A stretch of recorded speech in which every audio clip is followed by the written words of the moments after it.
Good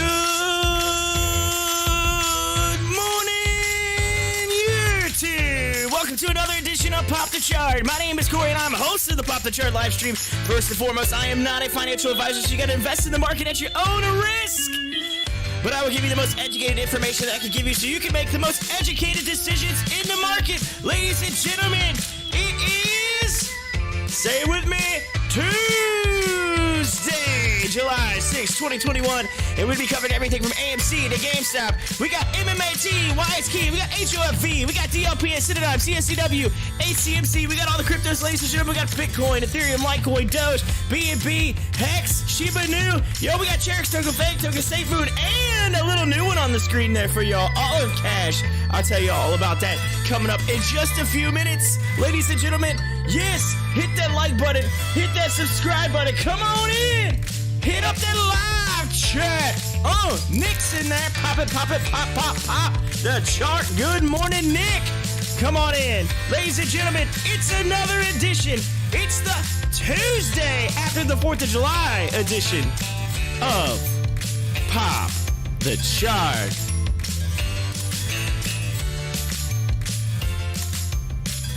Yeah.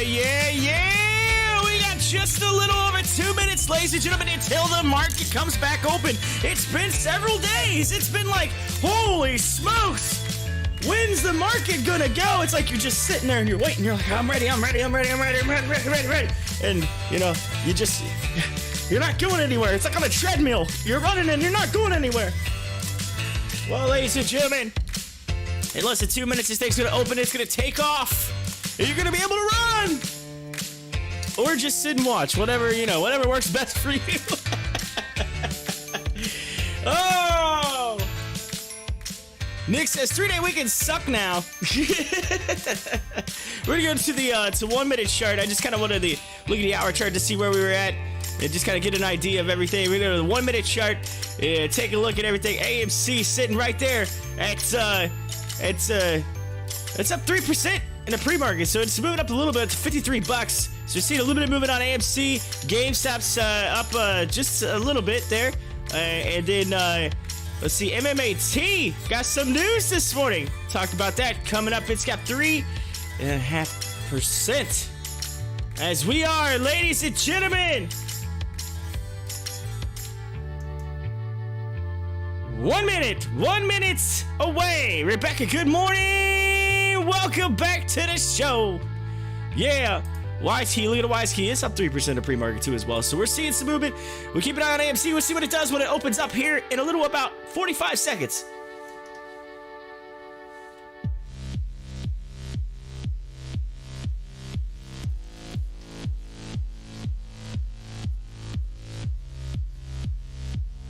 All right, 30 seconds. Yeah.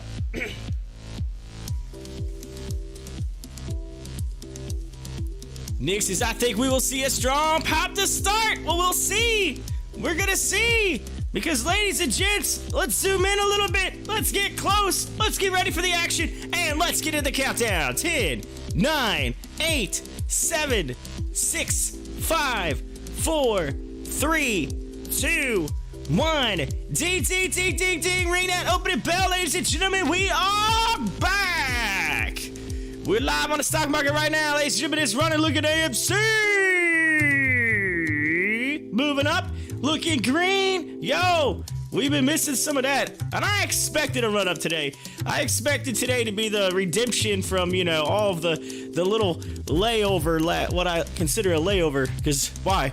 You got that holiday weekend coming up, and then that Thursday, Friday, everybody's just kind of like, it's like a little, I'm just trying to get out here, get on vacation. Now everybody's back. They're in their seats. They're ready to go, and AMC is launching. Look at it. $54. Yo, Rebecca, sip. Yeah. Oh, come on, Rebecca. I know you had some of those lemonades over the weekend. Yeah. Well, you're going to keep running all the way through Tuesday on them lemonades. The weird thing is you might catch me say Monday because this is gonna feel like a Monday, and if I say Monday, then you know you're just gonna have to just go, hey, yo, it's Tuesday, man. Yeah, it's an easy mistake to make on a weekend like this. All right, when you have a week over the you have a 3-day weekend, whatever, it always jacks you up. You always think, oh, Tuesday's Monday, but it's really Tuesday. You're like, holy smokes, we're already at Tuesday. What? Like, mind blown. Yes, Stuart Vegas is still recovering. Still recovering. I'll be honest with you, I did a lot of sleeping yesterday and last night. I slept because I had a really busy weekend. And I have a story to tell you all, by the way. I have a story. I know how much y'all love my stories, but I'm telling you what, I left out of here a little early on Friday of last week to go to a Cincinnati Reds game. And boy, do I have a story for you. Oh, yes. It's the best. Oh, it's the best. Nick says it's story time. AMC. He's just... Oh, man. Nick, you're saying that like I'm old, all right? Come on now. You're saying that like I'm old, all right? It's quite comical. Okay. All I can say is that Reds game was the best Reds game I never watched. And you're probably thinking, wait a minute, how did you not watch it? Let me tell you why, okay? Let me tell you why. Alright, I just happened to go to the biggest Reds game in like 5 to 7 years. And what I mean by that is like the last time they filled the stadium with this many people, alright, was when we hosted the All-Star game. I have never in my life, and I've been to a lot of them. I grew up here. I grew my whole life here. I couldn't tell you how many Reds games in my life, all right? I probably can't even count them, all right? I've went to so many. I can tell you right now, I have never seen this many people in that stadium in my life, okay? In my life. So, let's just put it this way. Typically, we get there, we're about, an hour or two ahead of the game, and you're ready to go, you get inside, and you get your seat, you're chilling, you grab something to eat, grab beer or something, whatever, chill until the game starts, right? Typically. Alright, so we leave, we get going down the road, I can literally see like how close I am to my parking garage, right? The parking garage I typically park in, all right?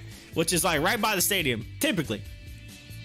Park there. I mean, no problem. You always get in there and there's all kinds of spots, right? No, it's never full. It's like the greatest place to park. You just get out, you walk right there and you're by the stadium. It's the best, all right? So I get there. I can see the parking garage and we just stopped. And I'm like, why are we stopped? What is going on? What is this? Is there an accident? And I'm looking up ahead and it's not showing anything on my GPS. My Waze usually tells me if there's an accident. So I'm looking ahead. And no joke, we sit there to go from like, I can see the parking garage. That's how close we are. It took us like 2 hours to get to that parking garage because of traffic. Traffic was a nightmare. It was a nightmare. Everybody decided to show up at the same place at the same time. Traffic was terrible, all right? So, by the time we get to the parking garage, this parking garage has been my entire life. I have parked in this parking garage. I get all the way there, which, by the way, was a disaster, okay? It was a disaster getting there, but I got there. We get there. Lo and behold, the sheriffs that are usually standing out there and kind of waving people into the garage, they're holding up parking passes for the Reds. I'm like, what? What do you mean? You're telling me you turned that garage into parking pass only? That garage has never been parking pass only. That's what the 2 other garages are for. And those are massive garages. You have never filled those garages. How in the world is this a parking pass only? That doesn't even make sense. So now I can't even park. I can't even park there. So then gotta go out. They send us in this long line. We keep on going. Gotta go to the, keep in mind, I got my father-in-law with me. You know, like, no offense, but like, you know, you don't really want to, you know, a father-in-law, he's got and a good friend of his is with us, and like, you know, I don't want to make him walk, right? Like, I mean, no offense, but you know, that's the youngest people in the world, and it's like, I'm like, man, I gotta make him walk, and I'm thinking, well, we can Uber him, you know, but good Lord, it's gonna take him 4 hours to get from there to there because of traffic and Uber. So we finally park.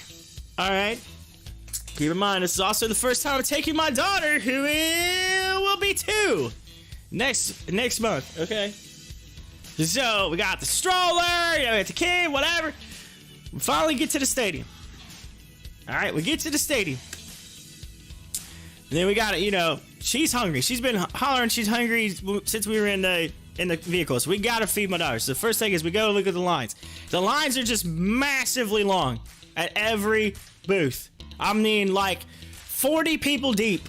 40 people deep in these lines. Okay. All right. And so we're sitting. We finally get food. Then we gotta check the stroller. We have to check stroller because you can't put the stroller in like the walkways, the fire code, whatever. So we check the stroller. We sit down in our seats. Ladies and gentlemen, I look up at the board. We sit down to our seats. I look up at the board. It is the top of the 6th inning. Ladies and gentlemen, there's only 9 innings of baseball. I didn't even get to my seat until the top of the 6th inning. Are you kidding me? That's how busy it was. Never in my life have I ever seen that many people at the Cincinnati Reds Stadium. It was massive. Apparently, I come to find out, and the story's not even over yet. There's more to this, all right, y'all. As we're watching this market, you know, open up here, and you're listening, there's more to this story, all right? It's not even over yet. You're sitting there thinking, top of the 6th inning?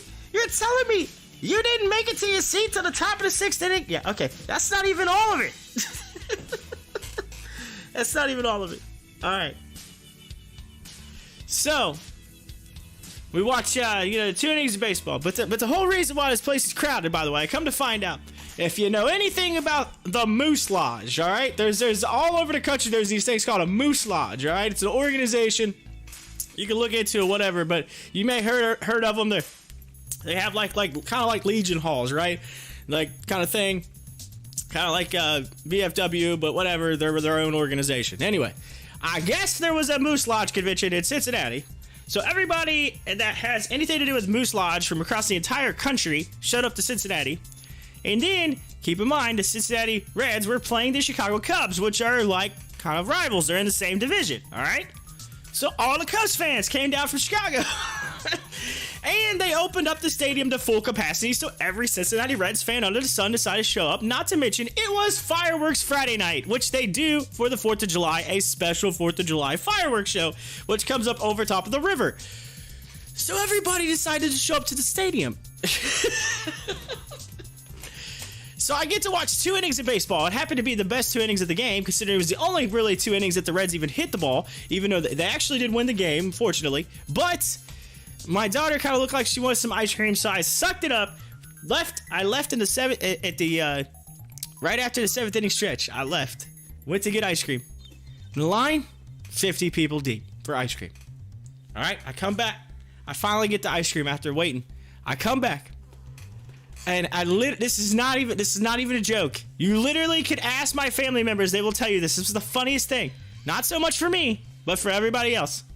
I finally get back to my seat. As soon as I sit down and my butt touches the seat, strike 3, Reds win. Last strike, last pitch of the game. Everybody stands up and cheers as soon as my butt hits the seat. So, ladies and gentlemen, I basically saw the like I said, it was the top of the 6th, so I seen the rest of the 6th inning, half of the 7th inning, and the last pitch of the game. That was that's all I saw the entire game. That's all I saw. I'm like, oh my god. But I did get the fireworks show. I did get to watch the fireworks, which lasted about a whole lot of 20 minutes. And then we walked to the car. And by the way, my daughter fell asleep halfway through the fireworks, so she enjoyed them for like a minute. Then we had to turn around and drive home. So there you go. And fight the crowd to get back to the car, which also was like 4 miles away. Ladies and gentlemen, I'm going to chalk it up as a funny, eventful night with probably the worst baseball game I've ever went to in my life. Because I didn't get to watch it. How does that happen? How does that happen? Oh my lord. Never, ever in my... I've been to a million of those games and have never seen it that crowded. I went there for a playoff game and it wasn't even that crowded. I'm like, holy smokes. Anyway. Nick says you got the experience and that's what you'll be talking about for years to come. Oh boy. We are all, like, our whole family is still laughing and joking about it because they were all laughing because, again, I said I was wore out, I was tired. Well, that was it. So we stopped, we ate on the way home, come back, it was late, got in late. Next day, got up. Then we went to got ready, went to my parents. We had our big 4th of July shindig there. And then was there super late. And then I ended up having to stay there overnight at my parents because my wife had to go help somebody with something. So she had to take the vehicle and leave and was going to be there for a while. So anyway, I ended up being overnight at my parents. And so that was a treat because my daughter wouldn't let me sleep. So I didn't get to sleep. And then we had to have our party, which we planned on the next day here at my house where all the family came here. So I didn't get much sleep that day either. So yesterday I slept like all day. I was exhausted. Oh man. I am very happy that we had a Monday where we were off yesterday. Despite missing the stock market because, Lord, I love doing this. But I tell you what, had it been a regular Monday, I probably wouldn't have done the show. I would have slept. It was so exhausting. But yes, my weekend was wild. It was crazy. It was full of just insaneness. However, I did find time to watch a movie that I have seen bits and pieces of. Finally watched it all the way through. Ladies and gentlemen, I've officially watched The Big Short from beginning to end. I've been wanting to watch that all the way through forever. I finally have the full out story. I finally understand it a little bit more now, and it makes a lot of sense. And I still, to this day, if you have not seen that movie, you need to see it because it is mind blowing. I mean, I remember, what all happened back then. I remember seeing it on TV and everything else, but that puts it in a whole new perspective now that I've know what I know now. And absolutely mind-blowing. If you have not seen that movie, if you have seen that movie, you're more than welcome to talk about it in the live chat. Because it is interesting. And part of the reason why I wanted to watch it is because it's based on a true story. And one of the characters in it, Michael Burry, is played by Christian Bale. Michael Burry, all right, he came out not too long ago, back in June, and said that he was predicting all the meme stocks and the crypto like Bitcoin and all that to just crash. He's expecting this big crash, all right? The same guy who supposedly, he basically found out by looking at the data, because nobody had looked at it, that the housing market was going to crash. And he basically said, hey, this is going to happen. And he said that around like 2006-ish, 2005-ish, 2006-ish, and said that by early 2007, going into 2008, it would end up just going. Guess what happened? Everything went because people were stupid. That's why People are stupid. Yes. But anyway.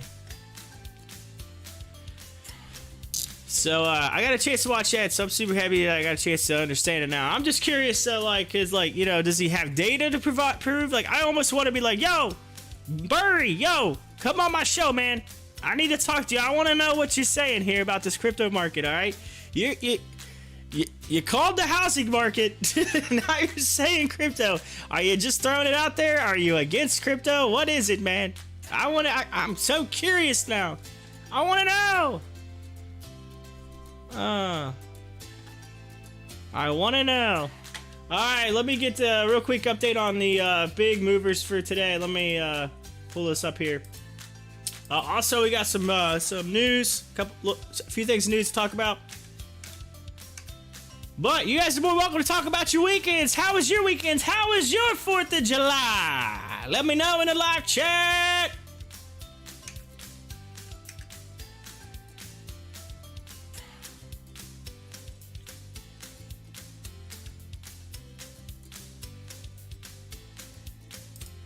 Alright, looks like the top movers so far the session is SQBG. Let's look at SQBG. SQBG. Boom, boom, boom. Look at that thing. It's halted. Halted.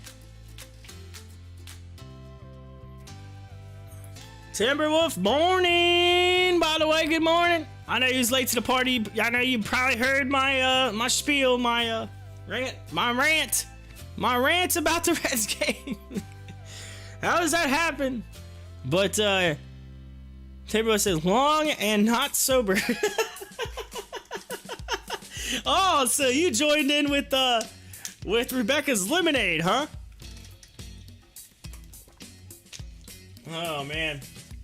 Again, yesterday was my recovery day. That's the only reason why I'm like somewhat alive today, because I slept. Like literally, my wife went outside with my daughter to the little kiddie pool we have on the deck. She loves to play in, and so they were outside. Whatever. It's not really a little kiddie pool. It's actually a very large blow-up pool. Whatever, but it fits across. We have a really long deck, and so it's like on the deck. It takes up a big portion of it. So my wife gets in there and just sits with her because it's like it's not just made for kids. Like this thing's actually got seats in it, so it's kind of made more for adults and kids, for like families, I guess. But she goes out there, she sets and plays with my daughter or whatever in the thing. So they were outside. I walked out like for a minute yesterday. It was brutally hot, and I'm like, no, thank you. I'm sorry. It is too hot right now, and I am tired. I went inside. I sit on the couch, and I was just like, I'm going to sleep. So it was a lazy day for me yesterday. I will completely admit I had to recover. But anyway, Timberwolf says, I did. Thoughts on ship filings? I have not seen that. I haven't seen that. Is there a... Let me see. Synergy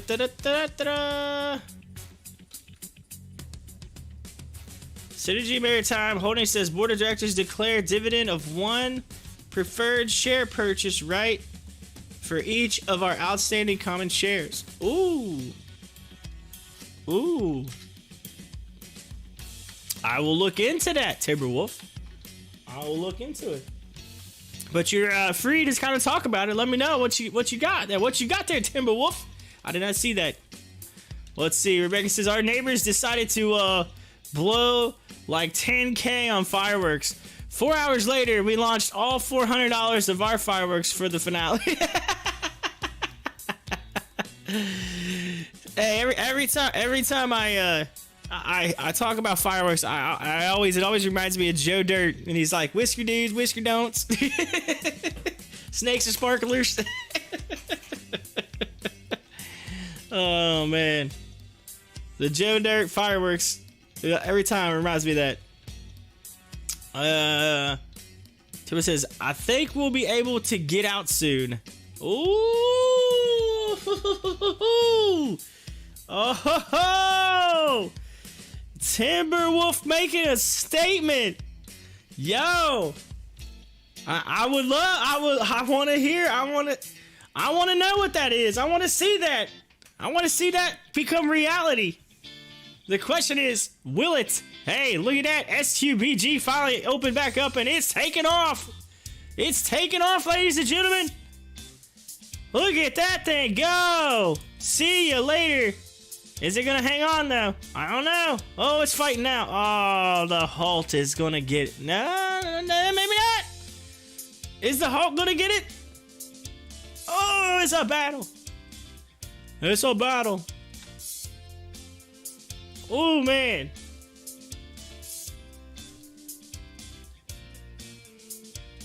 Oh.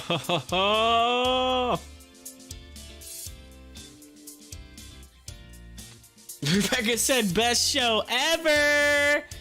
Wait, are you talking about the fireworks or are you talking about Pop the Chart here? Which one are you talking about? Oh. Get it. Let's see here. Turbo says, well, our friends invited us to hang out at their pool with some other couples.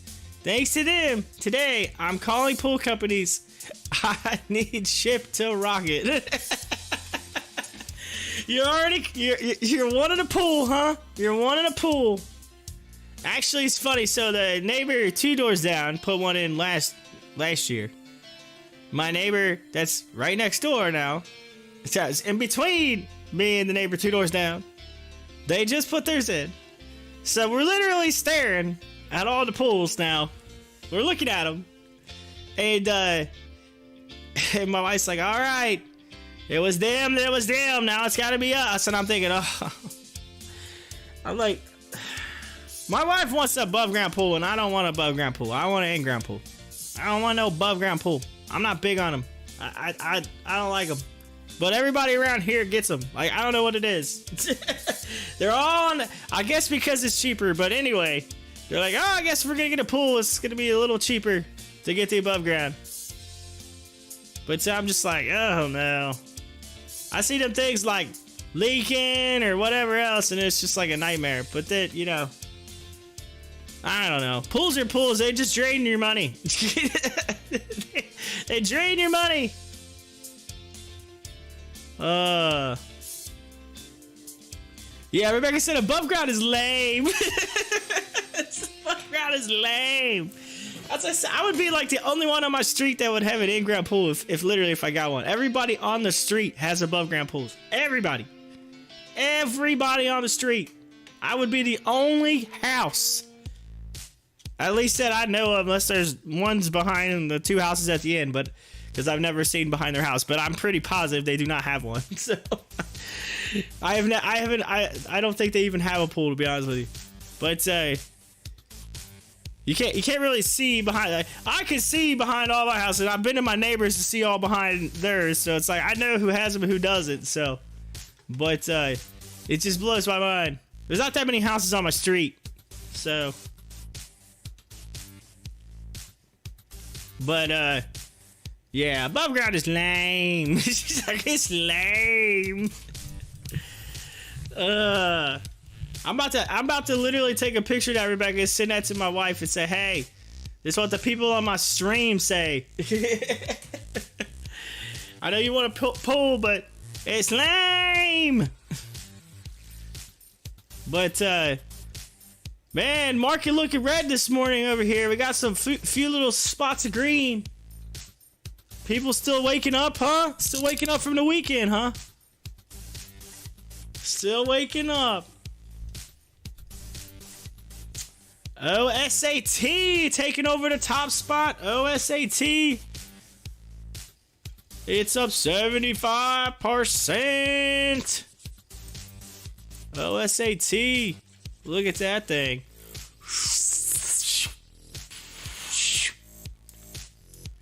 I'll tell you what, I did see something funny this weekend though. This is at my parents when we was doing they were doing their fireworks show. One of the fireworks like fell over and started shooting at all the people next door. Oh, I saw people running. They're like, I see there's a little girl, like she's probably like 8, 9 years old. She's like just getting it. These fireworks, boom, boom, boom, boom, shooting everywhere. I'm looking up and down like, oh my, I was like, did you see that? He's like, yeah. He's like, they were running. I was like, oh my Lord. I said, I don't think anybody got hit, but it's funny. I was like, hopefully they're all right, but that was kind of funny. Oh, firework fails. Oh man. Firework fails.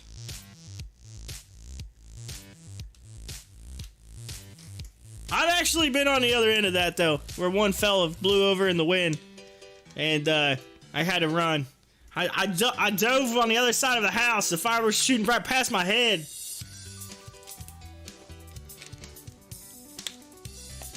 When we were kids, we did Roman candle wars. That was fun. Stupid but fun. You just go out in the dark and it's pitch black, and you just start shooting off Roman candles all over the place, and just hope you don't get hit. They're like, what? Who does that? Believe me, when you're in high school and you're dumb, you'll do it. It's fun. Until your friend has to go to the ER, for 3rd-degree burns. Then you're like, oh man, maybe that wasn't too bright. No, I'm kidding. We didn't. My friend did go to the ER, but you know. Let's see. Timberman says, I'm looking at hybrids back. Gonna dig half in on a slope of the backyard. Leave the back exposed to the tree line. Ah, so you got the hill going. I see. You got the hill thing going there. I see what you're saying. I think it's about issuing dividends, locks, shorting of stock up. You can't get dividends if you're in process of shorting.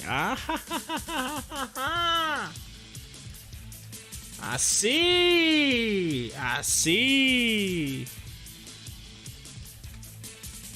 Rebecca's typing in code right now. I don't know what that is. What is that code, Rebecca? Also, some are predicting a hostile takeover. And we're now up 17. Up to 17 fleet. Woo! Ship. Right now, sitting in net neutral. Yay! Woohoo! I'm just kidding. I know, I mean, we're so excited, but remember, everyone, every time there's good news, you know what happens. It might be a model number for a pool. Can we get it under 10K? Can we get it under 10K? Oh. I tell you what I'm actually really interested in, and it might sound weird, but have y'all seen those swim spas where it's like, where you could do like the pool and the hot tub, or they have them like built together where part pool, part hot tub? Like, those are pretty cool. Like, I thought about getting one of those. That's pretty legit. Now, cause you could just, yeah. So like, especially where we're at, because, you know, we're up here in where it gets cold, you know, so in the wintertime. So instead of just using it part of the year, you could use it all year round. Why? Because you can turn the heat on and make it a hot tub in the winter, and then make it a pool in the summer. So like, and then if you want, there's some parts where you can do pool and hot tub, so you have both. And then in the summer, if you want the hot tub in the evening, you have the hot tub, and then you can get out and also get in the pool, so you have the best of both worlds. That, I think, is the plan. I think that, I mean, I would love to do an in-ground pool, but I'm saying, if I wanted to have something that was all year round, I think that's the way to go now. They got the cool little swim spa thing. I don't know. Checking that out. Timo says, I already got the hot tub, so pool it is. My hot tub consists of my bathtub, which I can barely fit in. Man, I need to upgrade. That's what it is. I need to upgrade. I need to upgrade. But I tell you what, I might be upgraded soon. Let me tell you why. All right, y'all. Y'all gonna love this. I found All right, and I can't tell you what to do with your money. Keep that in mind. I'm not a financial advisor, but I found something in the crypto world that I think is delicious on the ROI, ladies and gentlemen, on the return of your investment. The ROI, ladies and gentlemen. I found something really, really juicy. All right, and everyone says, "Oh man, it's another coin." All right. It's not that it's just another coin. All right. It's a liquidity pool. It's a farm. All right. Super, super nice. All right. So remember how I've been talking about Cherix token for a while, okay? So I found this because Cherix token had, I guess, retweeted out this company that was working with them and on Twitter. So I looked at it, I was like, what's this? They're called Olive.Cash. And if you look at the bottom of your screen, you'll see I took out Gold Farm and put Olive Cash token. Olive, which is currently, what's that say? I gotta zoom in on it here. Give me a second. I think it says 28 cents. Yes, 28 cents on Olive. All right, so here's the deal. What you basically do, all right, is you get a little bit of BNB and you get a little bit of Cherix token. You combine them together, all right, to make to get what they call liquidity pool or LP, like an LP credit is what it's called. Credits, LP credits. All right, so they can actually take two coins and they like mash it together into a liquidity pool, and you get a liquidity pool credit, and then you take that credit and you stake it on Olive.Cash, which has a whole bunch of farms. You stake it. Yo, listen to the APR on this. Your mind's gonna be blown. 900% APR. And that does fluctuate between, like, I've seen it go down to 800, but I've seen it been over 1,000%. And listen to this. Your APR, okay, so how it works, it like increases the longer you hold it in there. And they pay you out, and it harvests in Olive token, which is currently 28 cents. And it'll give you an estimate. It actually has an estimate based on days, and it does it per 1,000, right? So for every 1,000 bucks you put in there, it shows you what you would make as long as it sits in there for however long, right? And it says that's not guaranteed, but it tells you like a rough amount, right? An estimate. No joke. I'm not kidding.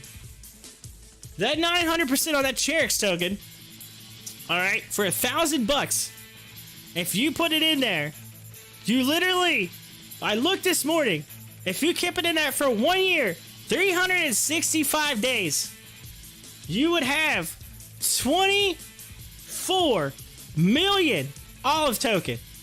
All right? Olive token is 28 cents. 28 cents. Hold on a minute. Let's do the math here, ladies and gentlemen. Let's pull up the calculator.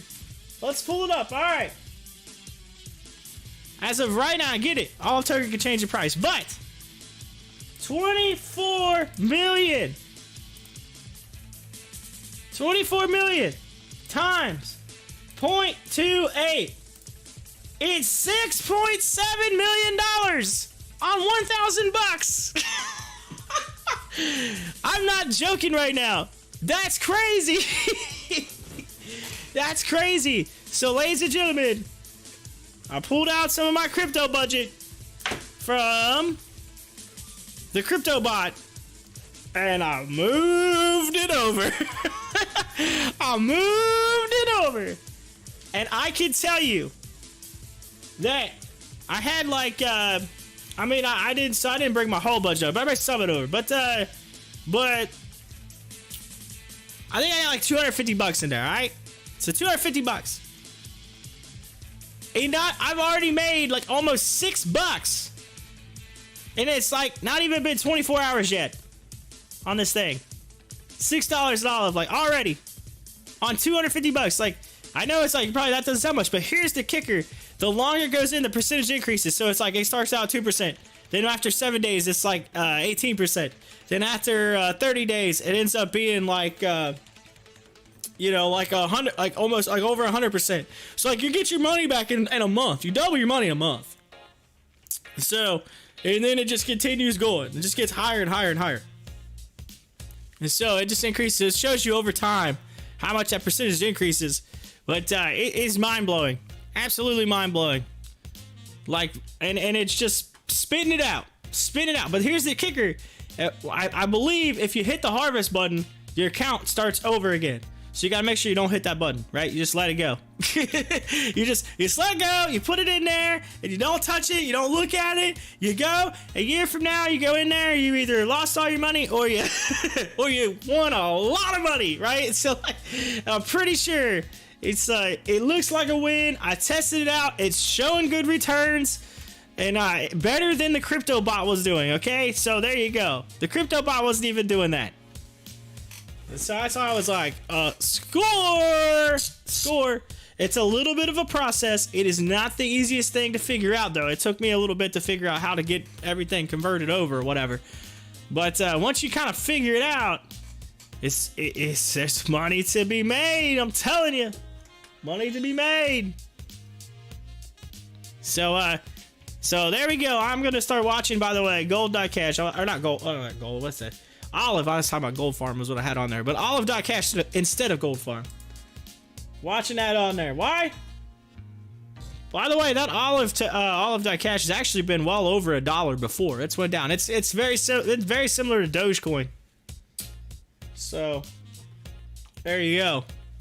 But I'll take it. It averages right around 25 cents. So I mean, it's a quarter. Basically, you're like, okay, I'm getting every time that spits one out, an olive, I get a quarter. So it's just like a slot machine right now. Ding, ding, ding, ding, ding, ding, ding, ding, ding, ding, ding, ding.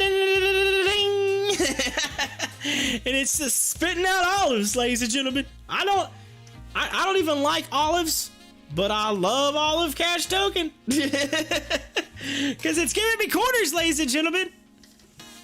I'm getting the quarters. That's why it's on there. That's why it's on your screen right now. Y'all, anybody interested in it? I'll give you the deets on how to do it. It's not the easiest thing in the world, but I figured it out.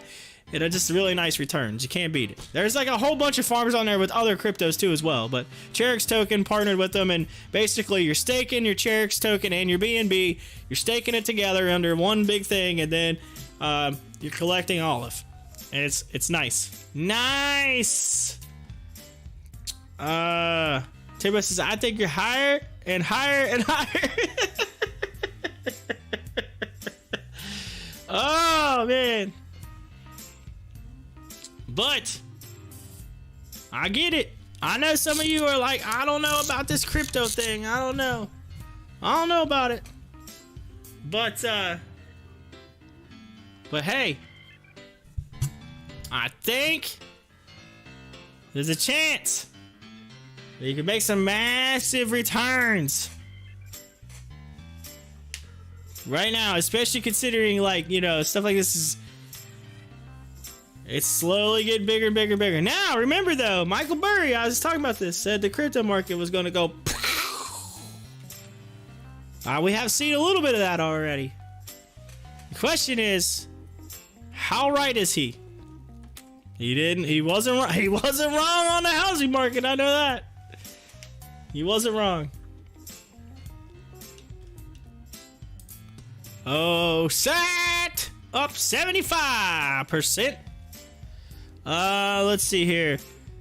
Timothy, I don't like it, but that's my opinion, not based on research or facts. Yeah. Well, you know. So here's the thing. So like basically what I'm doing right now, with the farming thing I was just talking about, it's similar to putting your money in a bank and getting paid interest. This is pretty much the same thing. You're taking, hey, I'm going to give you some of my money, I'm going to put it in here, and I'm going to collect interest off of it. And the interest just happens to be paid in another token, which is Olive.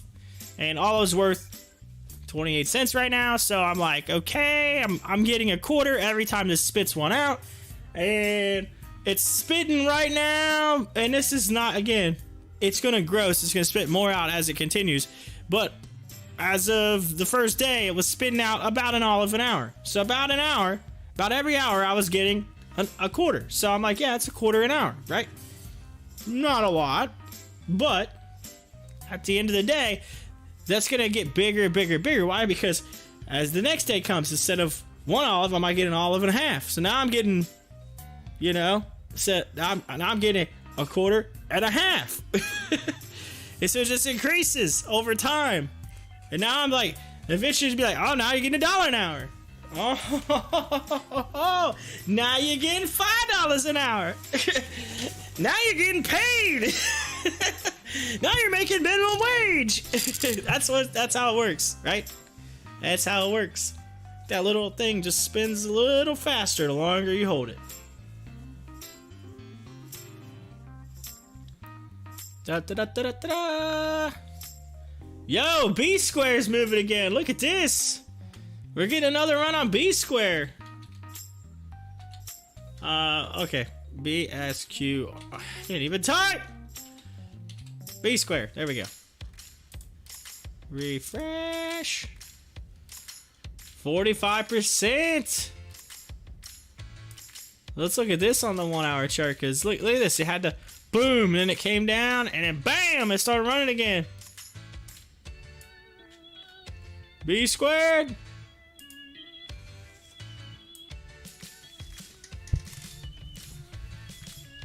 Alright. And now those of you that were on meta material. Oh wait, hold on a second. Timberwolf, let's see here. It's hard enough trading the market or putting your money in the bank, and it gets robbed before they had FDIC. Yeah, I know. Y'all gonna end up laughing at me. You're gonna be like, ha ha, you lost your money. Ha ha. Or y'all gonna be like, man, that guy was a genius. Hey, you know what? It's okay. Yeah, it's $250. If it goes bye-bye, you know, it does, right? Whatever. It happens. At least it's not like my whole life savings, you know what I'm saying?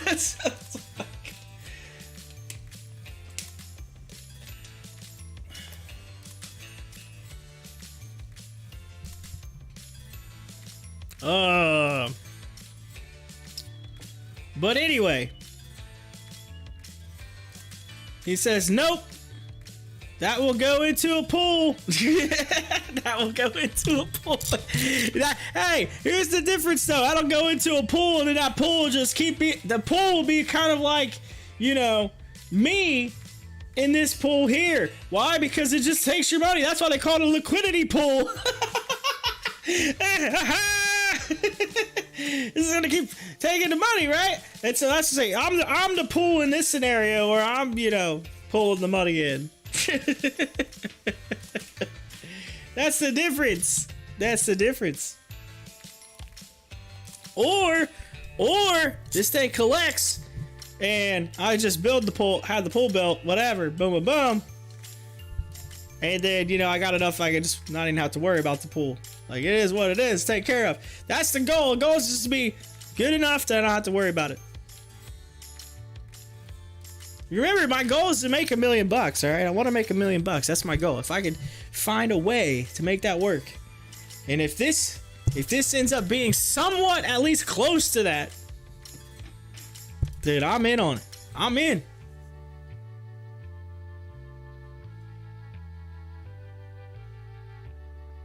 There's some tokens paying like 1,300% on there, but I don't know if they're as strong tokens as Cherix token. I think Cherix token's got a really good backing behind them.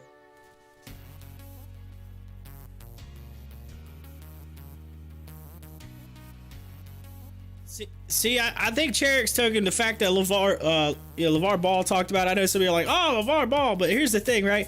Like, this dude's in, like, the media, right? Because if, like, he backs something and then all of a sudden it turns out to be, like, really, really bad, it's not just going to look bad on him. It's going to look bad on his sons who are NBA players. So, like, he's got to pick and choose what he likes because he's in the media all the time, right? And like, you know, that's the thing. Like, he's, like, I feel like that gives it a little bit more of a stable background, right? Because like if it falls under, it's gonna make it look bad on him. Then like the media is gonna come out and say, "Oh man, your father, did this," and then they're gonna look bad. So I think there's a good backing behind that.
So I've literally made off the Cherok's token. I made 21 olives so far, which is $6.21, and it'll be like I think I was a little after 2 p.m. when I started this yesterday, so it's not even been 24 hours yet. And so it looks like, based on this, I'm looking like I'm getting roughly about an olive an hour, roughly, maybe a little less, or a little more, I mean. So there you go.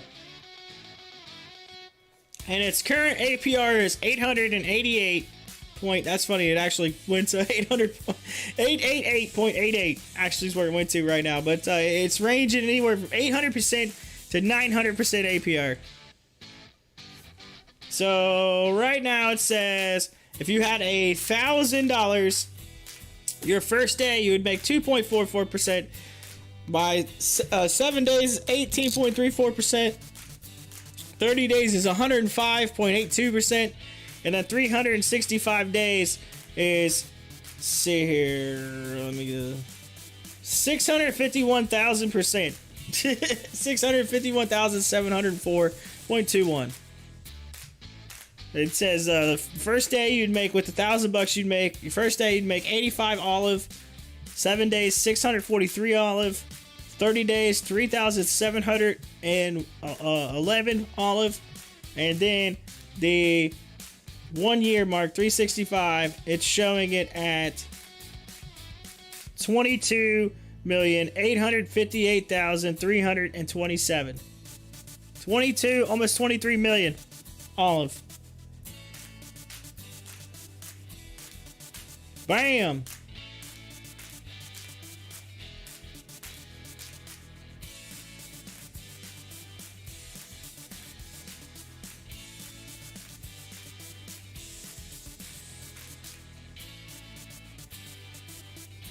$1,000 would net you to almost 23 million olive.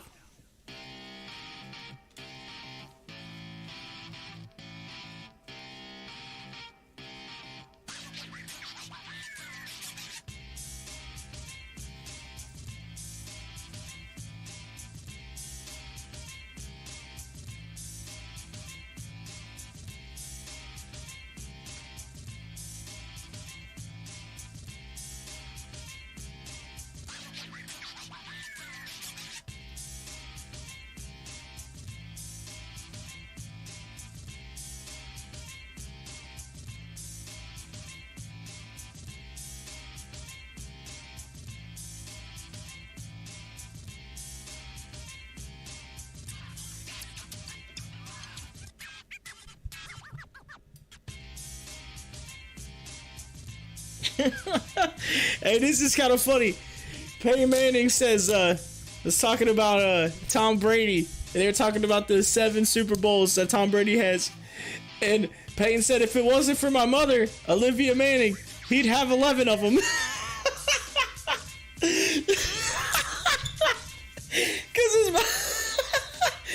Because him. Oh, that's funny. Because of his mother. Oh, Metamaterials is moving! Boom!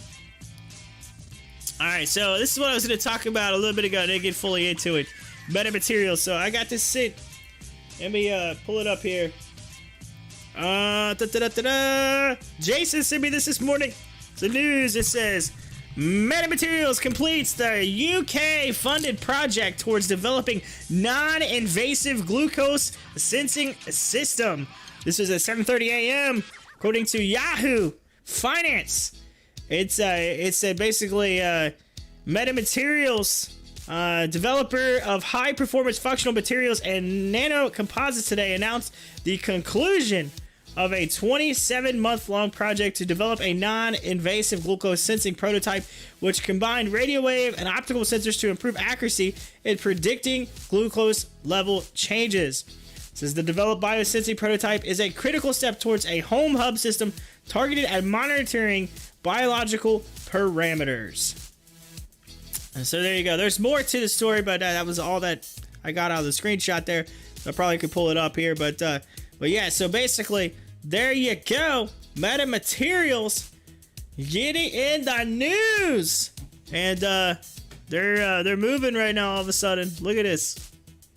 Metamaterials.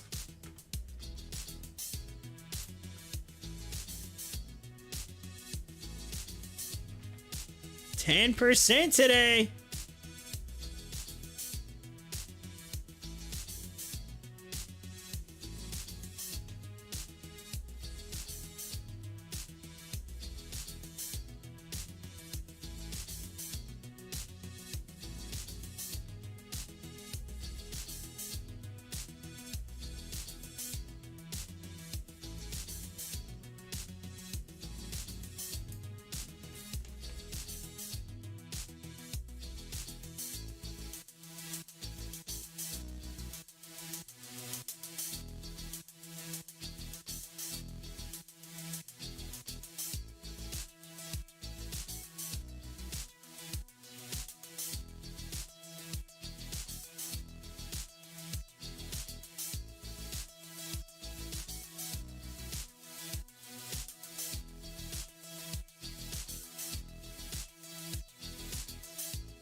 All right, Metamaterials getting a Little consolidation and then moving right back up.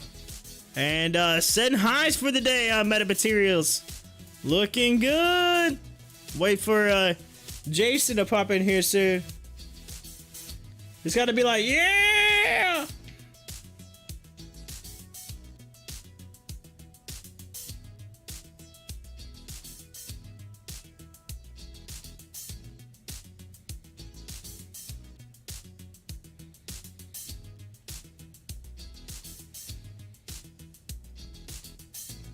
All right, 11%, 756, setting a high, continuing upward.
All right, MMAT's moving up in the rankings on the most talked about. So like most posts or whatever, most active, I guess you would say, on Stocktwits. People are bringing it up. It's going up the list. I think it's like number 6 right now. The people are like, oh man, it's moving. Ah, they're getting all excited. Probably getting excited.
So MMAT is in a breakout pattern is what it is right now. It was in a long bullish flag, and then it finally broke out.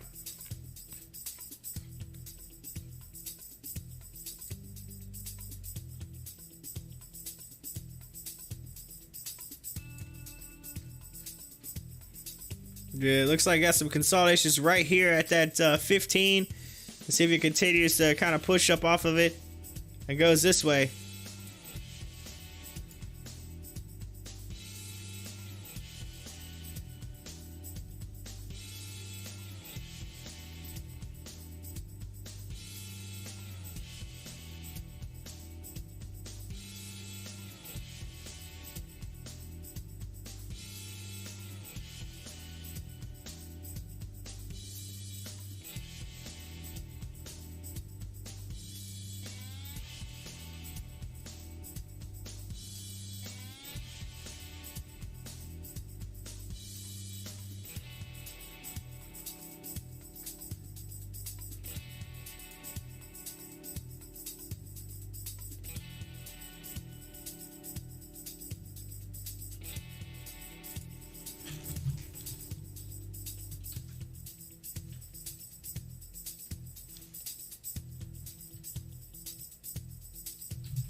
All right, MMAT, by the way, just so you know, I just pulled it up on Fintel. MMAT is currently sitting at 150,000 short shares available with a short borrow fee rate of 135.23%. This thing has a huge short borrow fee rate, meaning that, ladies and gentlemen, there is a squeeze in the works. A squeeze.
April has landed on the show. How you doing? Yes, April, yes. We had a fantastic 4th. I hope you did too. But mine was very interesting, though. I told a story earlier on the show. You might have to go back and listen to it. But talking about how I went to a Reds game Friday evening, Cincinnati Reds game, and only ended up being able to see an inning and a half of baseball, considering I didn't even get to my seat to the top of the 6th inning. And then after the 7th inning stretch, I went and got some ice cream and came back, and by the time my butt hit the seat, it was the last strike for the end of the game. So It was the busiest game since the All-Star game. They had a giant Moose Lodge convention in town, and then all the Chicago Cubs fans came in to town, including all the Reds fans that live here, and they all went to the game and like pretty much set a record for the most people in the stadium ever. I've been to 1 million of those games. It's never been that busy ever. So outside of the All-Star game, but yes, insane. It took us 3 innings just to park, and we were there 2 hours early. If that tells you anything. Crazy. But outside of that, a couple cookouts, one with each side of the family, and it was really fun. So, but crazy weekend. I slept, I think, all day yesterday recovering. Slept all day recovering. And so today I'm back. I'm in action. I look a little laid back now. I was a little more, hyper earlier. A little more excitement. So right now we're in that market. We're just kind of like trying to see what's going on. I see an AMC starting to move up a little bit. We got Metamaterials taking a nice move. Metamaterials on a breakout out of a bullish flag. That's nice. And then following OSAT, which is the number one big mover of the day, which is currently up 63% at $8.90. And then you got GameStop's got a little curl right here, even though it's been still under that $200 mark. But AMC trying to do something here, So we're watching that. So yeah, that's where we're at right now. That's the update, April. That's the update. Of course, Metamaterial is not just breaking out that flag, but it also had some news too that came with it, with some UK news on something that they're developing that they announced, and so that's kind of helped out a little bit too as well. But kind of hoping to see that continue up. Of course, Metamaterials is the stock that we were following the TRCH and the merger, and the one that me and Jace has been on, so we're following that too as well. And then ORPH, we're kind of keeping an eye on it. ORPH sitting there, it's at $7.29 right now. So but it is up. It is heading up for the day. So we have some green popping in here and there, little splashes of green. But April says, that's funny. I smoked 4 racks of ribs and several side dishes and watched NASCAR and won a couple of money pots. Oh, nice. Couple money pots, huh? Yeah.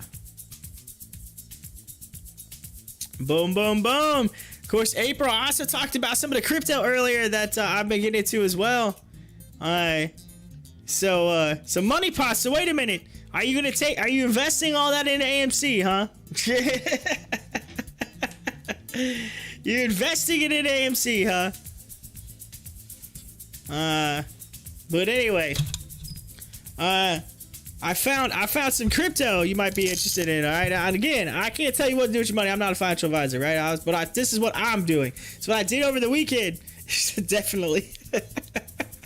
But I found this farming. It's called Olive. You can see Olive down at the bottom of your screen now. I took off Gold Farm and put Olive in there. So Olive Cash tokens. So here's the thing. They have a farming deal on there where you can take and you can stake some different crypto, right? And you can take the Cherix token, which is also at the bottom of your screen there. Cherix token is a BNB, mix it together in this liquidity pool. It gives you this what they call LP credits. You take those credits and you put them in and you stake them onto their farm, and they're paying out like 800 to 900% APR. It's insane. I put $250. I just looked on there. $250 in yesterday around like 2 p.m. and I'm already up like $6. It's not even been 24 hours yet. I'm already up like $6. It literally will pay all my money back within the month.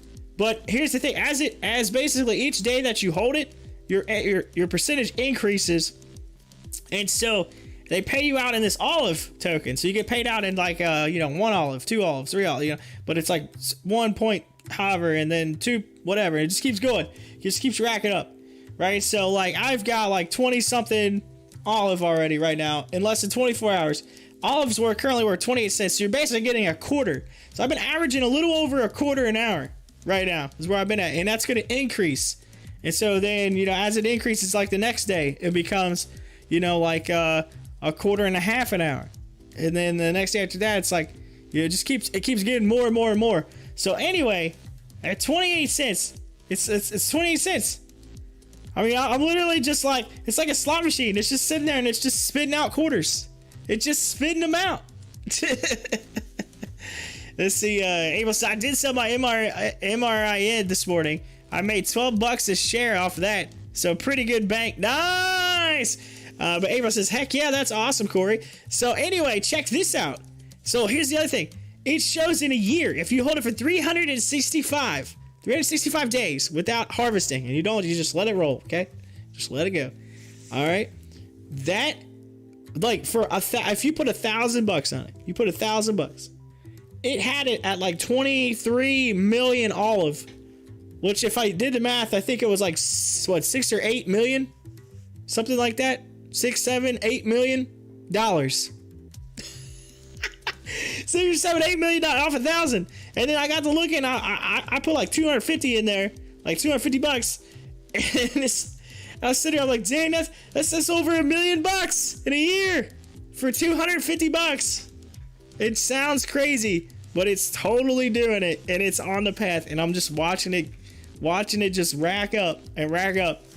And so I'm like, man, this is one of those things you just want to, again, it is, it's risky, right? It's crypto. Crypto's all, like, anything you put your money in is risky. But at the same time, if this just ends up continuing out, I'm just going to just sit back and collect. This is great. I don't even have to look at it. It's just, I'll just collect it, if olive ever crashes is what it is. But at the same time, I mean, olive has been up over $1 before. This thing's down to 20-something cents or 28 cents right now. And that's on the low end. Like, it averages 25 cents and more, but like if it continues like back to where it was over $1 at some point. So olive is actually on the low end right now. So olive can continue, and if the more olives you get, and if that price goes up more than 28 cents, you're even collecting even more. You know what I'm saying? Yeah. So crypto. All right. So it's really a weird process to do it, because what you have to do is you stake, because there's different farms on there. You can do different cryptos. So I was doing Cherix token. So what I did was you got to have some Cherix token and some BNB. You take those two and you kind of think about it as if you just smashed them together, right? You take a little bit of BNB, a little bit of Cherix token, you put them together, and you get paid what they call LP, which is liquidity pool, LP liquidity pool credits, and it gets you an amount of credits. Which, so like, the $250 was like 100 LP credits. So there you go. It was like somewhere a little over 100. That's what I have in there. So a little over 100 LP credits that were in there. Like, I think it's 106 or something is what I had for roughly $250, somewhere around in there. I don't know the exact amount because it was some of this and some of that, and I should have wrote it down, but I didn't. So I just know it's roughly around $250, and that's taking away whatever little fee that I paid, to have it converted. Anyway. April says, I've never heard of olive. This crypto stuff is so confusing to me. There are so many of them. There are a lot of them. But here's the deal, like, different. You gotta do some research. So like Cherix token is a token that I like, that I feel like has a good backing. Their only reason how I found olive was that they are partnering with olive as a partner. So I was like, okay, cool. So if Cherix token is tweeting them out and they're talking about them and they're partnering together, odds are they're pretty good. So, and I looked, olive's been out for a while. It's not something that's new. It's been around for a little bit. So it's had a little bit of a following. It says, and Corey explaining it doesn't help. Glad I'm not alone. Oh yeah, come on now. Oh yeah, I guess here's my question, all right? As I finish telling you about how this works, all right, my question is, what are your guys' questions on crypto? Because I feel like so many people get confused over crypto. Like, what can Rebecca said, I'm staying away from crypto for now. And then I guess my question is, what are your questions, and to make sure that I explain it to where y'all can understand it, because I am putting together I'm putting together a crypto series of like explaining how what it is and everything about it. But I guess if I can kind of get a little bit from you all, then maybe I could it'll help me kind of designing that series a little bit better, right? Like making sure that what I put in that is legit. So let's see here. Same back, but if he gets rich, I'm gonna say I was supportive the whole time. It doesn't help when you explain. It doesn't help. So I know, but like I'm just saying, like, what do you like? What confuses you about crypto is my question. So what confuses you about it? Because yes, there you go. There, answer that question. What confuses you about crypto? Exactly. He said it doesn't. No, she's saying it does help. Oh, is that what it is? Oh, it does help when you explain. Okay, I thought you said it doesn't. Did I read that wrong? My eyes are messing with me. Oh, I was joking. It does. She said, oh, man. We all got jacked up. My bad. That's what she said. She was being serious. All right. So it does help when I explain. All right. Well, but still, regardless, what is Dustin's in here? I think one of the main things to teach people with crypto is to help them relieve their fear. Is to explain the likenesses and differences of crypto and fiat currency. That is true. So Dustin has a good point, and that was something that I was about to say with crypto in general, all right? So think about it this way. Rebecca said, it's a pyramid scheme, if you ask me. It's a pyramid scheme. Well, a pyramid scheme is something where you sell something to somebody and somebody sells something to somebody else, and then so forth and so on, all right? That's not crypto. Crypto are all individual projects. I say projects that are trying to, to get their project to become the biggest project, right? But the biggest thing is, it's a lot of competition out there, okay? But think about this though, with competition comes a healthy market, right? Because you don't want to monopolize the system, and it's not made to do that. The other thing is, think about it this way. Crypto's been around for 12 or 13 years, something like that, some odd many years. It's like 12 years of crypto. There's been not a single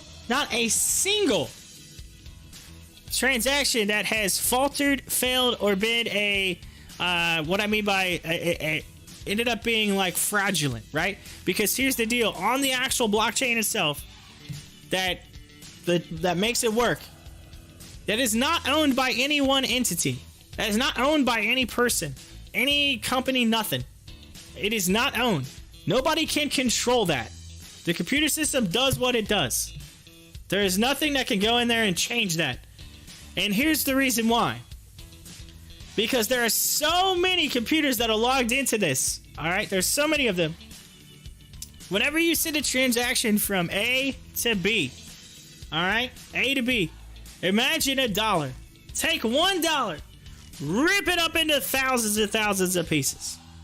All right, think of it that way. Rip it up into thousands and thousands of pieces, and then it gets sent from A to B. If you were trying to steal that $1, you would have to go to the thousands and thousands of places to get it. All right? It's really hard to get that $1 when it's split up into thousands and thousands of places. And then eventually comes in piece by piece to one spot. Now, or back to the other person's wallet. Now, if you were at a bank and you're going from one bank to another bank, and that whole $1 is going across the tunnel from A to B, and you hack that, you could take that whole $1. That's why it's safer. It's just like intelligence. the CIA, the FBI, they don't give a code to any one person. They give a code to that little bits of code to a whole bunch of different people. And so you can't just torture one person to get that code. You got to torture thousands of them, and it's harder to do that. So that's the thought process of it. That's the thing of it. That's why it's safer. And check this out. In banking, on average, 7 to 8% of transactions on your regular banks are either fraudulent or have a mistake or messed up or don't process correctly, and people lose money. On the blockchain, that doesn't happen. Just saying. When it comes from A to B. Now, the only difference in regular money and in crypto is that a dollar is a dollar. Crypto, it can change. It can go up and down. It can change in price. However, there are what we call stable coins. This is where people get confused. There's a thing called a stable coin. There are coins out there that stay the same price. So you can take your money and say you sold something. You can put it into a stable coin and it sits there and it does not change in value. Okay? Keep that in mind. They stay roughly a dollar. Now they change a little bit, but not much. It's like roughly a dollar. It might be like $1.001 or $1.0000001. Like, you know what I mean? So, but it's pretty much a dollar. Okay, it's a dollar. All right, so let me go back in here. Let's see. Dustin says the moment that the American dollar was not backed by gold anymore, it was a fiat currency. It's really no different now than Bitcoin. But I did learn more. Let's see, Rebecca says, but I did learn more about the whole blockchain, which I think is secure. I don't think the wallets are secure yet. Let's see. So Rebecca, here's the thing with to answer your question about the wallets. Wallets are secure, and the reason why they're secure mainly is because, like, they're not full. Okay.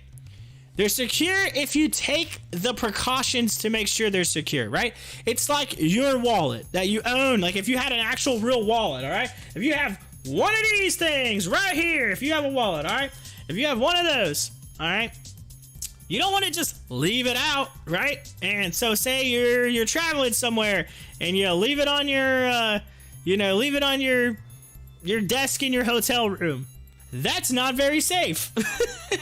Probably should be either in a safe or take it with you and have it with you.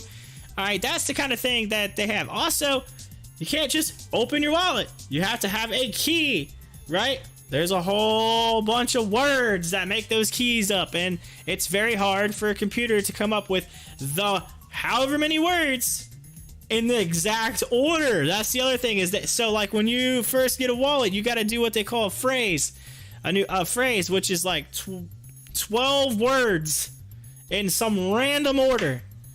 And if you don't type that in correctly, you can't get into that wallet.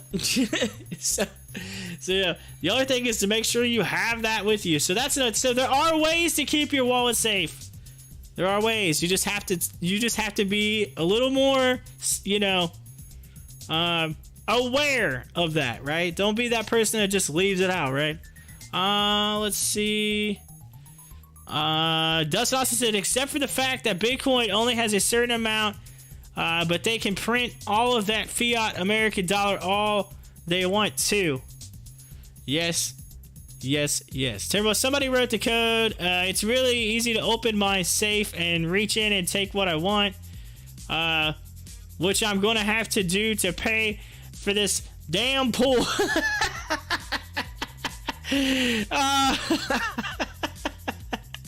Hey, my friends were talking me into that, huh? That's funny. Ava says, I have a hard enough time with regular stock. I couldn't fathom adding crypto right now. I'm sure later I may have regrets on not getting into crypto sooner, but I'm fine with my stock.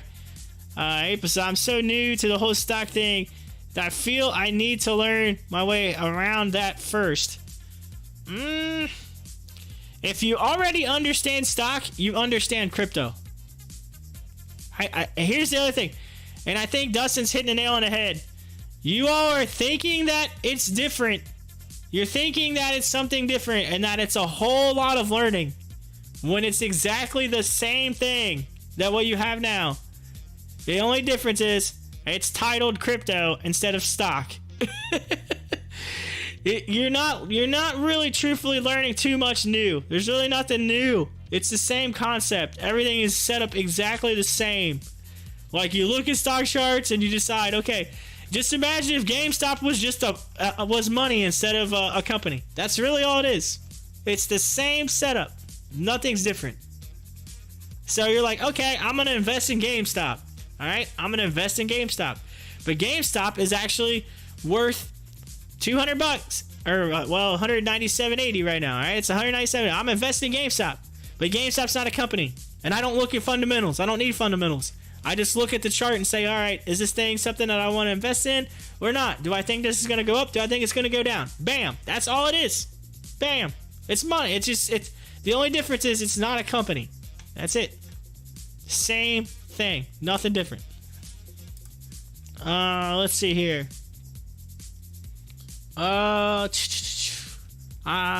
Timber says, oh, here we go. Exactly what I said earlier, April. Already got shook out on one this morning.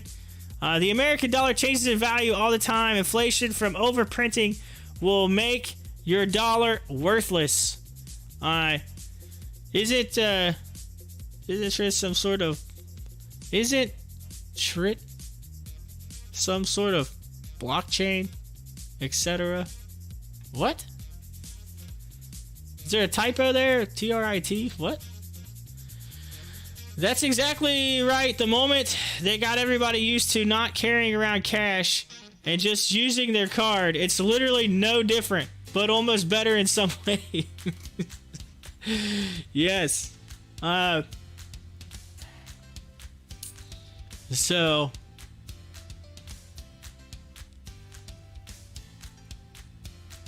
that's the thing. Here's the thing, it's set up exactly the same way as everything else. There's just a few little minor details that you gotta understand. That's it. There's a few little minor things that if you learn, you're literally, your mind will go, oh, I get it. I understand now. The Stocktwits. I done some research on that being some sort of blockchain. Okay. The blockchain is here's where you get confused, all right? The blockchain, think of it this way. The blockchain is just the technology that makes it work, all right? So for this right here on your screen, for all these stocks, WEBULL is the platform that is making you see these stocks, all right? To see this, all right? Blockchain is the technology that makes all of this work. All right? It's the technology that sends stuff from A to B. Okay? It's the, think about it this way, in a bank, it's a bunch of people or computers that are working to get your money to go from A to B. That is the blockchain. That's what I try to explain. I'm going to explain it the same way I explained it to my wife, because my wife asked me like a million questions, and some of the questions she asked me, I was just like, no offense to my wife by any means, but I mean, it's the same questions other people are gonna ask, right? But it's just one of those, like, you're like, okay, how can I make this simpler? How can I make this easier for you to understand? So think of it this way. It is the technology. Think about the computers, the bunch of people that are just typing, except instead of people, it's a computer that's doing it. That's the difference. So it's the system that works. That is the blockchain. All right, crypto is the overall name of the entire market, similar to stock. We have the stock market, crypto market. Crypto is a general term for everything. All right, and what happens is you and me could come up with our own type of money. All right, our own currency. Think of it this way. All right, instead of the dollar, we want to make pop the chart. That's our currency. All right, we're gonna be the pop the chart currency, pop the chart token. All right, so that's what we want to do. So what we do is, as developers, we go in and we code the stuff, because there's code that you can code it. All right, I'm coding it. All right, I'm gonna code it to where this works and does this specific thing, but uses the blockchain for people to send that from A to B. So now I'm basically just tapping in and I'm putting it out there and saying, hey, here you go. You take this and you put it out there, and people are going to use this and they're going to go A to B. And every time that buys or sells, it changes the price, which then changes the stock chart. That's all. Just like anything else, just like the stock market, people are going to buy and sell it. And they're buying it and they're selling it. And you basically determine the supply. How much is it? If the supply decreases, if the supply increases, you get to basically decide that. All right, that's it. But you don't have any, outside of that, you don't have any control on the transactions going from A to B. That's all owned by the blockchain. You have no control over that. You cannot touch that. Like, once you put it out there, it literally locks you from that. The only thing you have control over is physically adding or taking away features of that cryptocurrency. So there you go. That's the easiest way to explain it. So like, if I wanted to say, okay, I'm going to have, 1 million tokens and that's it. And I'm going to have that token every time someone sells, I'm going to burn a little bit of it so that token decreases the supply, which increases the demand, makes the price go up. People are going to want that token because they want to get in early and hold on to it. And then as that token increases in price, then they make a profit. That's it. That's all it is. That's crypto. And then you also, using the blockchain, can buy things if people have the ability to accept it and set up. So like, if I want to buy something online, I could say, hey, do you take Dogecoin? Oh yeah, I do. I take Dogecoin. Oh cool, I got Dogecoin. I don't need to convert it to dollars. I'm just going to send you Doge and then buy this. All right, how much is it for that? Oh, it's 20 Doge. All right, here's 20 Doge. Bam, I just sent you 20 Doge.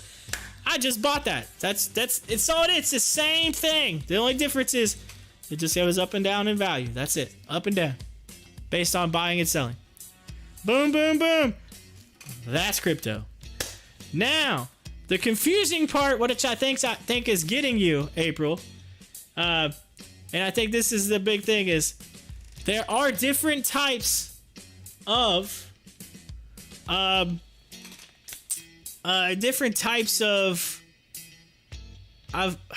crypto. I'm trying to think of the term I want to use here. All right.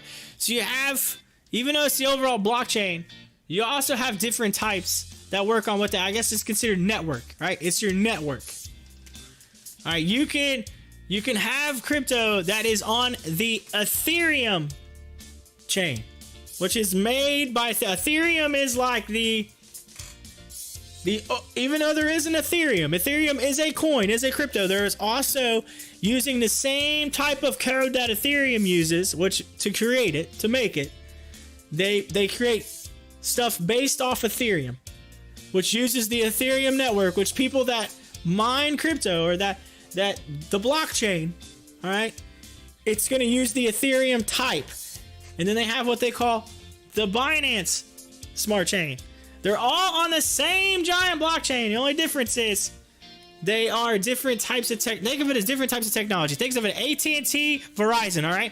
AT&T, Verizon, they use different towers, all right? But they do the same thing. That's the difference. That's the difference. It's a different platform, so to speak. There you go. April says Triteria has developed the Kratos platform using Ethereum blockchain technology and focuses on digitizing the trade. Can you explain what that means?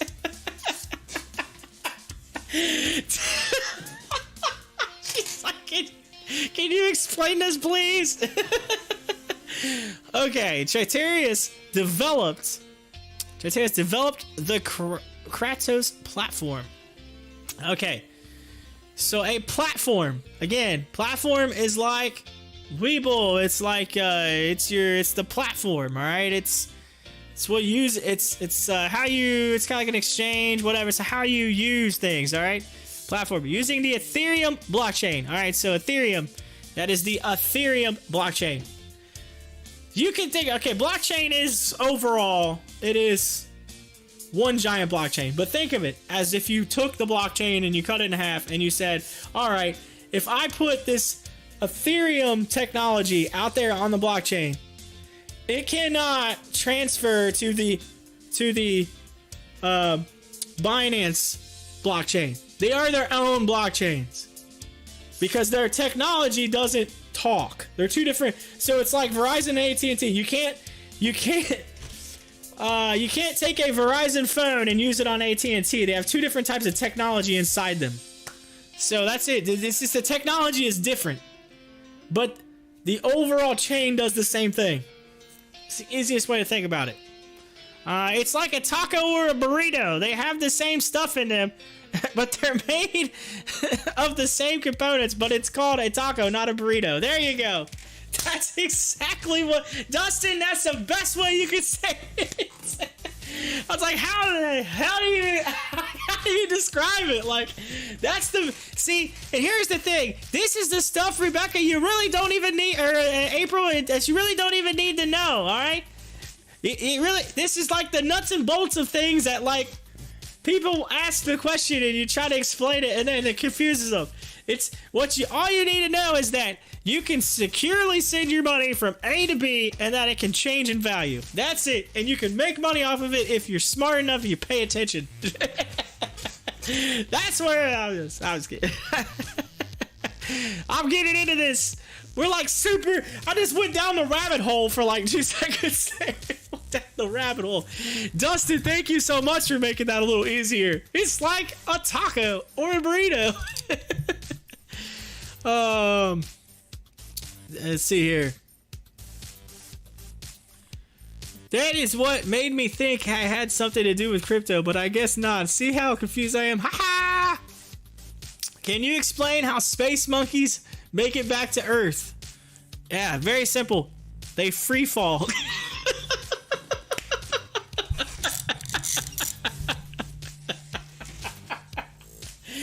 Oh, Rebecca. Yeah, I just answered your question, and you're like, holy smokes! You didn't think I'd have an answer for that. They free fall. They might burn up in the Earth's atmosphere, though, unless they have some type of vehicle. I'm just saying. At least that's how Elon Musk would describe it. Yeah.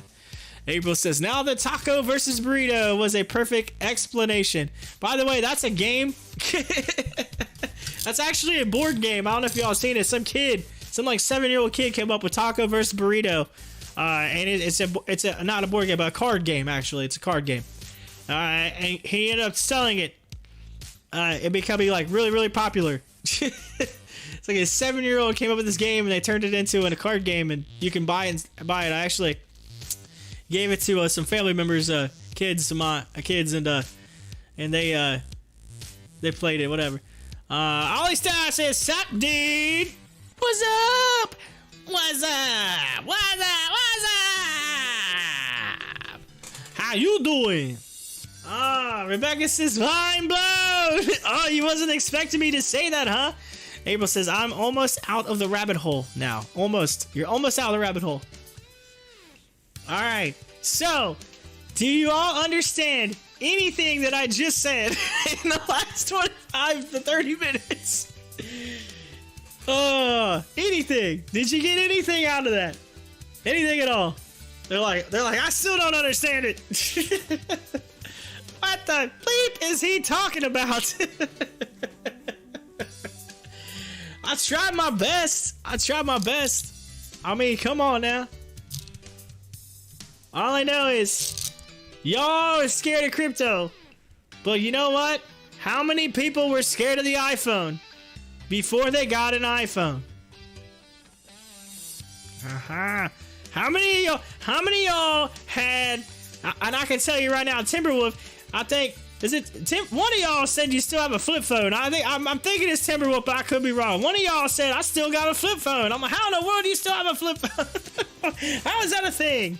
But I don't know how many. I literally used to work at AT&T. I used to sell phones for a living. I managed an AT&T store for a couple years.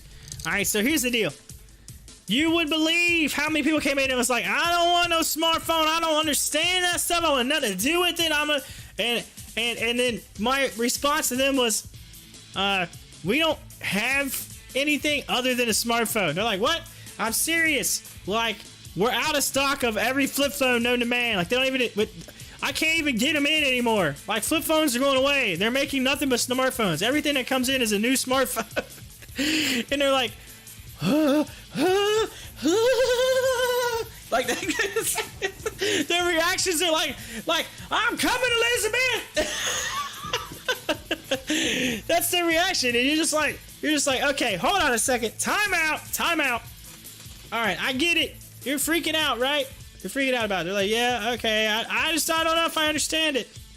What do you do with a flip phone? And they said, make a phone call. What do you think you do with a smartphone? And then they looked at me blank stared. Make a phone call. There you go. What's so scary about that? And then they're like, I don't know. They all look like they got all these things and stuff. And I was like, when you really utilize what you can actually do with a smartphone, when you actually finally get that light bulb of holy smokes, I can order my Amazon order on my phone. I don't have to turn that computer on anymore. Go in there and listen to that internet go. Because the person that still has a flip phone is also using dial-up, right? Like, just saying. Like, like, no, it's like, you're like, and then you go and you're like, hold on, just like, I get it. There's a lot to learn at first, but I say, come on in here and I'll show you how to, I'll help you out. I tell you, I couldn't tell you how many of those same people come to me and said, oh my Lord, I don't know what I'd do without my smartphone. I don't know what I'd do. And I'm like, oh, you're the person that wouldn't even want to buy one in the beginning. You didn't even want one. And now you can't get away from it. So there you go. I'm not selling you on anything crypto. Y'all, I'm not a financial advisor. I can't tell you. Y'all make your own decisions. Don't like it? You don't like it. But I can tell you that it is safer than what people lead it on to be. It is much safer. There is some really good security involved in it. The only difference is every time you send a transaction, they take a little bitty piece of it because the computer system that does it, it's working off all these people's computers, and they're all fighting to get that little bit of that fee. So that's it. And it's usually a few pennies, some change, whatever. It depends on it. So. Except on Ethereum. Ethereum's really expensive. That's why I use the Binance Smart Chain. Ethereum's expensive. They're trying to make it less expensive, but it's still expensive. I have to talk myself into it. I have to talk myself into saying yes, Corey. Yes, I understand. Everyone said, hell no. Remember, I was trading while camping in the mountains, not on flip phone. Okay, who was it? Somebody told me they was using a flip phone. I'm trying to remember who said they were still on a flip phone. I can't remember. No offense to whoever it was, but somebody said they was using a flip phone. I was sort of cracking up.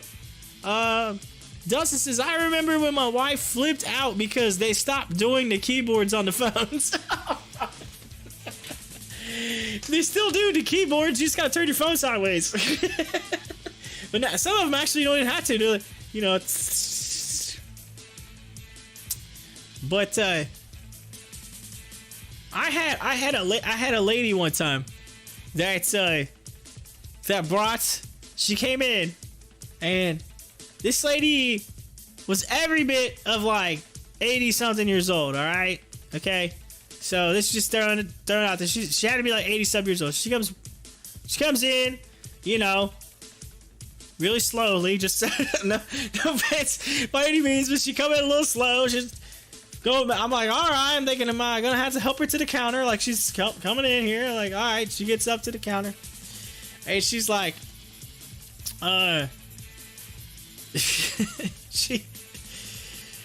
needless to say, I couldn't see her coming. The way our door was set up at the time at that AT&T store, you couldn't see anybody coming. Just like they were already in the door before you got there. But like by the time, and to get around the counter, you had to go all the way around over this way and come back around. So I'm like sitting there debating: do I go help this lady? Am I gonna make it to her in time? I don't know. Let's see her. But anyway, she gets up there and she's like, I need help on my phone. I'm like, okay. She's like, it's not working for some reason. I don't understand it. She's, I don't know why. She goes, this says It's a good phone. I don't understand why it's not working. It's practical. I feel like it's practically new or something. It's practically new. I haven't had it that long. She lays up there. This candy bar. I'm telling you, this phone was like the original candy bar phone. Like the first ever one. Like this thing could literally be like on the Antique Roadshow. Antique Roadshow. I'm not even kidding. Like this thing was like Father Time, and she was like acting like it was new. She had to have had this thing for like 20 years. It was like that old. And I'm like, wait, you mean to tell me that thing still worked until just recently? She's like, yes. She's like, I've had this phone. I look back. She bought that phone like way back.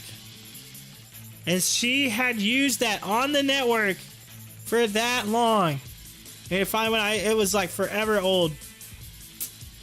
And I was like, okay, I gotta figure out how in the world I am going to show this person who has a candy bar phone that is like mine, never ever in my life is probably going to use a smartphone. I'm like, how in the world do I do this? I got very creative. But that lady, no joke, bought a smartphone. I tried to talk her into ordering a flip phone because I was just like, oh my god, I gotta get this lady a flip phone. She's not, like, it's just not gonna, like, my conscience inside was like, there's no way, like, no way. But here's the deal. A customer wants what a customer wants, and she wanted a smartphone. I tried my hardest to talk her into it. She's, nah, I think I want to get one of those my grandkids have. They got all the, like, screen stuff on it and everything, and I'm like, holy smokes.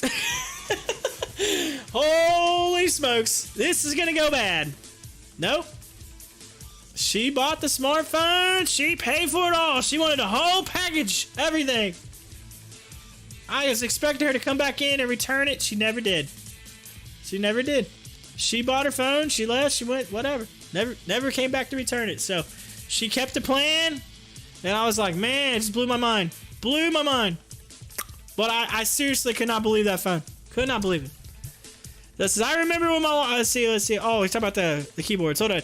As like my mom, when I had to explain to her that, you know, smartphone was going to be good for her, she could not carry a camera with her MP3 player, her laptop. That's funny. Now you remember the old keyboards like the original Blackberries? Yes. No, that's not. No, the phone that I'm talking about was older than that. Joey, what up, Joey? I just realized you came in here there. Joey says you couldn't break the old Nokia phones with Snake on them. Yes, this was literally older than the Nokia with Snake. Like the Snake. This phone was so old, like I can't even describe it. Like, put it this way, people. Okay. The kids in college right now are younger than this phone. Kids graduating college. It's always like, it was the Zach Morris phone. No, it wasn't the one where he pulled the antenna out. It definitely was a candy bar, but it was older than the Nokia that you're talking about. It was like legitimately, I want to say, like the first ever candy bar phone that ever existed. She bought it. Like, she bought, like, it, like, this thing could literally been put in the Smithsonian. It was so old. It's like, oh my lord. That old. Yes.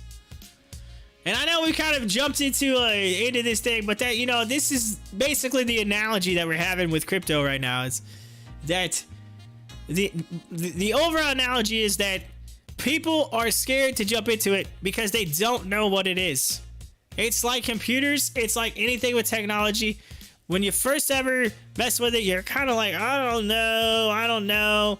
Because let's just be honest, it's in our instincts. People don't like change. I've noticed it over the years with everything that I've been or done or been a part of. When my radio station got bought out by another company. Oh my lord! Oh, well, yeah. Needless to say, I did come on the bad end of that at one point. New ownership came in and said, "See you later. Bye-bye now." See you later. You're out of here. That happened. But there was a few times before that where I was like, don't freak out, y'all. Embrace it. This might be a good thing. Might be a good thing. You never know. Now, a couple years later, it wasn't a good thing for me, but but there you go. So, but anyway, gotta remember, embrace change, because you never know how much better it could be for you in the long run. Let's see here. Dustin says, add one of them beaver boxes to there, Sonny. That's funny. April says, the first cell phone I remember was the one that my dad bought. It was huge and came in a large bag. That would be awkward to carry around. I mean, a very large phone, so 20 times bigger than now. Yeah, I said the old bag phones is what you're talking about. The bag phones. I always hear people talk about them. Hey, y'all, how you doing? So, I remember too when the shit. Oh man, wait. So, when they came out with the Samsung Note or whatever, the Note, then it came out, it was like the biggest phone. Like, this thing was huge. I remember working in a store, and I just know that our one of the guys that worked at AT&T with me, come out walking in, and he grabs like an iPad and he puts it up to his ear. I'm like, what are you doing? He says, look, I got the new Note. It's like, oh my god. Oh, he's like, that's what it feels like holding it. Joey says, the old bag phone. I remember those. The old bag phone. Neighbor says, my husband has the iPhone Note. The iPhone, there is no iPhone Note. Not iPhone, Samsung. I'm like, what are you talking about? The Note. Oh man, you know what I mean, April says. One of those. You know what I mean. No, but no, I hear you. It's definitely yeah, it's just so funny. They're so big. Yeah. iPhone. So, but think about it. So I talk about people and how they don't know they embrace change. My brother and my sister-in-law were the same way. I worked at the AT&T store for years. I tried my hardest to get them into a smartphone. They were like, oh no, we're flip phones. We don't need all that. We don't need it. I even told them, I said, look, I was like, I will, I'm telling you, like, I will show you. I explain whatever you need. Like, y'all need to get, like, everybody. I'm like, mommy. I was like, our parents, my mom and dad has a smartphone. They're using it. Why are you so scared of it? I said, if our mom can do it, I know you can do it. Like, come on now. Like, no big deal. They never would do it. I left AT&T, and probably about 3-4 years later, I'm over their house and their phone rings. I look over and I'm like, is that a smartphone? They're like, yeah. They're like, oh yeah, we just got them. And I was like, you're telling me y'all got a smartphone? They're like, yeah. Oh yeah, we decided finally to upgrade and da. I was like, I gave him the look. I'm like, really? The people, and I had to rub it in. I was like, you mean the people that said they would never get a smartphone? Y'all got smartphones? They're like, yeah, we decided to do it. Oh my Lord, they use them things religiously now, like religiously. It blows my mind. How many people how they were like, oh man, I can't believe we never got them back when. These things are amazing. The cameras, the pictures, oh my Lord, it's so great. It's so great. Look what I can do. Look at this video I watched. I'm like, Just plus my mind. That's what you all are going to be with crypto, all right? Y'all going to do that. Y'all going to be like you're going to be like, I don't know. And then you're going to end up getting some crypto and you're going to be like, I love it. Oh, I love it. It's so great. I can't stop looking at it. That's going to be a reaction, I'm telling you. Rebecca says, I should be getting my new Note 20 Ultra today. Just saying. Joey says, I thought AMC was running today. When it hit 55, it opened. What's your not a financial advice opinion on AMC today, Corey? Joey, first, you gotta quit putting an E in my name. There's no E in my name. Okay? Alright? No E's in my name! There's an E in your name, but it's not in my name, alright? Get that E out of here! I'm just kidding. It's all good. What's my opinion of it? My opinion is that we are up 2%. It is 28 mil in volume, and it's almost 11:30, which means we have no volume. We've got no volume. That's the problem. I think we still need. He put the E's in. Oh, Joey, come on now. You're about to get one of these. You're about to get one of these. All right. Okay. Let's look at it. Let's go to the day chart. The day chart. Here's the issue, all right? We fell out of that. I mean, unless you want to say, oh, hey, let's move this down here. Let's go to the. Oh, hey, look, we're still in it. We're still in it. Not really. Okay. No, I think we fell out of it. I think that's what happened. And people are like a little nervous, right? They're like, I don't know. What do we do here? What's this? No. We need this to move up this way and continue into here. When that happens, more volume will come in. But right now, this is our issue. That's my advice is we're in a bad spot right now, I think. We gotta pump it up. We gotta pump the volume up. Pump up the volume, all right? Because people are already jumping on the AMC death train right now, all right?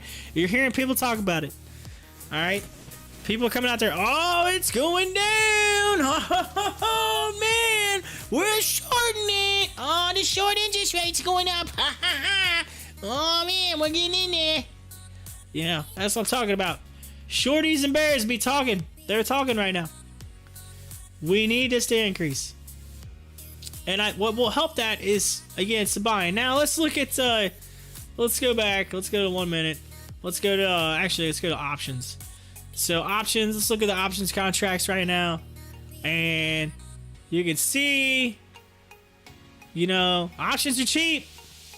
Options are really, I mean, when's the last, this is for this week. Look at this thing. When's the last time you seen $60 under, like, around $1 for that strike price? It's been a while. Options are cheap. We need some options buying. Let's look at advance. Let's go July 16th. Let's take a look at July 16th. All right. Look at some of these options. All right, so these are $3. I mean, these are fairly cheap for what they were. Just saying. Volume is everything right now.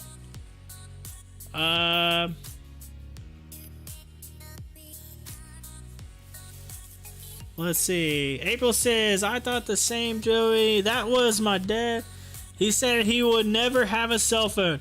He had his beeper for work, but refused to get a cell phone. When he was forced to get a cell phone for work, he liked it, but he was too stubborn to admit it. When he retired, he magically decided to keep his cell. Magically decided, huh? April says, I remember those beepers. I thought I was on top of the world when I got mine. Oh, the beepers. Beep, beep, beep, beep, beep, beep, beep. Oh, hold on. I gotta go to the payphone. Yes, payphones were a thing too back in the day. Payphones. You don't see too many of those anymore. When you do, you're kind of like, whoa, there's a payphone. Holy smokes. I remember there was one in a town not too far away, and it seriously reminded me of what's like Superman or whatever. It's like the old phone booth where like you had actual legit like the square round like the ones you see in the movies. It's like you go in it and you could shut the door. You're like, I'm in the phone booth. Yeah, and you just wanted to open it and come out wearing a different outfit. Like he totally wanted to do that. See, y'all remember 143 on the beeper? There's no volume anywhere. They've been saying to finish the wedge, we need low volume. Laugh out loud. I'm ready to be out of that wedge, but the wedge keeps getting pushed out. Yes. I don't remember 143. Couples would send it to each other. It meant I love you. It was the number of letters in each of the words of the phrase. Ah. Let's see. Oh, okay. Haha, got you. I guess I never knew that. Metamaterials, move it up again.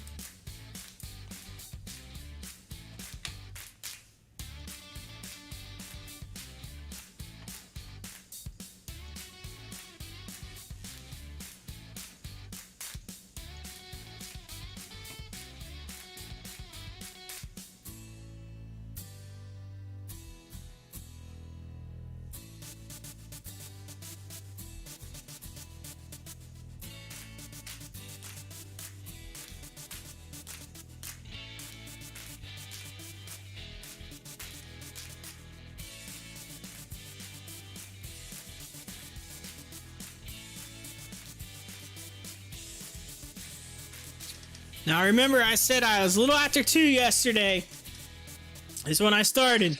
And here we are at 11:30, and I've got a little over 23 olive earned. 23, all right? So that shows you I'm making a little bit over an olive an hour. A little bit over. And that's going to continue to increase. Continue to increase. As time goes up on this crypto here. April says either I don't remember that or I chose not to remember because I would have been telling the wrong person 143. That's funny.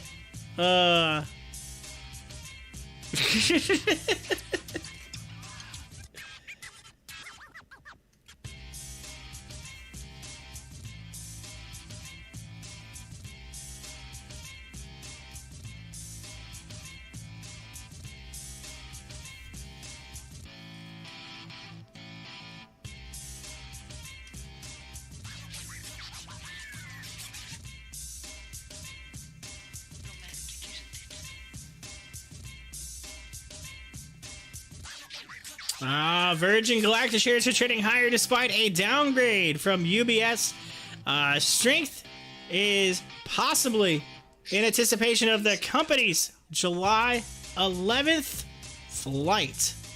July 11th.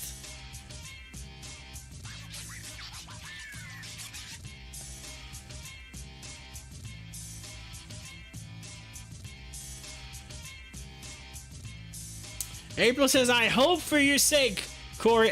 Y'all keep putting E's in my name now. Come on now. Y'all know you're doing that on purpose now. Come on, man. Come on. Let's see. I hope for your sake, Corey, that it increased a lot. Thank you, April. Thank you. That would be epic. And that would be epic. But hey, you never know. I might have just found a little hidden gem. You know what I'm saying? April says, I'm much younger than my age. Aren't we all? Aren't we all? I usually don't put the E, but I seen everyone else doing it, so I assumed it belongs. Yeah, they're all giving me a hard time now. Every time I say your name, I think of Corey Matthews. Oh, you're talking about Oh man, was that Boy Meets World or whatever? Is that what you're talking about?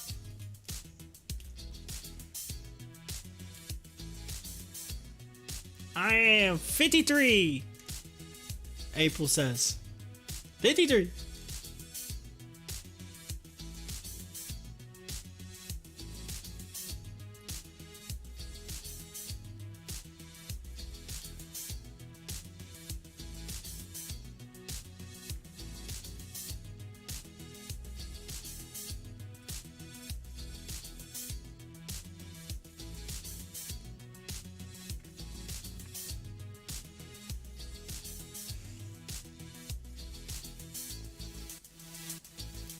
Yep, Boy Meets World. I used to think Topanga was exotic and hot when I was a kid. Yeah. He's like, yeah. Topanga.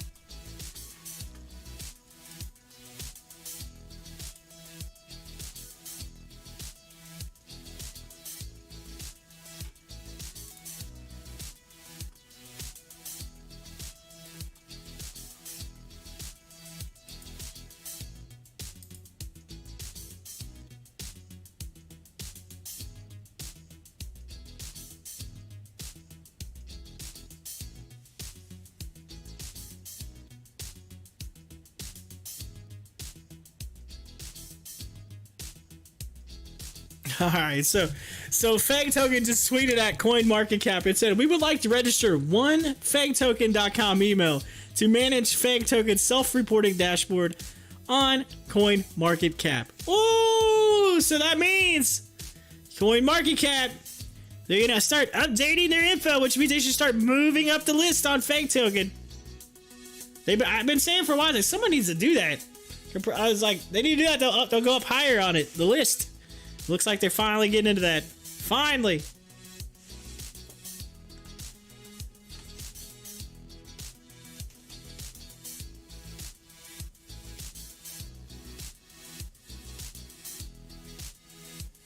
All right, so some of y'all might have heard me earlier this morning talking about how I finally got a chance to watch The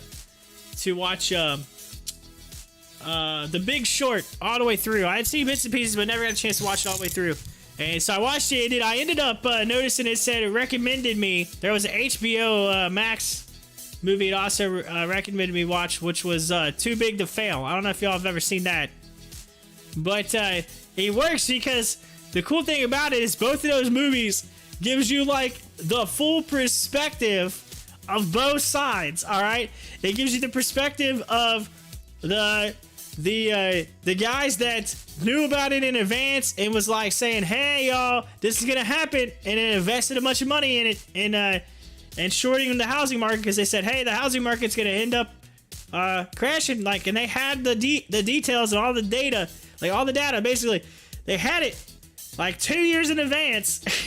And they're sitting there going, look, this is gonna happen, like, and they took positions out way in advance saying it was gonna happen, and like bet they're like all their money saying, hey, this is gonna happen. And sure enough, it started to happen, and they had proof because the reason why they shorted is because they knew about it. They started going around and investigating and checking into it and realizing that all these people were all these companies were all these, you know, loans, the companies writing bad loans, banks writing bad loans. I mean, just terrible loans or whatever, and and so they started realizing it.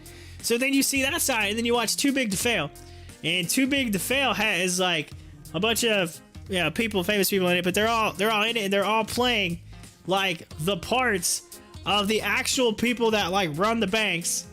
So you get to see like that, and then you know, the treasury, head of treasury and all that. You get to see all the behind the scenes of what like went on there. And so it's really cool to watch those back to back and see like both sides, and you can just really tell how stupid the banks were. Like, just how dumb they were. and how stubborn they were and how they didn't care about anything but themselves. I was like, oh my gosh. Like, it's just mind-blowing. But, craziness. So if you get a chance and you haven't seen those, you need to watch them. So The Big Short, you can watch that. That's actually now on demand for free on Pluto. If you download Pluto, the Pluto app, that's where I watched it. And then Too Big to Fail is on HBO Max. And then there was one that's recommended, which I remember the story. I remember it being a big thing when I was younger. I know a little bit of it, and like I said, I remember it being on TV. But I definitely would like to go back and learn a little bit more about it. And that was the whole Enron thing that happened. And so there's some like documentary that was recommended too for me to watch. It's about Enron. So I like that. I'm gonna have to watch that and see what that's all about. But yeah, it's crazy to go back and learn about things that you saw when you were younger, and maybe you knew of it, but you didn't really read into it. You know, because when you're a kid, you don't read into a lot of stuff like that. You know, you're more focused on, oh, hey, I got a baseball game tomorrow, or I got a football game, or hey, I got this, or I got that, or I'm going to my friend's house, or, you know, you're not so concerned with some of the events that happen when you're younger, and then, you know, whatever. And then later in life, you learn about them, and you're like, wow, man, now I get why they were being like that. Now I understand. You know, so. Of course, I was coming out of high school when in 2006, I graduated in 2006, and so, you know, in 2008, I was just getting into the workforce. Really, I mean, I was in radio, but just really getting into it when all that hit. So 2007, 2008. So I remember that pretty hardcore. What a time to come out of high school! Just saying, what a time.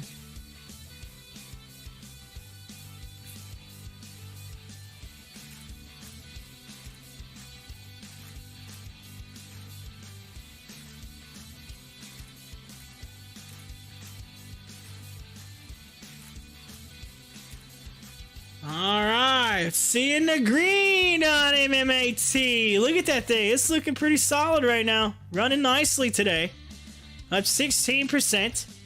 Has a high of 790. We're set at 787. And we're just getting a nice continued growth right there on MMAT, which is nice. Of course, by the way, I looked at it earlier on Fintel, MMAT, and I'll update it again really quick. MMAT, 150,000 short shares available at 135.23 short borrow fee rate according to Fintel. So it is heavily shorted. Heavily.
Ooh, Second Sight Med gains FCC approval for Argus R2's glasses. So there you go. Eye's gonna get some movement, baby. Let's see. It's up 6%. Let's take a look at Eyes.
All right, so I had to post this out there. It's hilarious.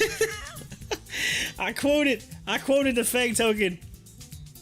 The fake token says, at CoinMarketCap, we would like to register onefaketoken.com email to manage fake token self-reporting dashboard on CoinMarketCap. And I put the email address at fake token would like to use is ... fake to the moon at faketoken.com. Hashtag thank you in advance. Oh, epic.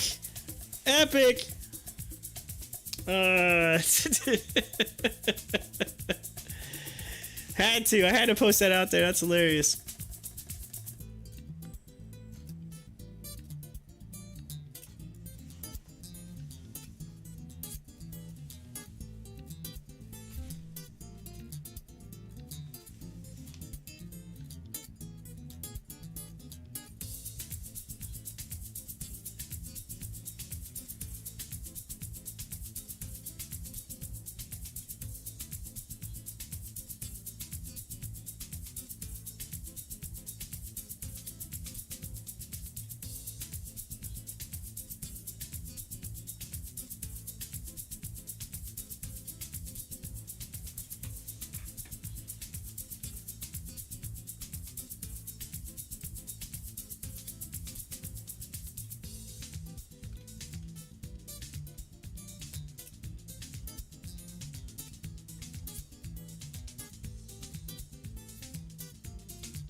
All right.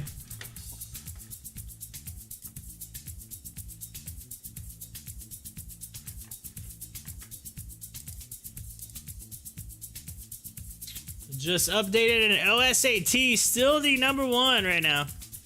OSAT still taking the top spot, up 55%. Just hanging in there over top of BSQR. Right behind them, we got ADXS, GLOP, PFSW, and BLIN. Those are your big session movers for today. And as we are, ladies and gentlemen, just a few minutes here shy of going into the afternoon hours, as we're about to end the morning. You have 7 minutes, ladies and gentlemen, left of your morning, at least here in the Eastern time zone. For those of you that are in other time zones, well, you might have a little bit more money. A little bit morning. A little bit more morning, excuse me. I can't talk. I got money on my mind. Got mind on my money and money on my mind. But yes, you might have a little bit more morning. I know Joey out there in that Central time zone, and I think April might be in the Central time zone as well. Y'all all out in that Central time zone. You're out here in our time zone. We're about to end that. We're about to go in the afternoon.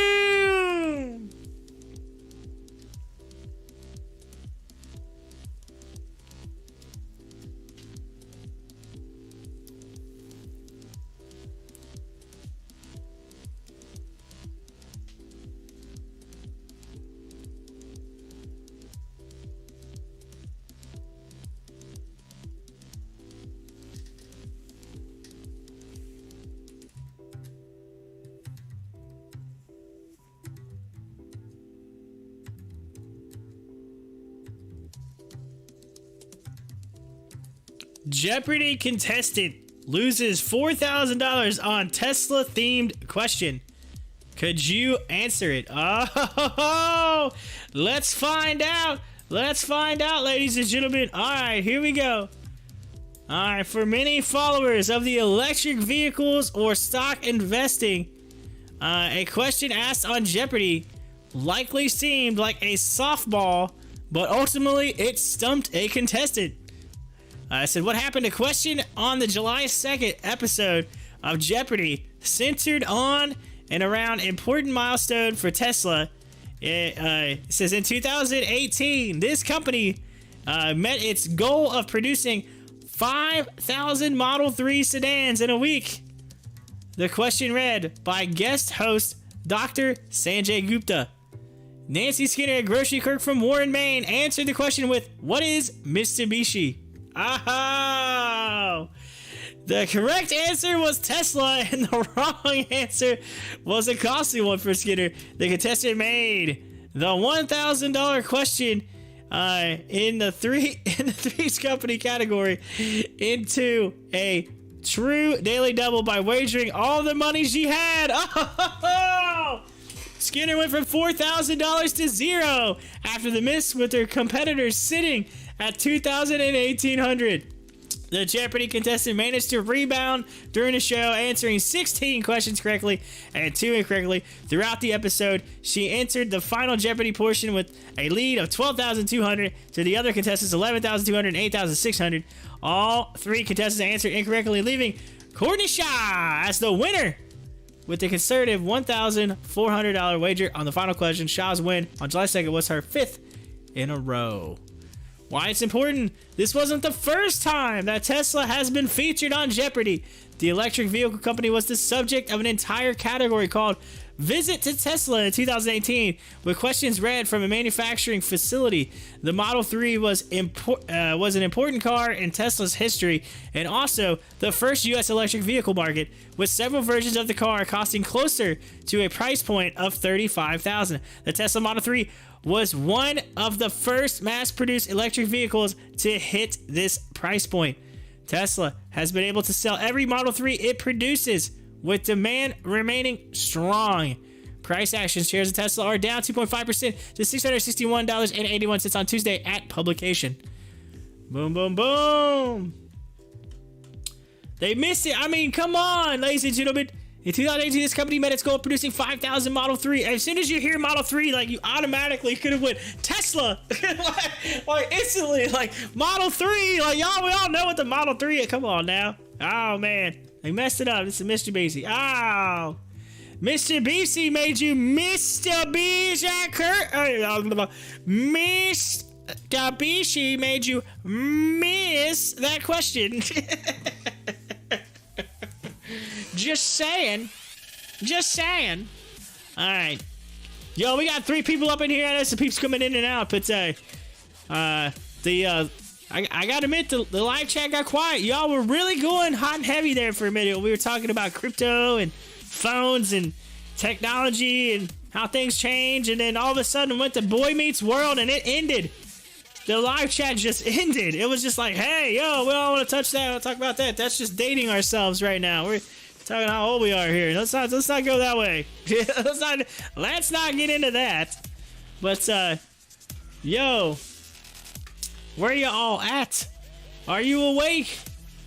I know there's only there's a minute and a half left of the morning time here. Y'all gotta wake up. Except for those of you in the other time zones. I guess you could sleep a little bit longer. I guess. Let's see here. Raymond James update on First Dibs. Outperform initiation. Firm sees 20% plus long-term revenue driven by growth of online luxury market, buyer-based growth of existing cohorts, new category growth, and international expansion. Dibs right now is down 0.33% to $25.70.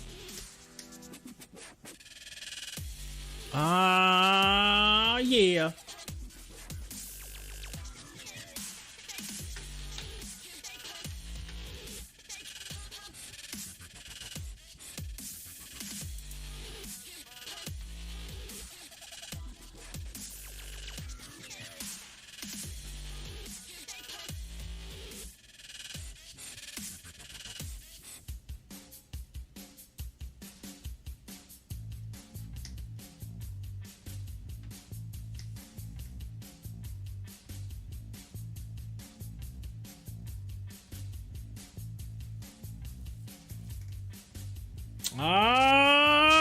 We are less than 4 hours, ladies and gentlemen, away from the end of the day, and we are into the afternoon. Why? Because it's noon here in the Eastern Time Zone, ladies and gentlemen. Let's give you a quick update and see where we're at. AMC currently setting up 1% today at $52.49. Has volume of 31 million with a high of 55 and a low of 52. So we'll continue to watch as we are currently setting somewhere near that low, but we're just a little above it, so we're hanging in there. Let's see if we get back up towards that 55 mark. It was a nice run up today and then kind of a pullback, so we'll see if the afternoon continues to push it back up and if we can increase the volume on AMC. GameStop currently sitting down 3% at 196.72. It had a high of 204.77. It opened at 204.57, so it had a little quick pop and then back down. As for MMAT, it's been doing very nice today, up 14.54%. It went all the way up to $8. It touched the $8 mark. It was just like, hey, oh, $8, oh, $8, and that's it. Currently at 10 million in volume, and we're watching at $7.73. OSAT, yeah, you know me, it's sitting there at 54. 05% is currently the number one stock today. Is the big dog daddy of the session. Biggest mover of the day, and it's at $8.38. Had a previous close of $5.44. Went all the way up to $9.83 before coming back down. So it has had its run-ups and its pullback. So we will continue to watch OSAT and see if it continues to be the big dog daddy of the day. And no, it doesn't. BSQR just all of a sudden on the refresh takes it. B squared all of a sudden jumps in right when we're talking about it. BSQR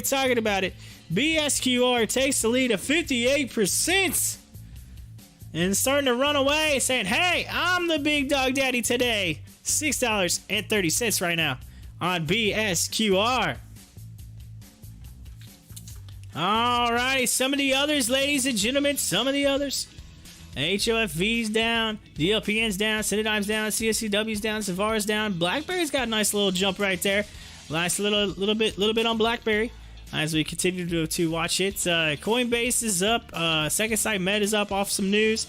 And then looking at the crypto market, it looks like Bitcoin's up 1%, Ethereum's up 4%, Litecoin's up 0.66%, Doge at 0.15%. BNB is up 6.5%. Hex is down a little bit. Of course, it did have a nice run up, and then it can come back down to 3%. And then Shiba Inu is up 5%. So we're seeing some green in the crypto market, ladies and gentlemen. There's some green out there in the crypto world. And yeah, that is your update. And should be seeing the midday market update coming up here real soon. I don't think it's, it usually comes a little afternoon, so we'll be seeing that here shortly. Get that update for you. Coming soon.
right, so hey, so here's the deal.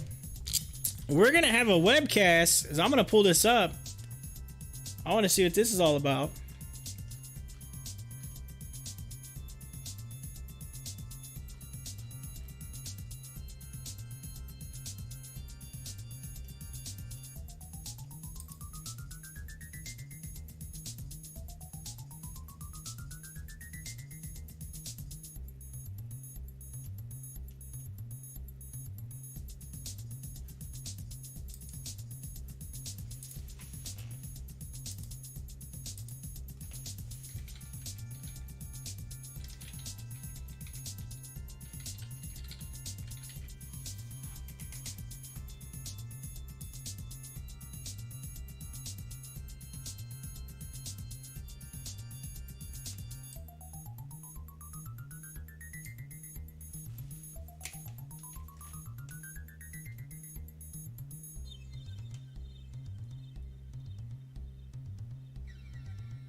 Alrighty, ladies and gentlemen, we are going to have the metamaterials.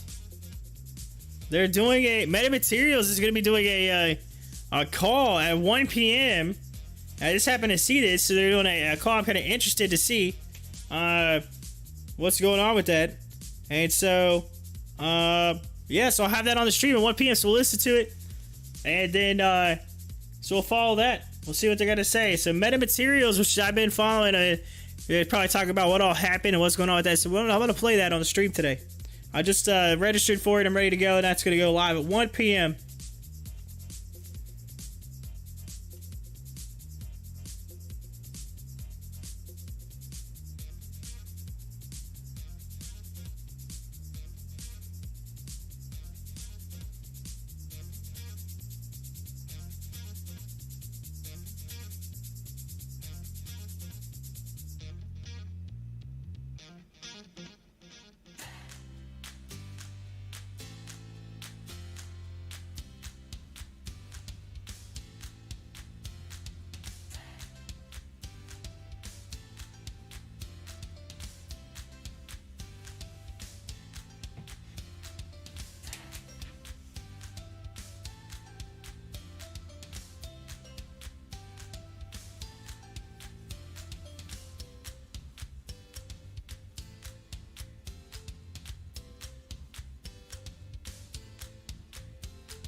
All right, I'm gonna pull this thing over just so we have it.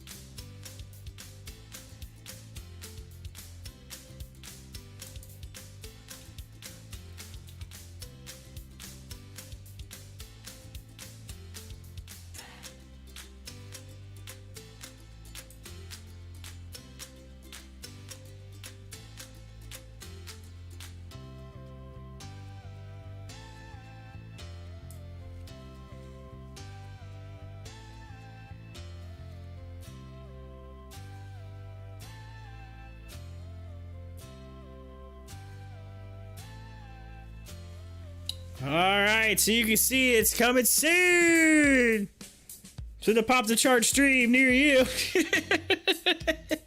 Metamaterials. We will have that MMAT 1 p.m. to 2 p.m. So it's an hour-long call. Let's see what they got to say. I think it'll be interesting. We will listen in and see what they got to say. So when we get a little closer to it, I'll refresh the screen and whatever, all the deets and whatever. We'll get in.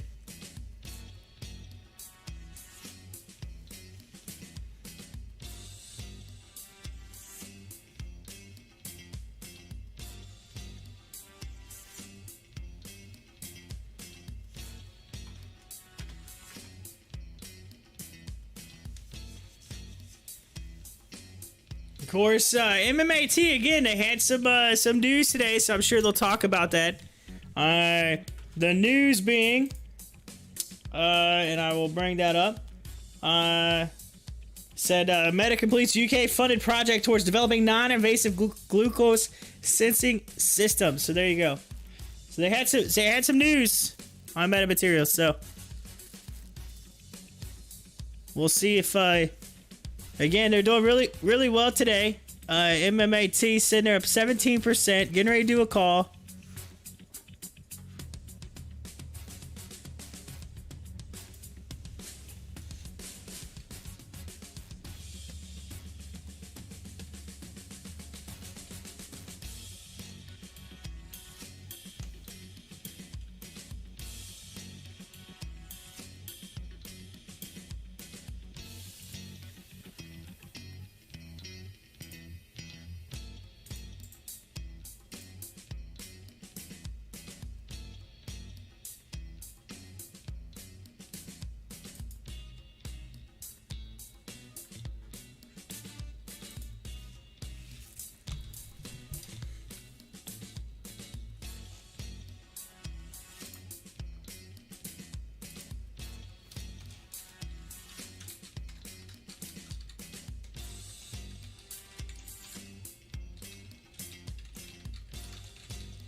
All right, we might see some peeps pop in here from Meta Materials. If so, if we see some people coming in, welcome. My name is Corey. I'm host of Pop the Chart. To the streaming each day, market open through market close. We're going to be covering the Meta Materials MMAT. We'll be covering the live call that they're doing at it's 1 p.m. So here and what we got 41 minutes. So a little over 41 minutes. We'll be running into that. So I'd like to welcome each and every one of you for coming in. Make sure you hit that like button, hit that subscribe button if you haven't already. Hit up the live chat. Let's talk about it. So I know, and I'm in on Meta Materials. I've been in. I got in with TRCH and with my boy Jason, who should be in here in a little bit. Rolling into the live chat. I think he's at some appointment or something right now. But so we've been following it, and I'm just curious to see because MMAT is looking good today. It's up 17%. We had the news today, earlier this morning, that about the UK funded project towards developing non-invasive glucose sensing system. So we got that. So I'm curious to see what they're going to talk about this 1 p.m. Call, and you can join right along and listen in. We'll have it right here on the stream for you, so you don't miss anything. It makes life a little bit easier. You can check it on right along next to the stock chart. We'll have that for you so you can follow right along for MMAT coming up at 1 p.m. Eastern Daylight Time. So currently sitting it's 12:19 right now. So we've got literally 40 minutes and 5 seconds. So you got 40 minutes. And that should be going live, and I'll have that refresher ready to go. I'm already logged in, registered, and ready to go for the 1 p.m.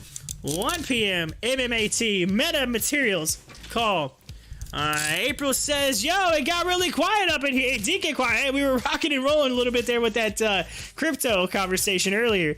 And then everybody was kind of just like, they just kind of fell off for a minute there. But hey, we're up and running now. We're ready to go.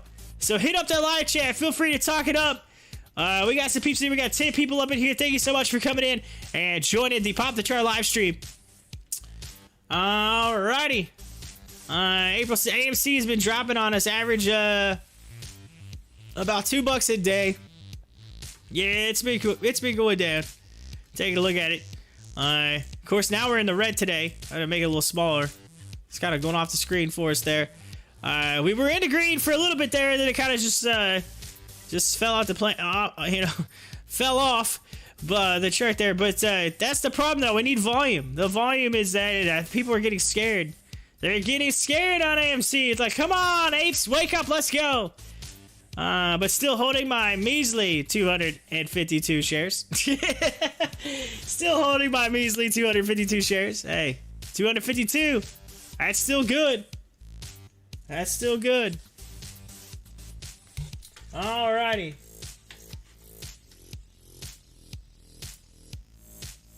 Boom, boom, boom.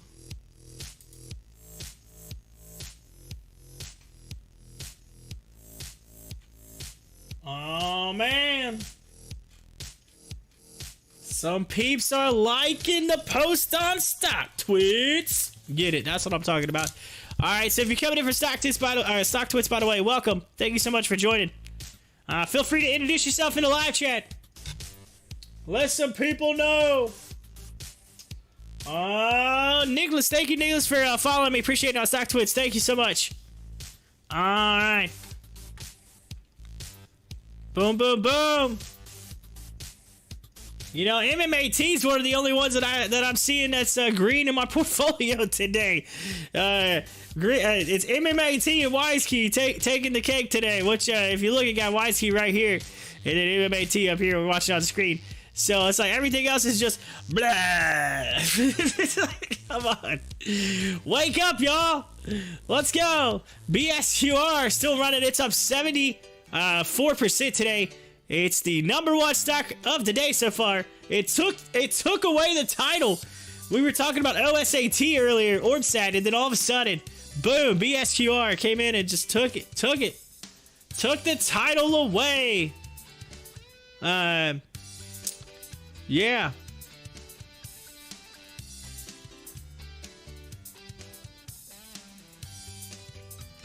Took the title away.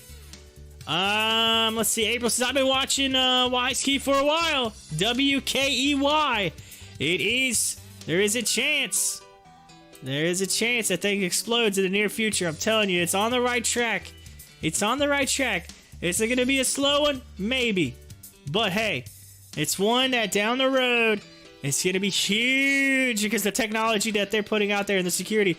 I mean, come on. They're working with SpaceX, y'all. They're working with SpaceX. They're doing some pretty insane cybersecurity technology. You have to check that out. Again, I'm not a financial advisor. I can't tell you what to do with your money. You got to make your own decisions. But I can tell you that that company is doing really well, and they are on the right track.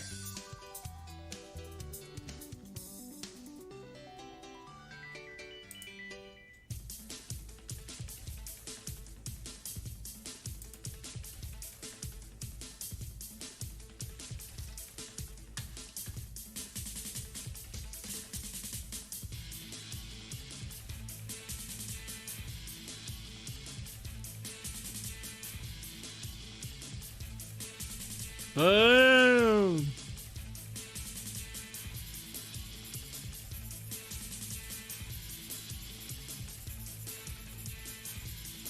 B square starting to move up, coming up off of that 200 and just pushing away. Gamma Whiskey! What up? How you doing? It says, hey, Paul here. How you doing, Paul? This red day reminds me of cover day when shorts have to pull out their positions to cover. Yeah, Well, that's it. It's anything. That's what we consider. Anything that's red is always considered a buying opportunity, right? That's. Think of it that way. Yeah, reverse psychology. Think about it. Think about it. Red days lead to green days, right? That's what I'm talking about. It's all good. You have the right mindset there, Paul. You got the right mindset. By the way, for those of you that are coming in, welcome to the stream. My name is Corey. I'm host of Pop the Chart.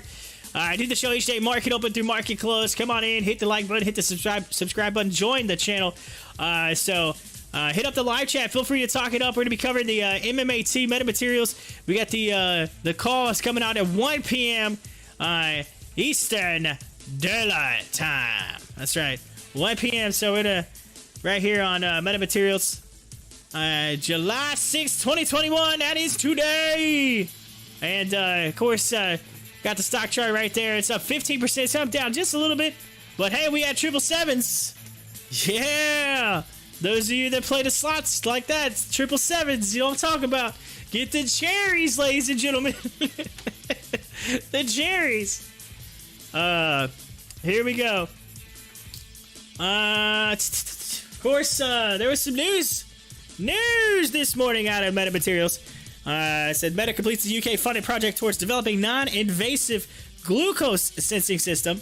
And I will read that for all y'all. It says MMAT, metamaterials developer of high-performance functional materials and nanocomposites, today announced the conclusion of a 27-month-long project to develop a non-invasive glucose sensing prototype, which combined radio wave and optical sensors to improve accuracy in predicting glucose level changes.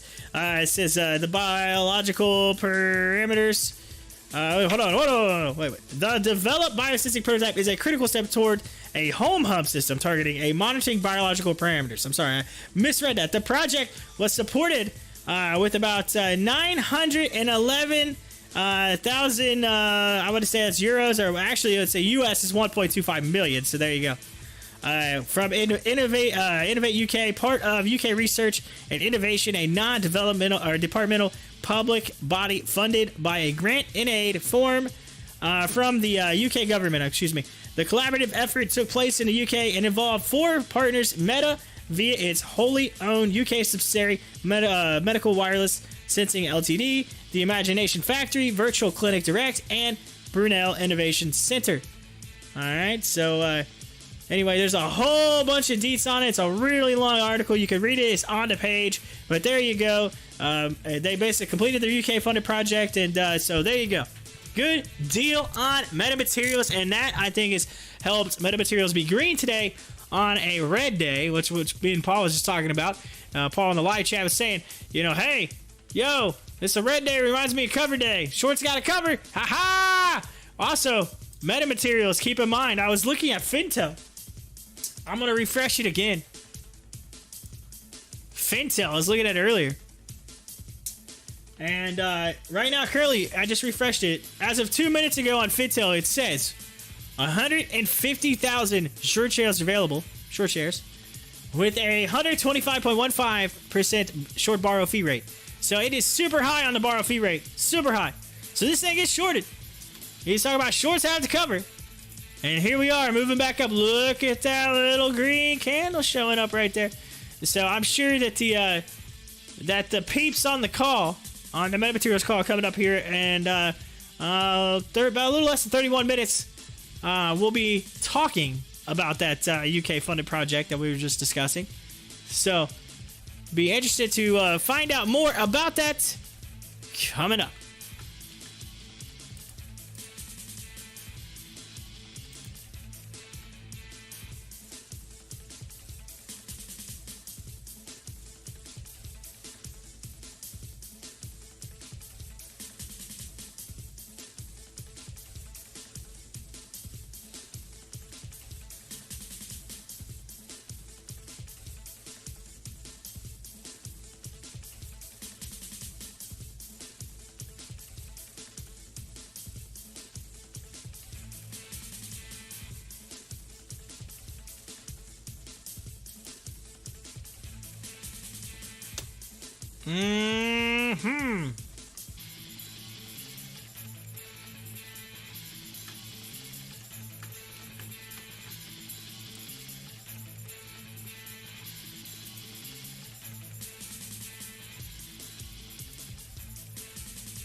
Of course, if you look, by the way, if you look at Stocktwits right now, and you go to the rankings, and you go to the most active on Stocktwits, number 4 is MMAT.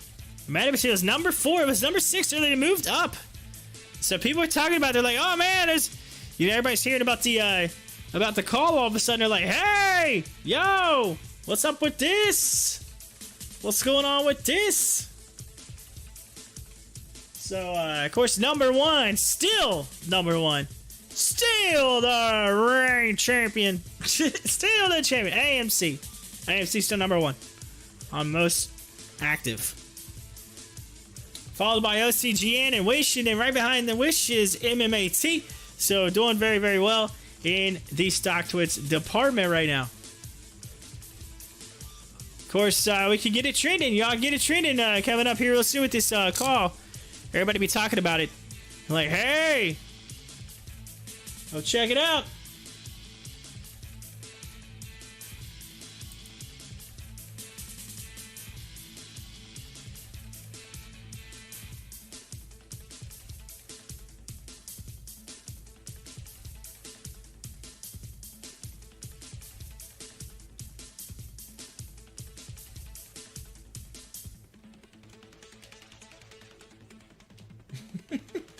Someone put out there, hey, are we ever going to get our TRCH dividend? Oh, the dividend. The dividend. If you received your dividend, let me know, because I never got mine. I can tell you that. That's going to be, hey, is that the question? Because someone going to ask that? They're like, hey, yo, where's the dividend? What's going on with that?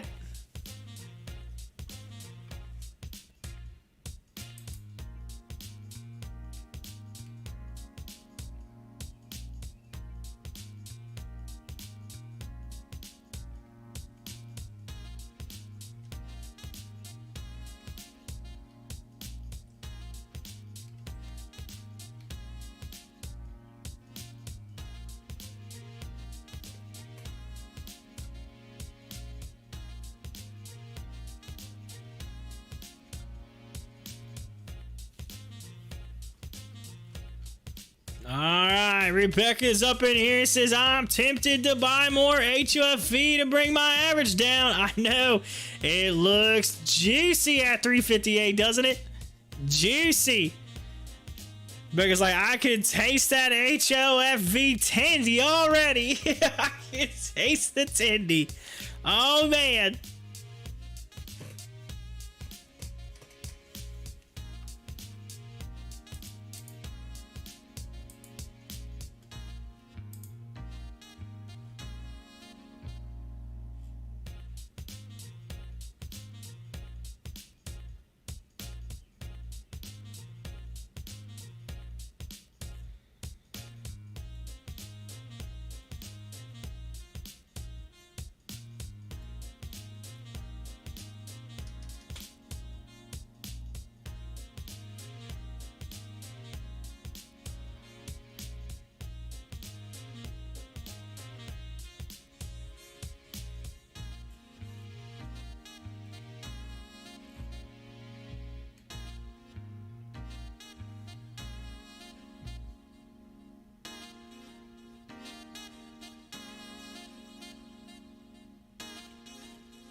Rebecca, are you licking your chops over there? You licking your chops on the tendies? On the tendies on HOFV, are you?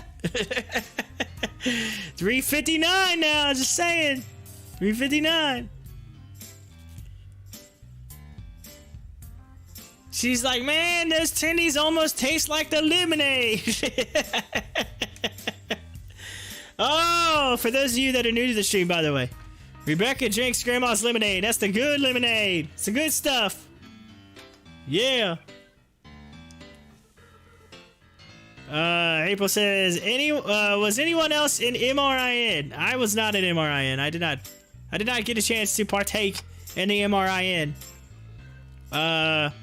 But anybody else, feel free to hit up the live chat. April's asking, like, hey, yo, anybody else? Any of y'all? Anybody? Yeah, you, maybe? Rebecca says, if you look at the daily, I like the chart. All right, let's take a look at it. Let's go to it. Let's go to buy the dip. The daily. Of course, I got to move all of my wonderful lines. Yes. It's coming down.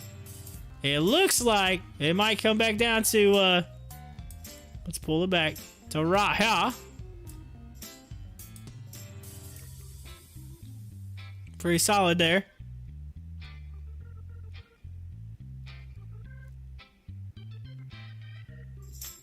Run up. And it just couldn't get past that 471. And it came back down. $3 inbound. $3 inbound. On HOFV right now. Off that big G-dub. Unless it bounces off. We'll see. You never know. This 15 might hit that 200 and just scoot back up there. We'll have to watch. Rebecca said, I just hate buying down trends. Yeah, I know. Hey, you know what? Again, it's one that you got to remember. Next month, they're going to be playing the Hall of Fame game up there. The NFL is going to be up there, so it's going to be big news next month. Hall of Fame game. Keep that in mind. Metamaterials. Yo. 22 and a half minutes, ladies and gentlemen. 22 and a half minutes for metamaterials.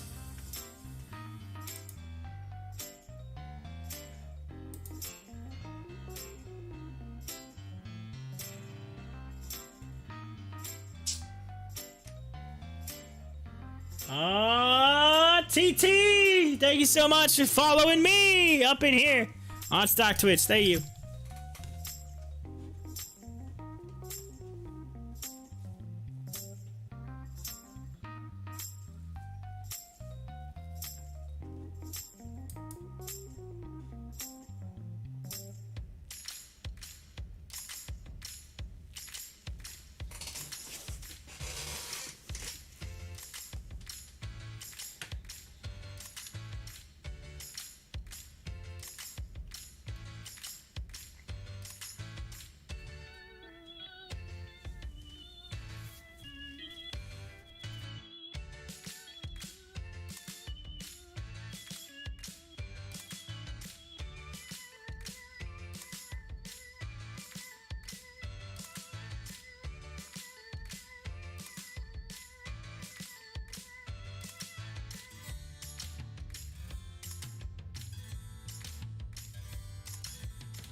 Oh man, big news in the crypto market just came across from Binance that says news! $55 billion London hedge fund, Marshall Wace, is looking to invest in blockchain technology, stablecoins, and cryptocurrency payment systems. A London hedge fund. A London hedge fund, $55 billion London hedge fund, is looking to invest in blockchain technology, stablecoins, and cryptocurrency payment systems. Yo, hedge funds are getting in on crypto. I'm just saying. You know, that's typically a sign something is about to explode. When hedge funds are like, hey, I'm getting in.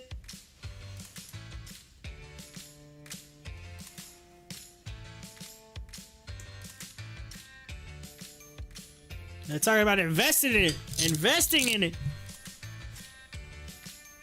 Let's see here. Rebecca says HOFV needs to do a live NFT auction at halftime and announced they are doing this. Oh, yeah.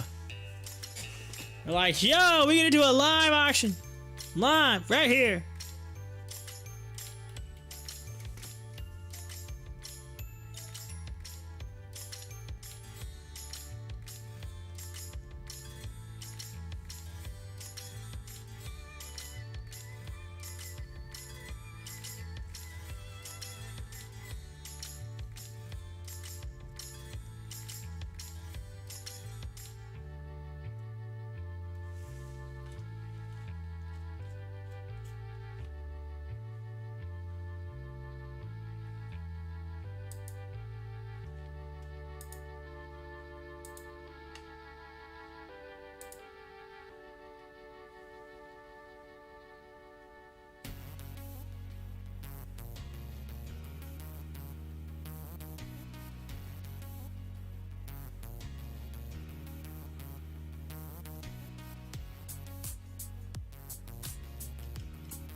Oh, the MMAT board is going crazy. People are getting excited. Let's see. April says, what is going on with the chart on CCXI? CCXI. Let's look at it.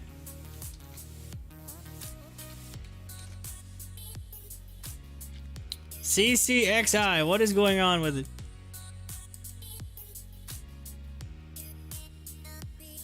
Well, it had a big pop this morning. It looks like. We're looking at it on the 1 hour. Let's go on the daily. On the daily, you can see where it will just boom. What it looks like is that people are starting to realize that it's getting closer and closer and closer to that 200. And maybe you're starting to put some money into it, at least from right at this view. You had this big drop off on the days and it slowly started increasing, and then you got this little, looks like about to break over the high and continue upward. That's it.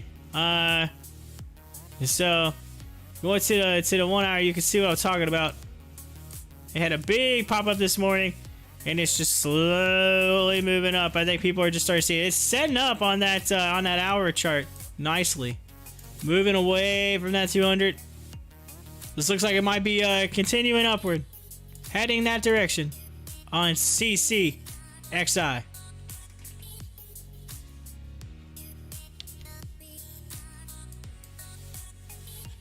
It's got now. You can just see it. Moving up.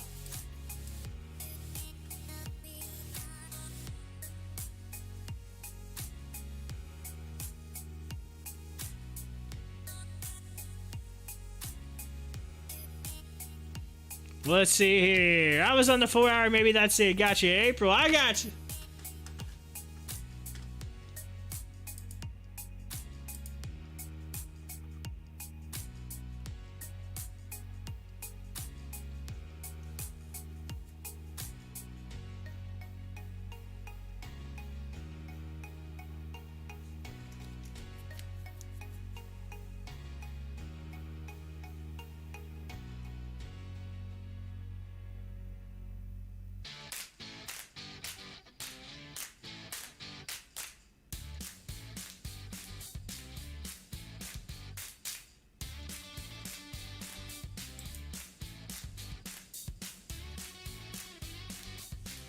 No problem, April. I got you. I got you. I got you. All right. Back to OSAT. OSAT. Coming back. Look at it. Taking the lead again. It's up 87, 88%. It's running right now. OSAT. You got a battle. OSAT and BSQR just been going back and forth with the battle.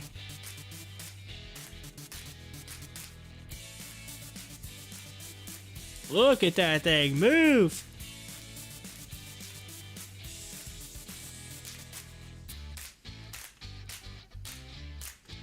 Alright, we're at 14.5 minutes for a metamaterials conference call here. Let's see what that's all about. I'd say they'll be talking about the UK funded project as well as everything else is kind of just taking place recently and maybe an outlook for the future. It's just a little, hey y'all, this is what's going on. This is what we got. So I'm curious to see what that's all about.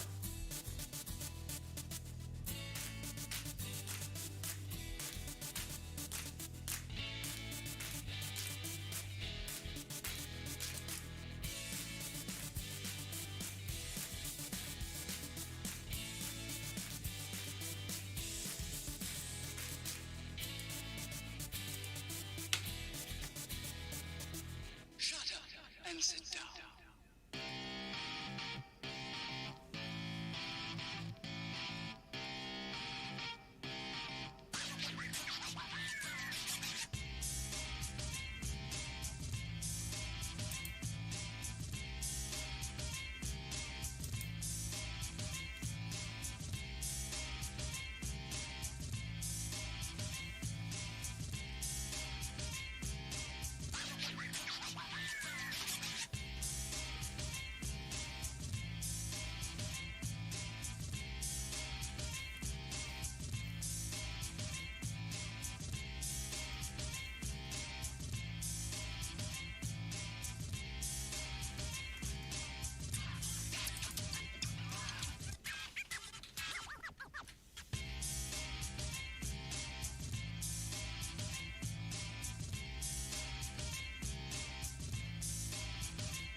And sit down.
All right, we should be seeing some people popping in here. Come on in and welcome, ladies and gentlemen, to the Pop the Chart live stream. My name is Corey. I'm the host of the live stream, and we'll be covering the MMAT metamaterials, ladies and gentlemen. conference call webcast coming up here at 1 p.m. Eastern Daylight Time. We are 9 minutes and 36 seconds away from the call. Got 22 people in here. Come on in, join, share the link out, let everybody know. Hit up that live chat, hit that like button, hit that subscribe button as we get ready for the call. MMAT currently at $7.70. It says up 14% today. Already today, so it's doing really well. It was up 17%, I think, earlier with a high of $8, so doing well. Casey, welcome. Says, I'm too lazy to join the call directly. Hey, that's okay. I'll do the hard work for you there, Casey. Kid, hello, welcome to Pop the Chart live stream. Come on in, ladies and gentlemen. We'll have some fun today on the show here. By the way, for those of you that are new to the stream, my name's Corey, and I do the show each day, market open through market close, covering everything from the stock market to the crypto market and everything in between. So come on in. Feel free to join it. Again, hit that like button, hit that sub button, join the show. You're more than welcome anytime. Our live chat is open, and we have some peeps that come in every day to come in and hang out. It's a fun show, so you're more than welcome to join us on a regular basis. Despite the call, and some of you coming in just for the metamaterials call, and that's fine. There is nothing wrong with that. You know what? All it is me providing you with a little bit of content. That's what I'm talking about. Again, so feel free to get ready. I will pull up the stock chart. I'll go full screen on metamaterials here. We'll go ahead. It's fine. OSAT's kind of cooling off a little bit. Been following that because OSAT and BSQR have been fighting for the big dog daddy today. We'll have to see who ends up being the number one stock today, considering the movers and gainers that we've been following. But let's go to it. MMAT. Let's go to the chart. MMAT. Let's go. Metamaterials. For those of you, I am invested in as well, and MMAT got in with the TRCH and the merger. So one of my regulars came in here and said, "Hey, you should do this." So we decided to invest in it together, and so I'm curious to see where we go from here. Rebecca's one of my regulars, says he will even explain how space monkeys make it back to Earth. You never know what's going to come out of my mouth. You never know what's going to end up on the live stream here on the Pop the Chart live stream. And Rebecca can attest to that. You never know. The conversations that are had in the live chat sometimes are very interesting. So feel free to join us. Smash that like button for those of you that are invested in MMAT and want to see it go to the moon. Let's go. I'm in it with you. And especially those that are out there that are still saying, "Hey, where's my dividend?" For those of you, you can still smash the like button. It's okay. Bill Actus says, "Hi, thanks for the MMAT call." No problemo. I got you, Bill. Yeah. Or Will I Am, however you want to, go with that. I mean, you can be Bill or Will I Am. Either way, all the same. Thank you so much for hitting the like button. Thank you. Feel free to share the call. Let some people know. Hit it up. Say, "Hey, yo, all you Reddit people, come on in. Join." I also do earnings calls on a regular basis, so every now and then you'll see me do an earnings call. Keep update with those. At least some of the bigger ones I will cover on the stream. Every now and then I'll do a giveaway. I gave away some SAFEMOON. I gave SAFEMOON last week for crypto, so some people somebody won that, so that was cool. So feel free to join the show. All right, y'all. What do you think about metamaterials? Let me know. Hit up in the live chat. I'm curious to see through this crazy thing that just happened this past couple weeks with the TRCH, with Torchlight, and then metamaterials, the merger, and then the reverse split, and all this jazz that happened. I'm curious. What do you all think about all this craziness? And now today we're getting the big announcements, or the big, UK funded project. So we have that announcement this morning coming out about developing the non-invasive glucose sensing system, and then they're like, "Hey, yeah, 1 p.m. we're gonna do the webcast." So I'm like, "All right, let's do this. So I decided, let's play it. Let's put it on the live stream. Let's get it up there. We got 13.90 mil in volume right now, high of $8. We had a low of $6.58, opened at $6.98 with the previous close of $6.74. Currently setting up 14.87% at $7.74 on MMAT. We're sitting there with the 200 right now, sitting at 751, and the stock price is sitting there right at that 15 day moving average. So I'm gonna keep an eye on it. So got a little bit of a pullback, but not terrible, because why? Look at this chart. Yeah, it's moving up, ladies and gentlemen. It's going that way. Can't beat that. All right, we are just a little over 4 minutes. 4 minutes away. So come on in. Join the stream.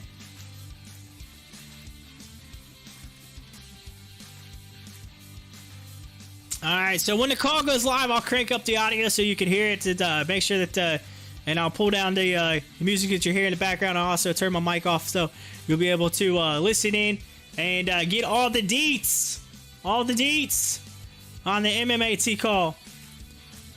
Are y'all excited? Y'all ready for this? 3.5 minutes. 3.5 minutes. 29 people up in here. Thank you so much for each and every one of you for coming in.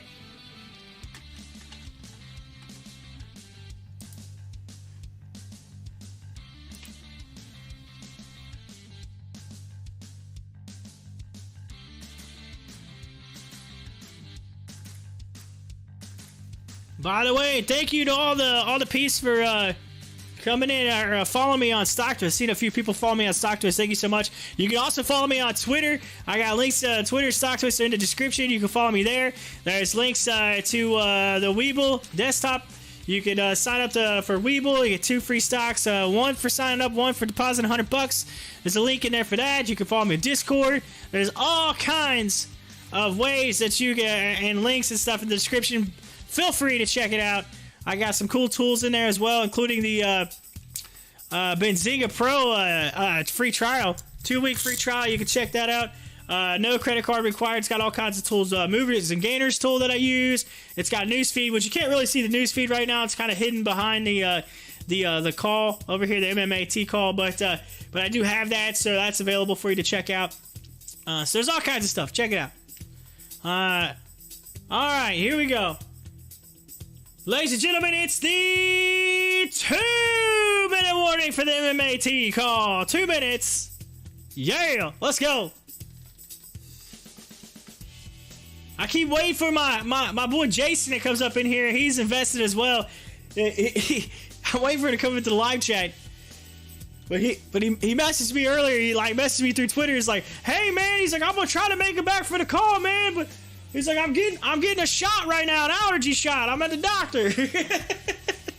I'm like, oh man, you're missing it. Metamaterials is running, man. Trying to give him the update. So, but 34 people up in here now. Thank you so much. We got some peeps coming in, joining the show. Come on in. Let's go. All right. I'm gonna click this refresh button just in case maybe they. About to load here. Oh, come on. It should just automatically refresh on here. Typically, they'll just open up and hit go. Alright, we're under a minute.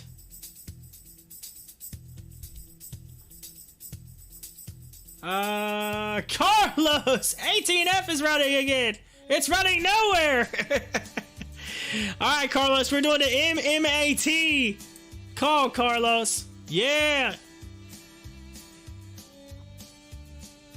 30 seconds. It should be popping up anytime. Just wait for it to do its thing. Typically.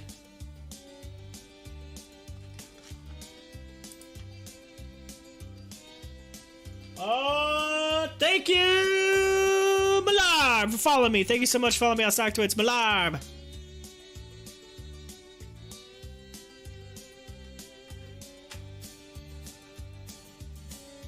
Watch him like mess with us and be like, "Oh, it was 1 p.m. Central Time." That's like the worst when you get the time wrong. You're like, "What? What?" 1 p.m. 1 p.m.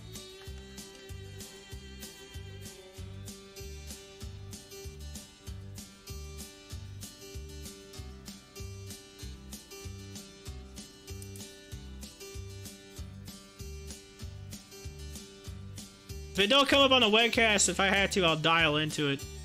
It's all good. Typically, though, it comes across the webcast. It's loading. It's doing something. Here we go.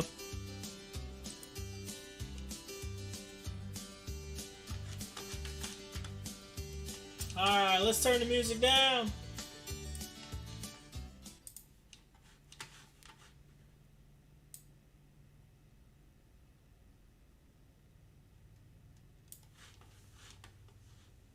Jason made it! Jason! Yes, I knew. I was just talking about it. You made it for the call. Alright.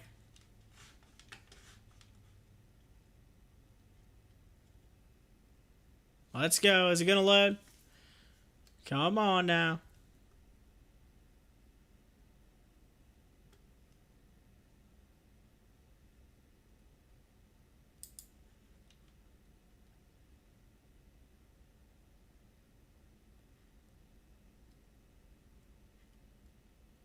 Might take a second. Either way, we got it loading. It's loading on your screen right now, the call. I'm sure it'll probably take a minute to get everybody in, whatever. But so just hang in there with me right now while we're waiting for this to refresh. And as soon as it does, and it starts playing, I got the audio set up and it's ready to go. But Jason made it. Woo! Get it, Jason. 36 people up in here. If you haven't had a chance to hit that like button, be sure to hit it. Also, feel free to hit up the live chat. It is open to talk about MMAT and anything you want to talk about market related. Feel free to hit it up right here on the live chat. All right, let's go. MMAT, come on now. Your system. I know it's probably a lot of people blowing it up right now. They're probably like, oh, man. But it's giving me, it's the dot. It's the scary loaded dot. Come on. We click join, and this is what we get. Am I going to have to play some music? All right, we'll do that until it comes up. It should pop up. It's, yeah, you never know. Sometimes these things, they have their little quirks about them. It takes a minute or so. But as soon as it goes up there, we'll get going into it.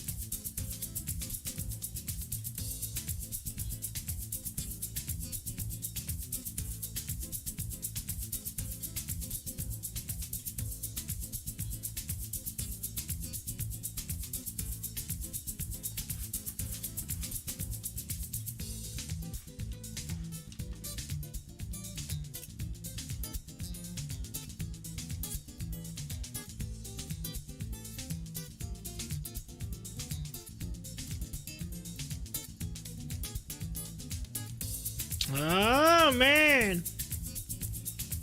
I must be bogging down the system. There's so many people hitting the system up at once. They've exploded it. They've exploded it, but hey, the stock chart's moving. That's all that matters. You seeing that? Just give us a minute here. We'll get it going. We have these issues every now and then. Let's see. April says, I'm sure they have a lot of people signing in, so it'll take a minute.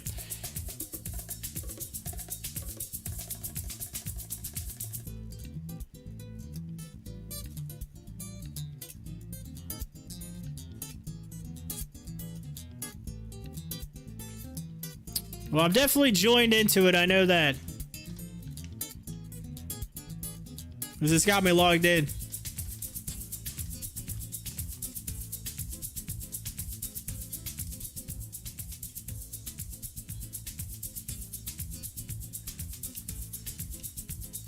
It'll be one of those things where it'll start playing like halfway through. We've had that before. Someone's like, "Oh man, we had all of it, but for some reason we didn't play it on the webinar, so we're gonna just like replay it back later." They do that every now and then. It ends up happening. But I don't know. I've never used this CQuar before. This is something new, so we'll find out about that. Might be their system just can't handle it. Too many people. We're blowing it down. All the investors. We're tearing it up, ladies and gentlemen. We're exploding the system.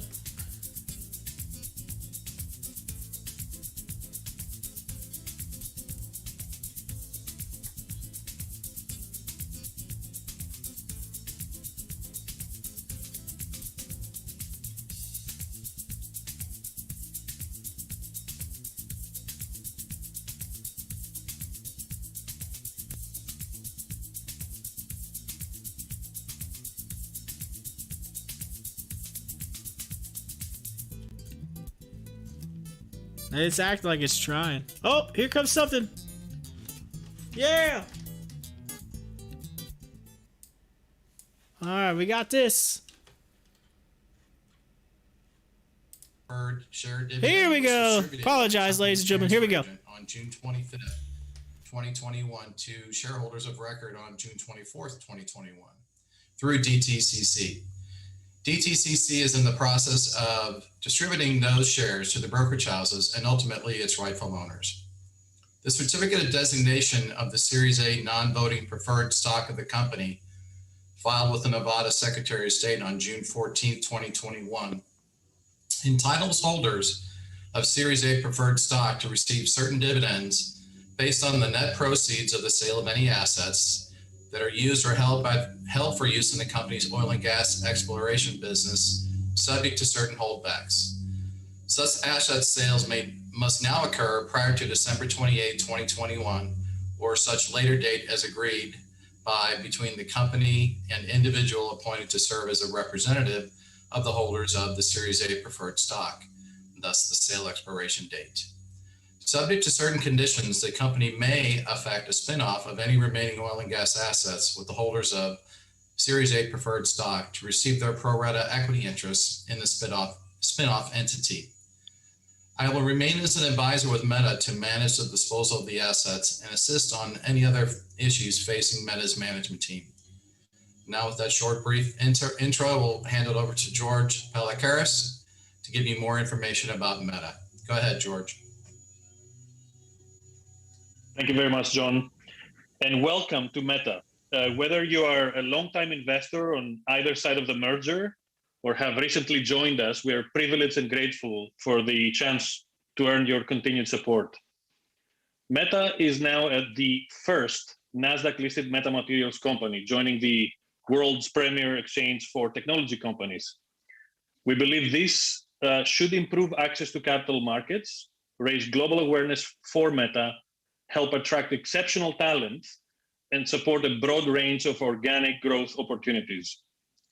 Moreover, it allows us to seek strategic opportunities to broaden our platform, focusing on complementary technologies, adding manufacturing capacity, and opening new markets. When I founded the company in 2011, I had the vision for how a new class of materials called metamaterials might be used to fundamentally help improve human life. My educational background includes degrees in computer engineering, digital communication systems, and metamaterial science.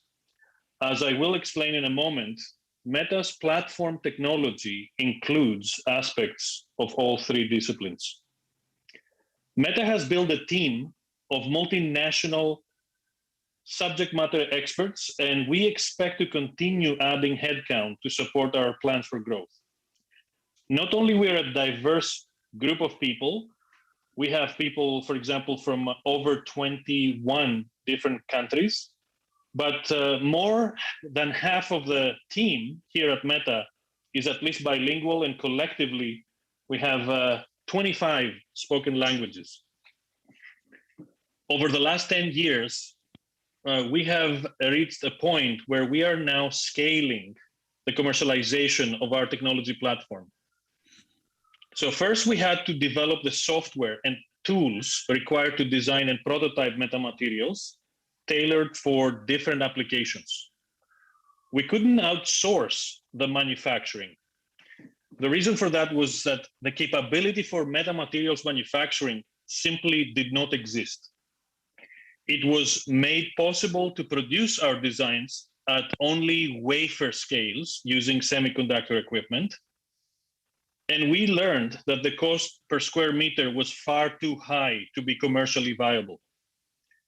Before we could commercialize our designs, we had to actually acquire and develop the tools and processes to fabricate metamaterials for the first time over large areas with semiconductor accuracy.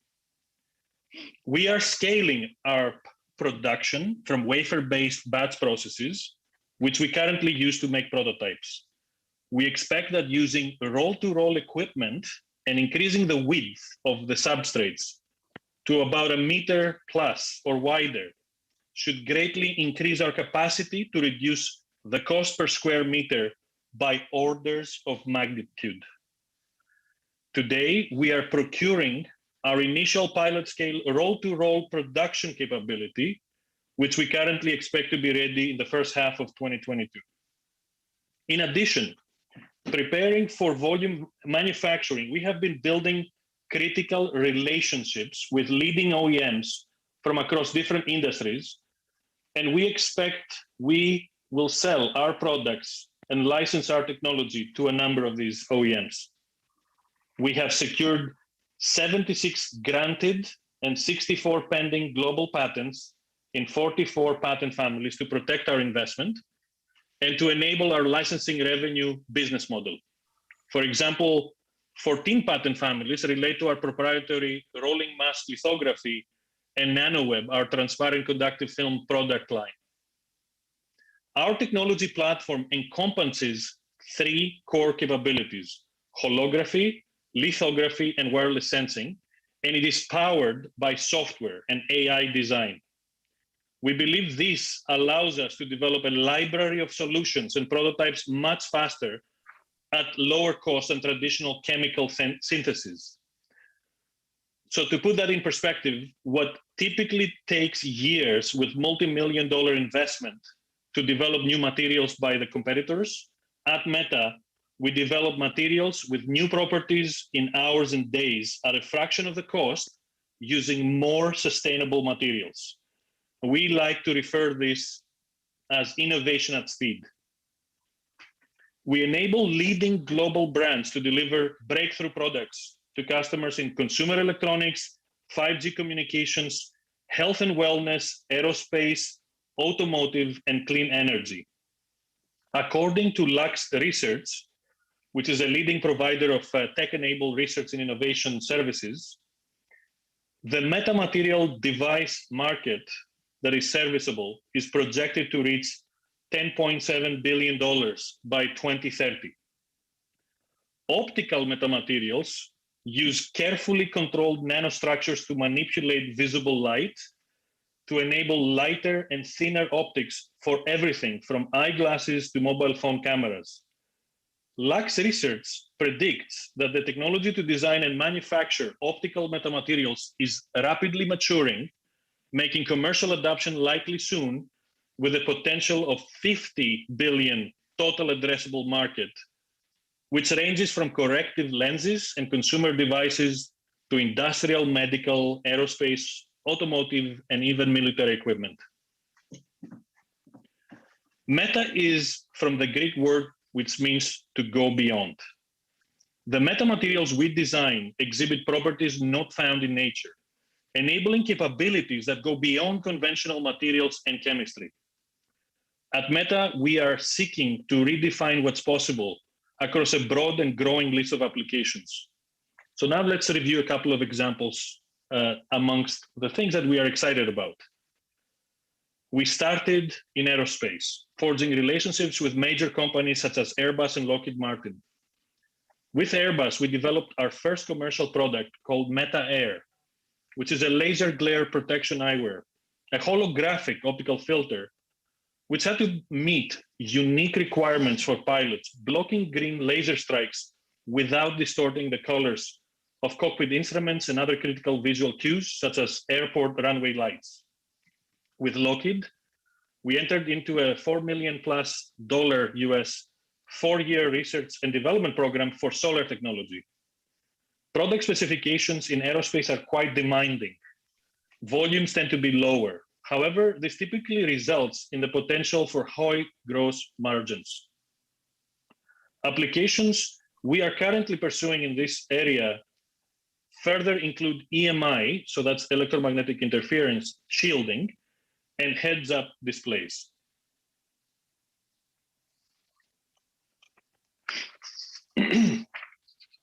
Wireless communications is another area of interest.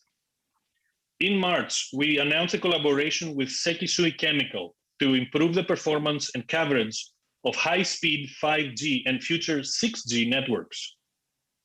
The general premise of high-performance 5G is to create wireless mobile networks able to handle a far greater number of simultaneous connections to greatly reduce network latency and to provide much higher data rates.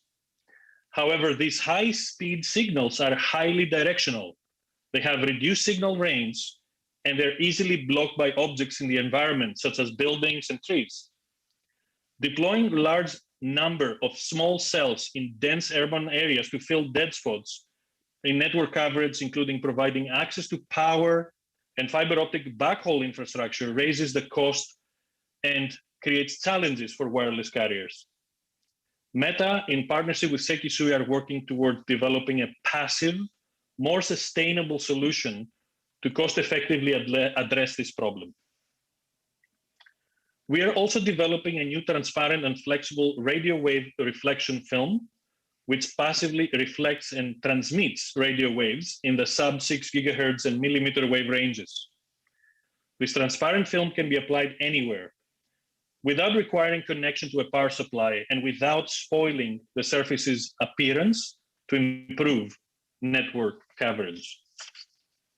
Within the Lux Research forecast I mentioned a moment ago, communications is estimated to become the dominant market segment, representing the vast majority of revenues until later in this decade.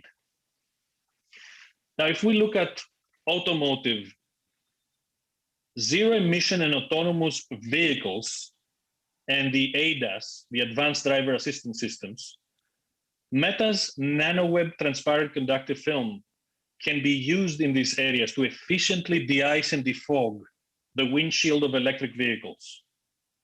By reducing bulk and weight, this approach saves interior space and should improve the range of electric vehicles.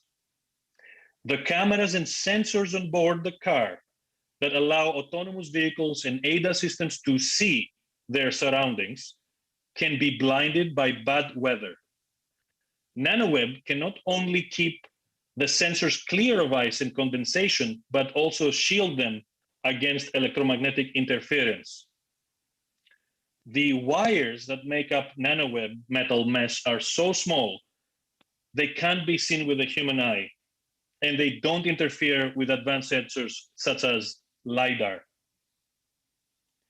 BCC Research projects that the global market for transparent conductive films will reach $7.6 billion by 2025.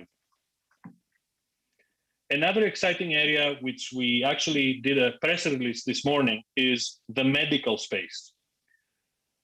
Meta is developing technology to improve the signal-to-noise ratio for MRI, magnetic resonance imaging scans. This has two important benefits. First, it improves the resolution, so basically the image quality for systems with lower field strength, i.e. smaller magnets. And secondly, it reduces the amount of time to acquire a desired image. So what does that mean?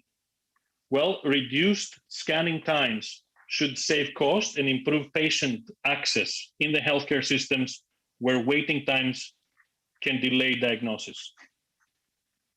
Meta is also developing GlucoWise, a non-invasive blood glucose monitoring device for managing diabetes without the need for painful finger sticks. A special metamaterial film designed to allow a wireless signal to go through the web of skin between the thumb and the forefinger allows measurement as frequently as needed without drawing blood. This morning, we announced the completion of a 27-month project supported by the British government and Innovate UK in partnership with Brunel University in London, the Imagination Factory, and Virtual Clinic Direct to develop a prototype that's a tabletop version of the wearable and handheld GlucoWise for use in point-of-care settings at home, in a clinic, or a doctor's office. This device consists of a home hub concept, along with a wearable element for overnight trend monitoring. It uniquely uses multi-wavelength biosensing technology, which combines optical and radio wave sensors alongside machine learning processing. The project demonstrated on a laboratory environment that the system improves the accuracy and the prediction of glucose level changes compared to using standalone sensors, either optical or radio. We filed, as a result of this program, 2 new patents covering this work. Preclinical human studies are scheduled to start this summer in the UK as the next step. And as you can imagine, accurately measuring blood glucose levels non-invasively without drawing blood must overcome significant challenges, including the weak signature of glucose molecules compared to the other tissue components and water. So the signal interference from other biological substances, the effects of the environment, such as ambient temperature and skin moisture. So we have work to be done there. The project we just completed shows the promise of combining millimeter wave and near-infrared signals to improve accuracy. Additional data collection from preclinical studies should help improve our machine learning algorithm, and we're excited to keep informing our investors and looking for strategic investors and partners to further advance this technology.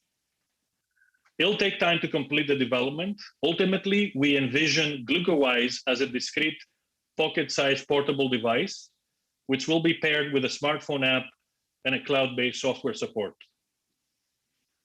So let's take a look at renewable energy. At Meta, sustainability is one of our core values.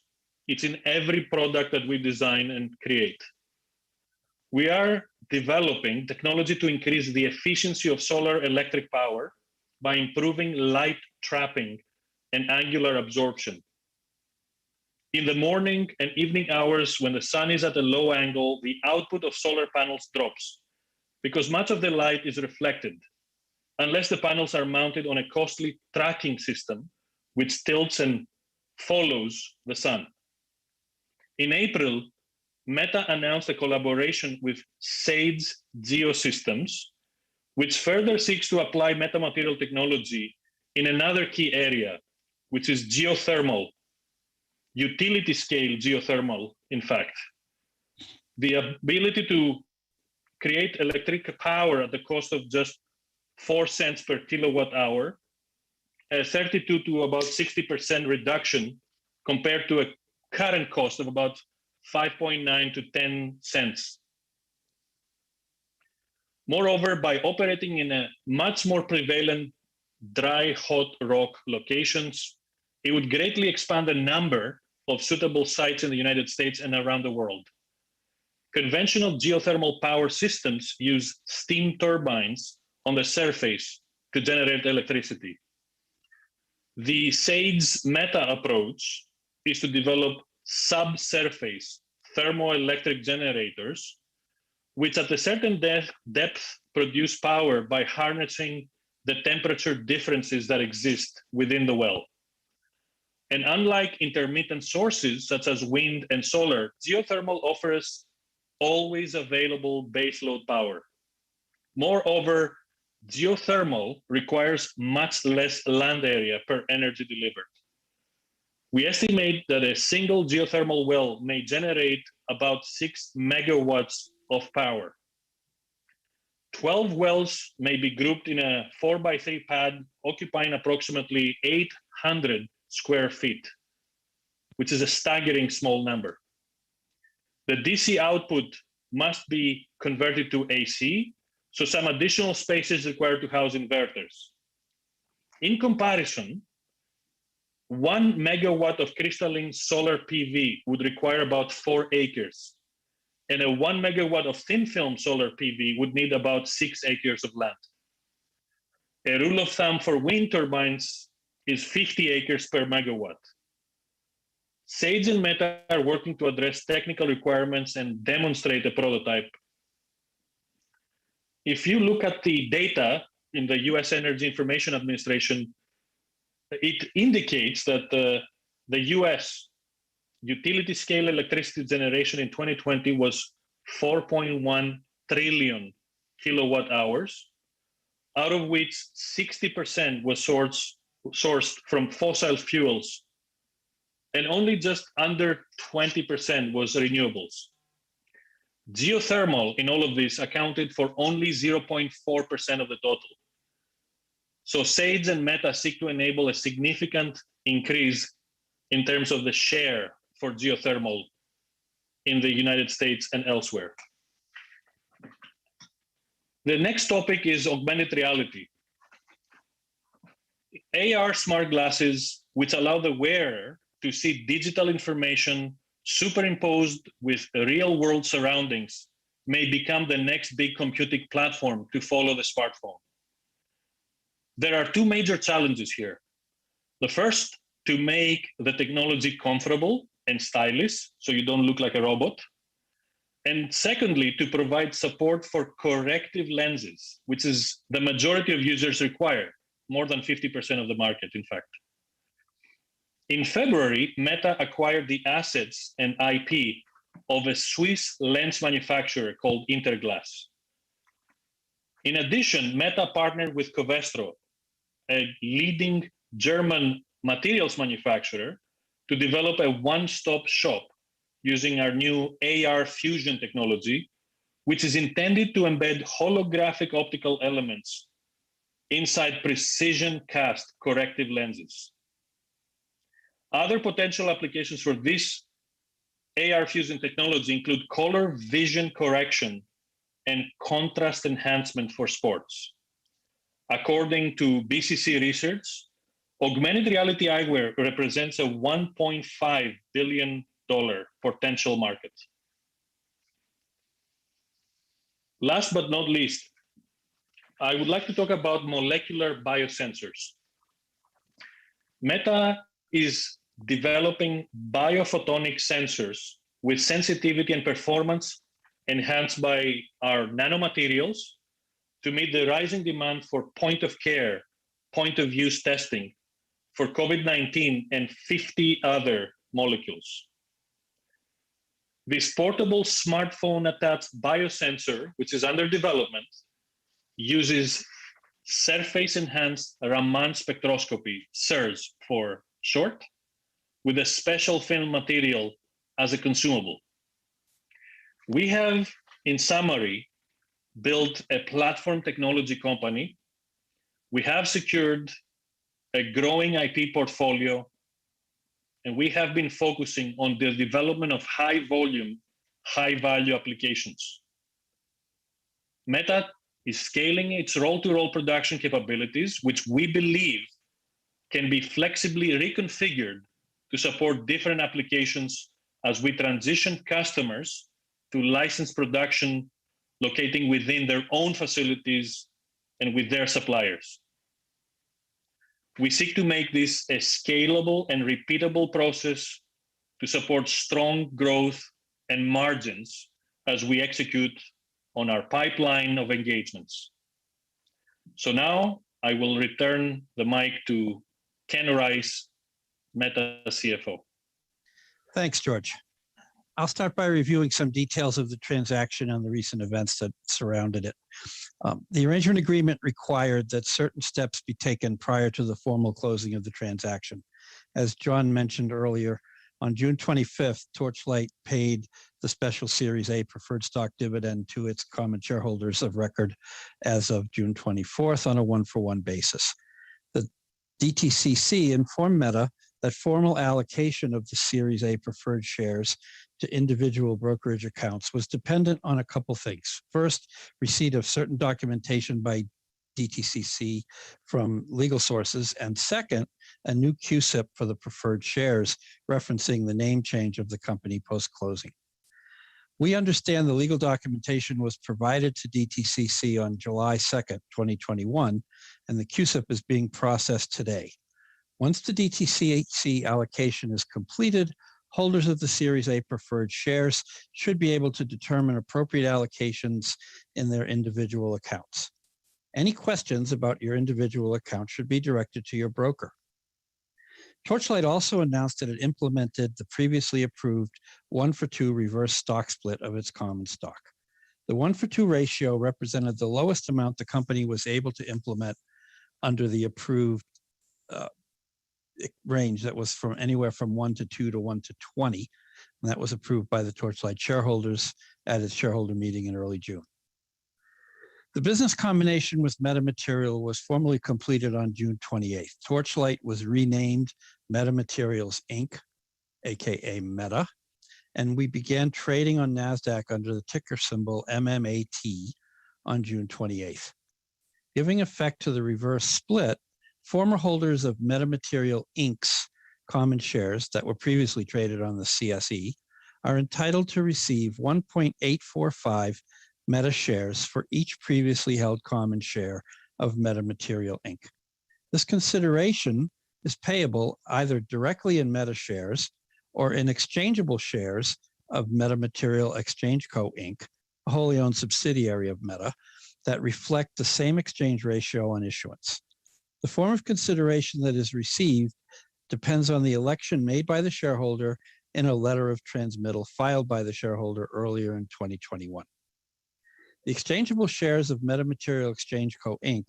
were listed on the Canadian Securities Exchange, CSE, and began trading under the ticker symbol MMAX on June 29th. To complete the share exchanges and reflect such exchanges in individual accounts, Meta's transfer agents, AST Financial in the US and AST Trust Company in Canada, must perform detailed reconciliations of the shareholder records held by them, as well as by DTCC and CDS, which is Clearing and Depository Services Company in Canada, along with reconciliations of the letters of transmittal received to ensure that the exchange of old Metamaterial Inc. common shares for Meta shares is accurate and that the shares are being provided to the proper owners. These reconciliations require quite a bit of time to complete. AST informed ahead of the closing and the somewhat complicated administrative procedures. During the proxy process and the offering circular communications, we did make clear that the exchanges would be implemented after the closing in as expeditious a manner as reasonable. After lengthy review and discussions with AST and DTC, Meta believes that the process is being performed in a highly diligent fashion and at the most deliberate speed, especially given the Canada Day holiday on July 1st and the 4th of July holiday in the United States. All exchanges of Metamaterial Inc. securities surrendered with a valid and duly executed letter of transmittal up to and including shares purchased on June 25th, 2021, will have an effective date of June 28th, 2021. For those registered shareholders who hold physical stock certificates or direct registration statements, so-called DRSs, on the books of the transfer agent or in book entry form, who have not submitted a letter of transmittal, you'll be required to submit a letter of transmittal surrendering your position along with your physical share certificate, if applicable, in Metamaterial Inc. in order to receive your NASDAQ Meta shares. You may find the letter of transmittal form in the investor section of our website under FAQs. We encourage you to do this as soon as possible to ensure proper exchange of your shares. We are committed to expediting this process as much as we are able, and we truly appreciate your patience and cooperation as we complete our transition to the NASDAQ listing. We are aware of various instances of Meta's company information and data, such as the industry sector, share count, and market capitalization, which are not yet correctly showing on financial information websites. We've been in touch with all of these information providers and understand that it will take a little bit of time for updates to be reflected, but they will be reflected. As a result of financing activity ahead of the closing in our recent at-the-market or so-called ATM offerings, Meta now has over $160 million in cash and a virtually debt-free balance sheet, with approximately 285 million shares issued and outstanding after the 2-for-1 reverse split. From here, we believe we can now comfortably support our near-term and long-term growth initiatives. Because metamaterials are an important emerging industry, Meta has received and will continue to seek non-dilutive research funding from various government agencies, including the Atlantic Canada Opportunities Agency, ACOA, which is a Canadian government agency responsible for promoting economic growth in the Atlantic provinces, Sustainable Development Technology Canada, SDTC, which is an arm's-length foundation whose purpose is to demonstrate new technologies to promote sustainable development, and Innovate UK, which is part of the UK Research and Innovation, which is a non-departmental public body funded by a grant in aid from the UK government. These arrangements are typically structured over periods as short as 6 months up to 5 years, with payments recognized upon delivery of associated milestones and deliverables. Pivotal to our strategic growth initiatives, in June, we signed an amended 10-year lease agreement for our Highfield facility located in Dartmouth, Nova Scotia, expanding the space by about 15,000 square feet to approximately 68,000 square feet. In addition to holography and lithography R&D labs and the next phase of Meta's development of roll-to-roll processes, the expanded space will also include a new customer center for training and technology transfer. We expect to invest about $10 million in capital to renovate and equip the new facility and complete our initial pilot scale roll-to-roll production capability late this year. We also plan to invest about $6 million in applied R&D and additional headcount. With that, I'll turn the call back over to Derek. Thank you, Ken, and thank you everyone for joining us today. We appreciate your interest in Meta. Any questions that remain can be directed to the email ir@metamaterial.com. And be sure to sign up for news alerts, including filings on Metamaterial's website in the investor section. This concludes today's presentation. All righty, ladies and gentlemen. Boom! If I don't know how you cannot, you can't call that a bad call. That was amazing. Holy smokes. Please don't go anywhere because we have to talk about this. This is absolutely insane. Ladies and gentlemen, what markets are they not in? Aerospace, EV, medical, energy, augmented reality. What in the what? This company is in everything. All right, I gotta click out of this before some crazy stuff comes up or whatever, and I get hit with copyright. Give me a second. Let me flip over my crypto back up here. There you go. I gotta have the crypto stuff up there. Ladies and gentlemen, we got a George W. currently forming on the chart on Metamaterials, and I am pumped. I'm so pumped right now. Okay, so they answered some questions. All right, for those of you that were on the Torchlight side before the merger, that would be me, okay? That had a purchase on the 24th, and it was supposed to be paid on the 25th, and everybody's like, yo, where's my preferred stock dividend? All right, for those people, it sounds like they are getting ready to pay that out, and it's up to your broker on when they send that to you, so you may have to talk to your brokers. For me, that would be E-Trade, so I have to reach out to them and be like, hey, just checking in on that, whatever. So they're clearing it. DTCC's checking it, take care of that, whatever, so forth, so on.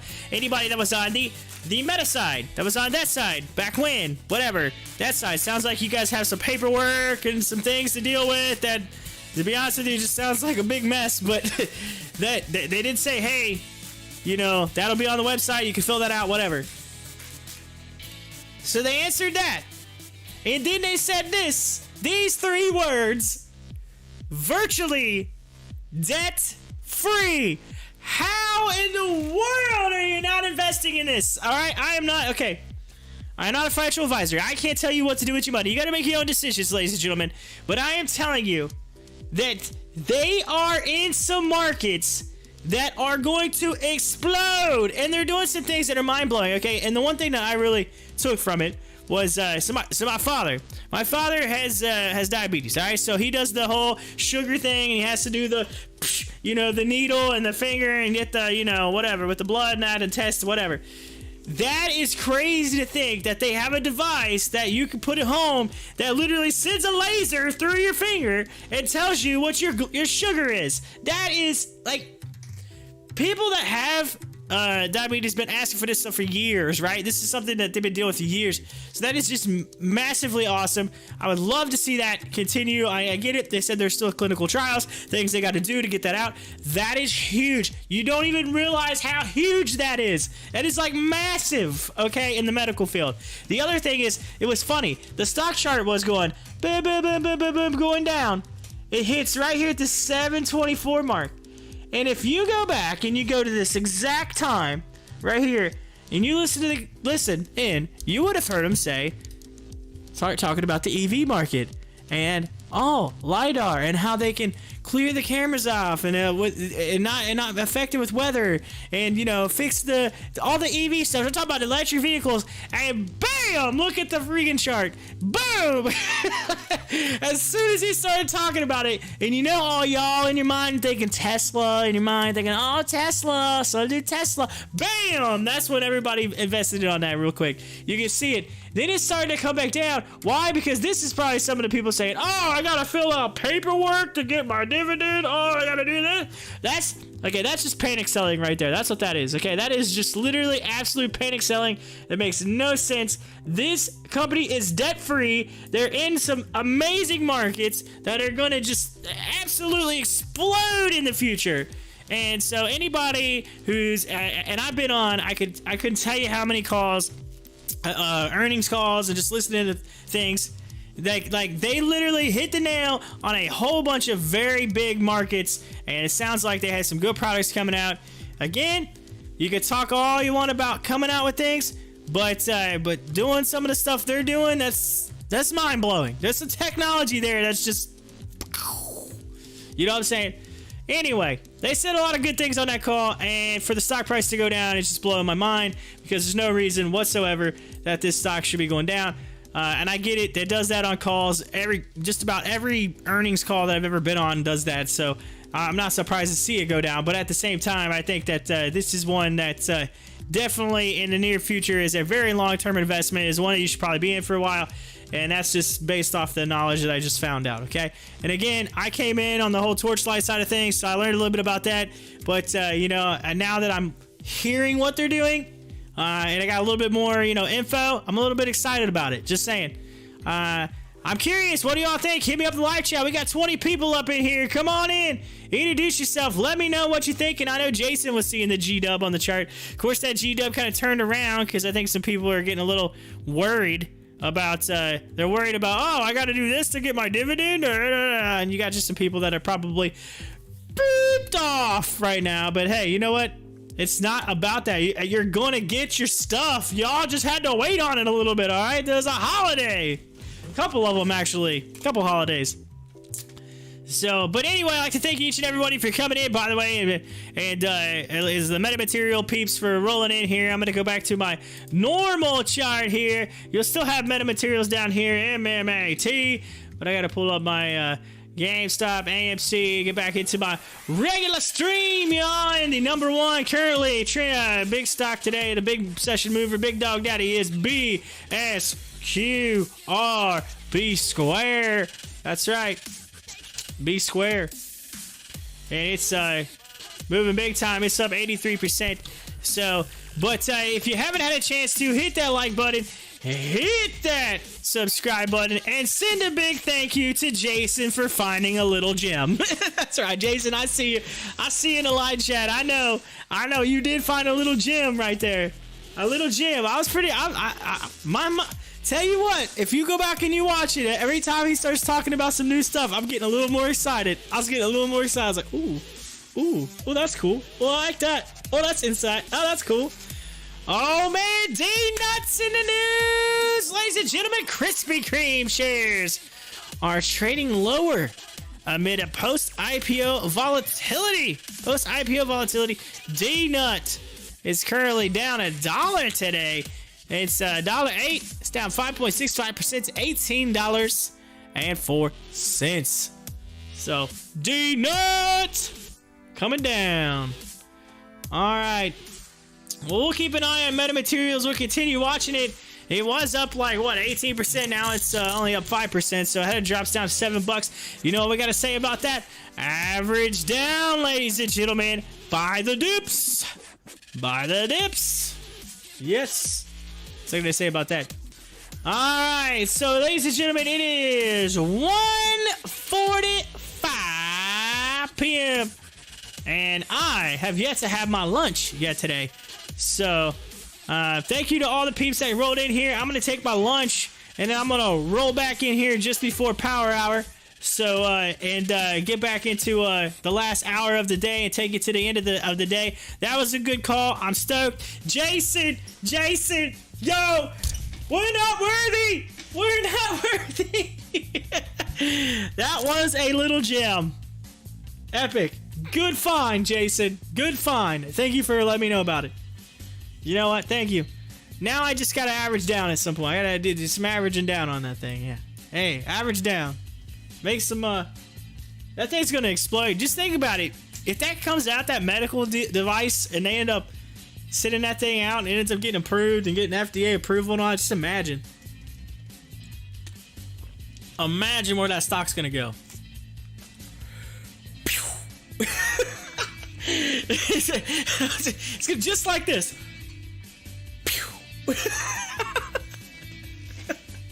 I mean, not even like. It's just gonna go. Just like that. Just like that. Oh yeah! All right, Jason's gonna be doing some memes right now. This is gonna be the memes that Jason is about to do in the Discord.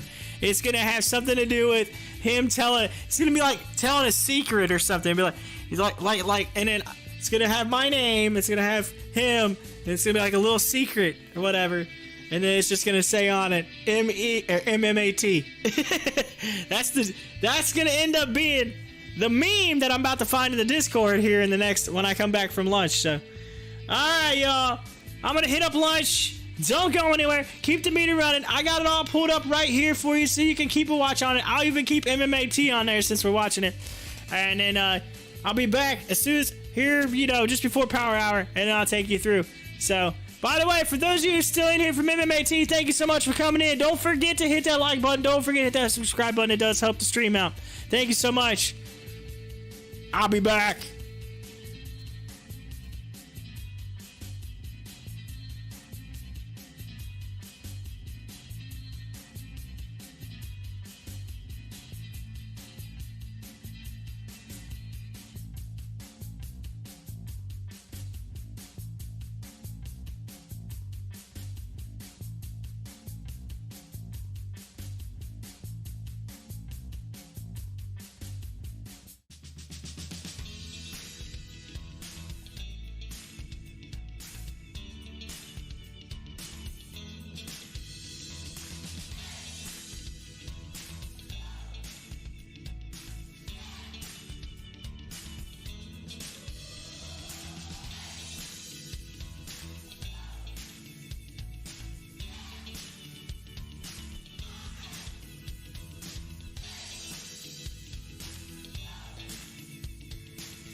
and sit down.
Shut up and sit down.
All right, I'm back, ladies and gentlemen. We are into power hour. All right. Yeah, I took a late lunch today. It's all good. But Nick came in here. What up, Nick? If you're still in here, what's going on? Yeah. All right. So AMC going down 3% at $50. $50. Oh man. Craziness. It went all the way up to $55 today, and it just ran back down. It had a low of $49.70. Man, AMC taking a dip. Remember, it fell out of that channel, so we're gonna have to keep an eye on it to see if it can recover out of that channel. Again, once it starts getting to a certain point, I think you'll see some people start running into it and making some buys. It's just right now, it's volume 55 mil, and we're in the last hour of the day, so that's no volume at all. We did that in like the first 5 minutes of the day. It seemed like about 3 weeks ago, 4 weeks ago, something like that. Big Dog Daddy still at 87%. It's actually 82% now, but is BSQRP Square still the big one on the day? MMAT, after the call that we had earlier, MMAT is up 7.27%. So it ran down and then it started to pick back up. So there we go, 7% on MMAT. Of course, if you listened earlier, you knew that MMAT on that call, that was epic. They talked about all the markets they were in, including aerospace, EV, medical, energy, augmented reality. They talked about how they were virtually debt-free. I mean, good Lord. Like, what else do you need to know about this, about MMAT to invest in it? I like it. I think it's a good one. I think it's getting chalked up there into the investments that I like. So, and I got to shout out to Jason for being like, here you go, check this out. Just slid the paper over, slid it over, said, here you go, take a look-see, take a peek-see at this. And that's where we're at now. So, alrighty, ladies and gentlemen, and as far as the crypto market, taking a look at Bitcoin's down a little bit. Ethereum is up, Litecoin's down, Doge is down, BNB's up, Hex is down, and Shiba Inu's up. So it's a little bit of a mixed bag of the right now in the crypto market. A mixed bag. And I did look, and I did get it what was it? 20 just over 1 day. I ended up getting 20, well, it was 27 now, so we're close to 27, so 26 something. So anyway, so 20, you can just say 26, whatever. So I ended up getting 26 olive in 24 hours worth of time. So I got almost an olive an hour. And if you're wondering, you're all like, olive, wait, what's he talking about? What is that, a martini? What's this going on, man? What you talking about, olive? Now, if you look down at the bottom of your screen, you can see olive currently at 27 and not almost 28 cents currently on the olive, which is a cryptocurrency. And I am farming currently some Cherix token, and Cherix token is actually down right now. But I am farming the Cherix token and farming it with some BNB, which pays out an olive, and that is nice. So think about that, and keep in mind that this is the first day. So once you go to day 2, then the rate increases a little bit more. So while I was getting 26 olive in a day, I should get slightly more. Slightly more starting today into tomorrow, and then each day after that increases, and you get a little bit more and a little bit more, and it just grows on the amount that you actually start receiving. So it's just like farming. Think about it. You put it in and you seed it, And then, you get this little growth and you're like, oh man, look, there's a little something coming out there. Look at that little bitty thing. Look at that. And then all of a sudden, it gets a little bigger. You're like, oh man, hey, look, hey. And then the next day, it gets bigger. Next thing you know, you got this big giant plant, and then there's always everywhere. And then you're, then you're harvesting that stuff. That's exactly what this is. You're letting that money grow, and you're harvesting it. Letting it grow.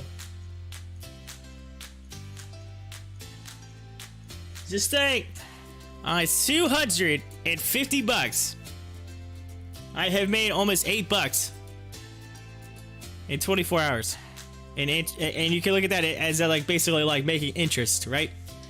So in interest, I've made what's $8 on 250 in 24 hours.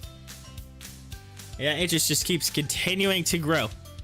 In 365 days, should it keep going the way it's going, there's a potential for me to turn that into $1 million. $1 million on my $250 investment. That's why I'm like, come on, just grow, olives. You grow, you can grow. Grow them olives.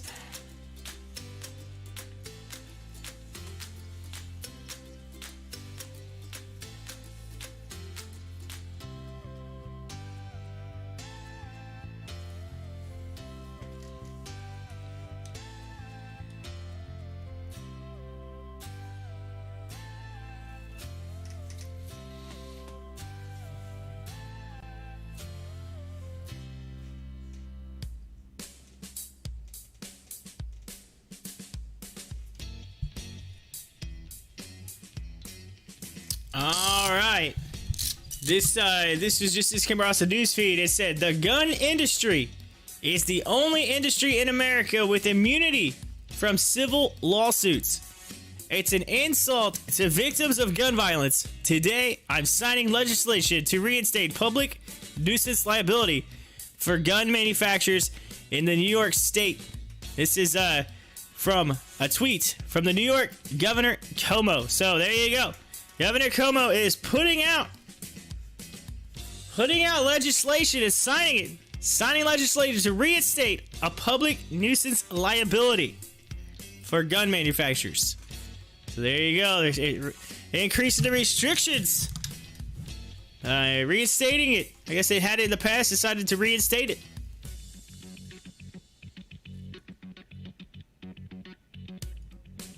Of course, I think you're gonna start seeing that more and more and more as we continue on, because with the rising the rising numbers of gun violence, I think that you're gonna start seeing that across at least federally.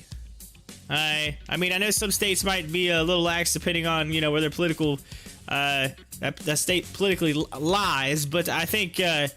In the grand scheme of things, though, I think you're going to start seeing the federal government start to put in more and more and more restrictions on who can actually purchase a gun. And, in my personal opinion, right, I personally own guns. I have some guns myself.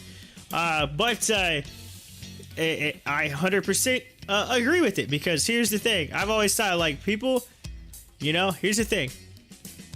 If you own a gun, you do the right things to do it, to do all the safety and everything that comes with it, you just shouldn't have an issue. So there's nothing to complain about. So when it comes down to it and you're going to buy a gun, I'd rather be safe than sorry. If I had to fill out some extra paperwork or whatever it may be, or have to do background checks or all that, what's wrong with that? Nothing. There's absolutely nothing wrong with that. At the end of the day, if you can pass all that, then you can still, you're good. You're good to go. So anybody who complains about that is not, unfortunately, you could have made some bad decisions in your life that kept you from that. So, at the end of the day, it's all about just trying to make good choices, right? Good choices, and you don't have nothing to worry about. So I think they're doing that I think they're taking the right steps to try to prevent, you know what I mean? It's just all about safety. At the end of the day, it's about safety. If you know anything about guns, that's automatically like the first thing you learn about is safety. Safety. You're just trying to keep them out of the hands of the people that don't need them.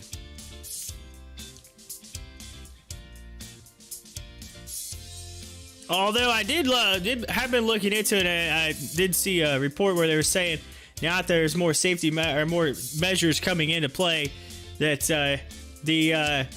I guess it's kind of like the dark web. I guess it's like the black gun market, so like the hidden market where stuff's like serial numbers are like scraped off and all this stuff off of guns. Like the percentage of buys that have come through there are like increasing. So they're trying to crack down on like the underground gun market, I guess, which is like people that some of your like hardened criminals are into that stuff. So, but anyway. But that's, it's in the news. It's in the news. In the news. So I'd say anybody that invested in the gun market might be seeing a little bit of a decline in the stock price right now. A little bit of a decline.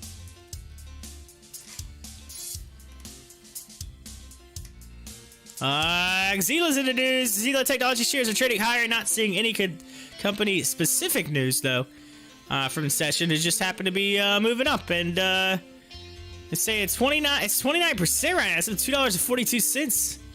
So Zila is moving.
Alright, so Cherick's Token's tweet now. Just talking about Cherick's Token. It said, Cherick's community, if you believe in Cherick's Token, then let's get the name trending.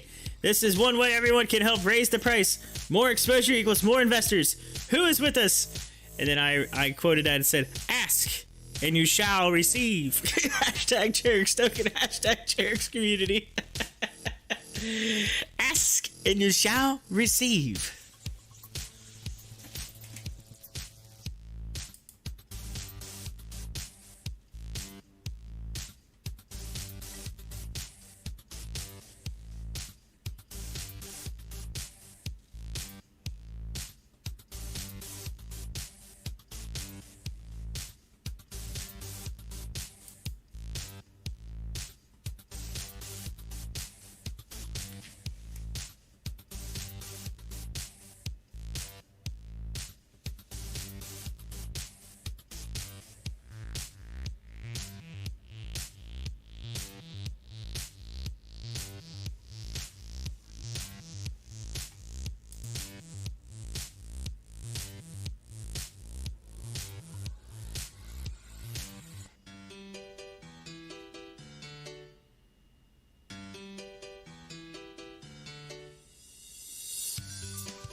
Oh, ha ha ha! Look at it, got a little spiky spike. Got a little spiky spike on AMC there. There's a little little spiky spike. Come on, let's go.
Ha ha ha! Let's hear about this. Talk about some crypto and Tesla. This is gold right here.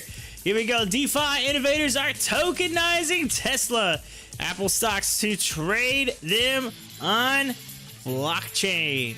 Innovators in the crypto space have created tokenized versions of the market-leading stocks and have begun to trade them on the blockchains. What happened? According to a report from Bloomberg, decentralized finance, or otherwise known as DeFi protocols, have built synthetic equities that track stocks like Tesla, Apple Incorporated, and Amazon. These synthetic tokens will reflect the prices of the equities they track in real time without the need to buy or sell the underlying asset itself. Two DeFi projects that have built synthetic assets are Mirror Protocol and Synthetics. Since these synthetic products are not regulated and not traded on a national securities exchange, I would think that the SEC would take issue with them, said Joseph Saluzzi, the co-head of equity trading at Themis Trading. What else? However, according to Do Kwon, CEO of Terraform Labs, that created Mirror Protocol, there is no time to wait for regulatory clarity on this front. It's better to move fast and break things, he told Bloomberg via email, adding, waiting for fragmented regulatory frameworks to crystallize before innovating is counterintuitive. A comparison between the mirrored Apple token, which is MAAPL, and the real stock at press time revealed a difference of 43 cents, where the mirrored Apple token traded at slightly higher than its original counterpart. Price action at press time, MAAPL's daily trading volume was up 233%, but at 251. Let's see. But at 251,259, it was still barely a fraction of Apple's real trading volume, which exceeded 55 million. So there you go. So it had a higher price, but did it with lower volume. Think about it. Think about that. Just saying. Anyway, so that means when volume actually does come in, where is that stock going to go?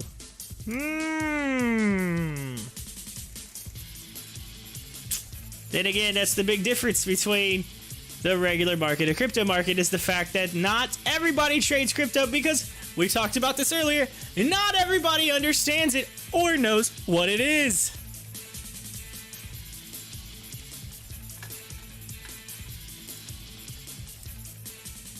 Alrighty, so GE, here in the healthcare technology firm, Sophia Genetics files for $100 million IPO. Inks cancer data deal with GE Healthcare. So there you go.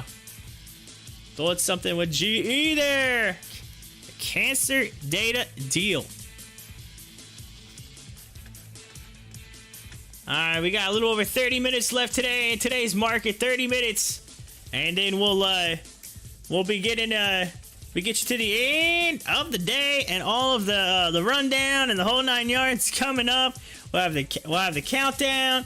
We'll get you all squared away, ladies and gentlemen.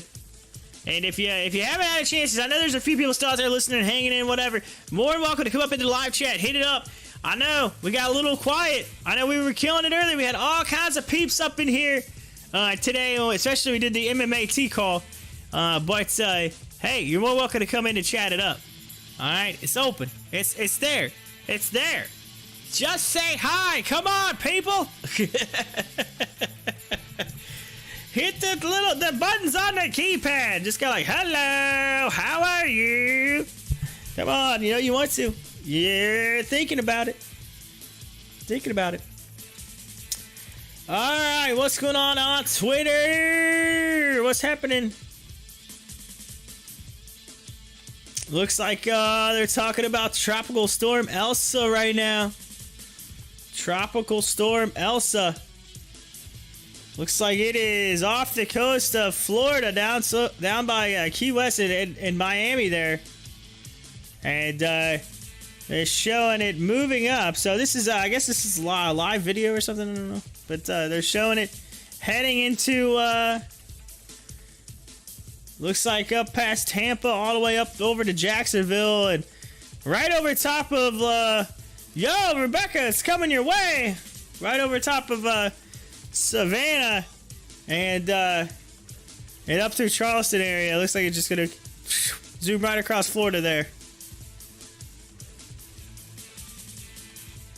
So, it said a hurricane watch was issued along Florida's western coastline on Tuesday after Tropical Storm Elsa dumped heavy rains on the Florida Keys. The storm is expected to make landfall in the state on Wednesday morning, according to reports.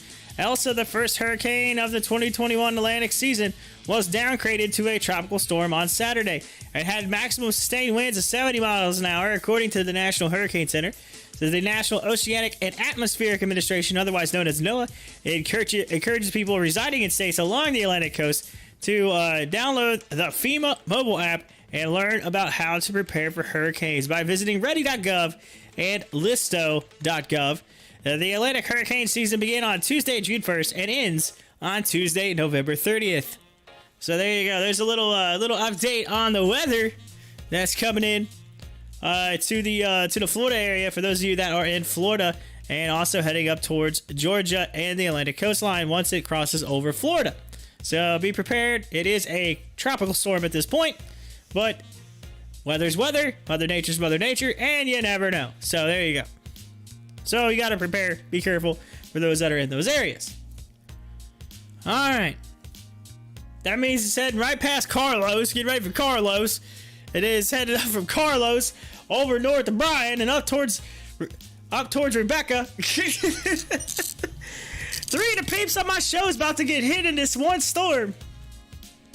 3 of the peeps. 3 of the rags in here.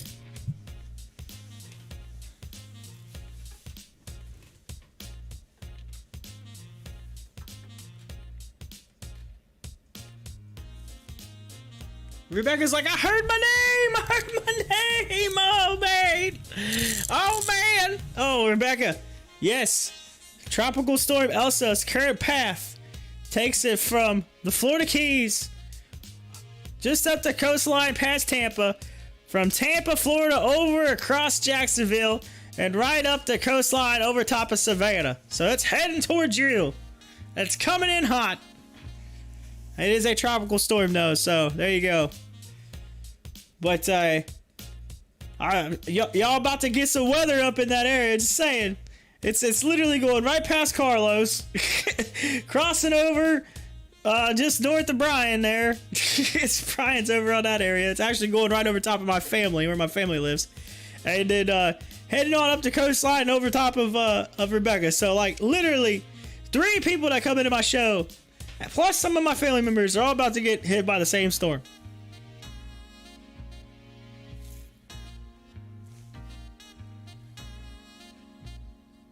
Yes, Rebecca, the storm is named after a Disney character. It is coming your way.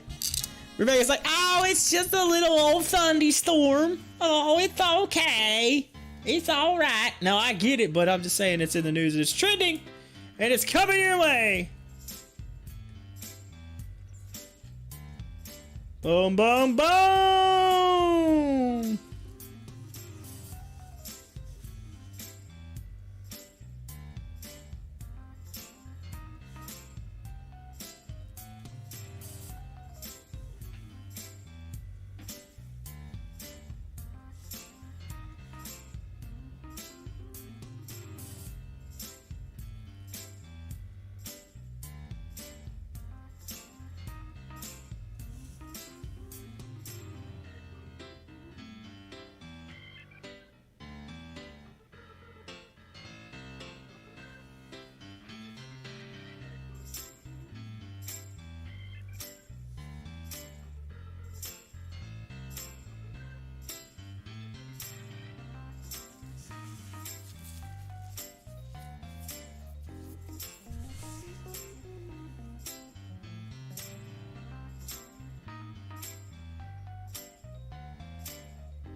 Ooh, SAFEMOON posting out something really cool on Twitter. Check this out. I'm going to read it to you, all right? It says, SAFEMOON terminology, all right? Hashtag SAFEMOON is this terminology. So this is basically just straight terminology in general.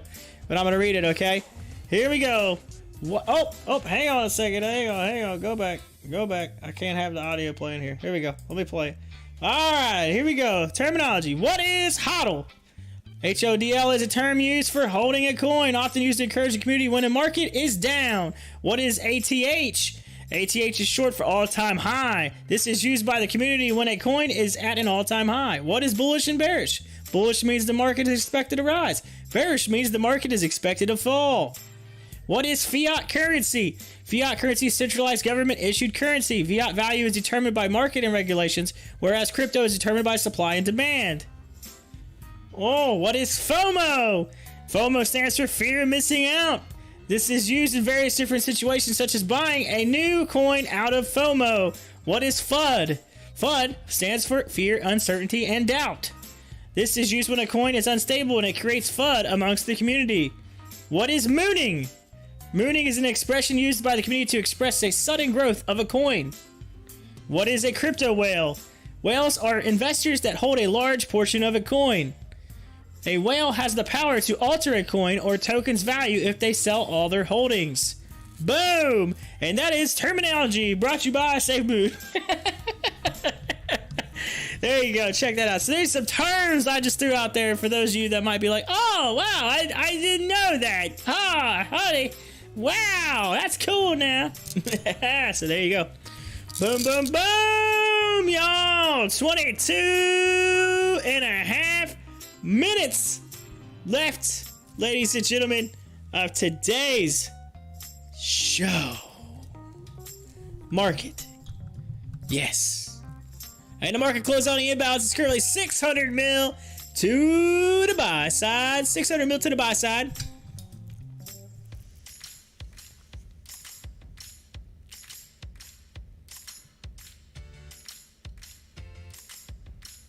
The Pentagon reboots the $10 billion Jedi Cloud contract to seek proposals for Joint Warfighter Cloud Capability Contract, according to the CNBC.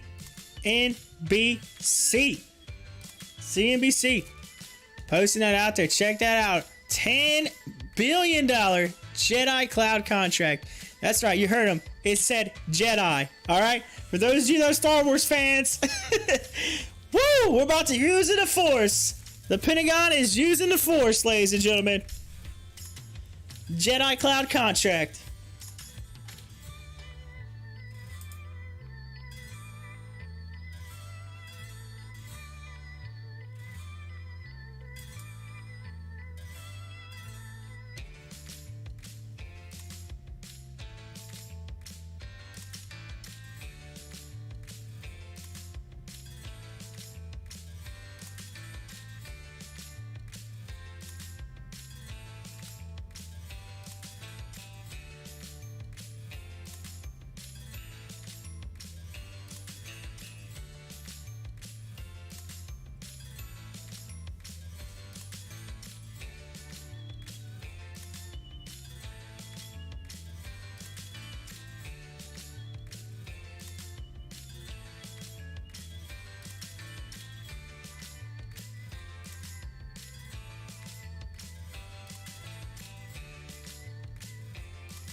All right, April just came in here and said, "What gem did you find, Jason?"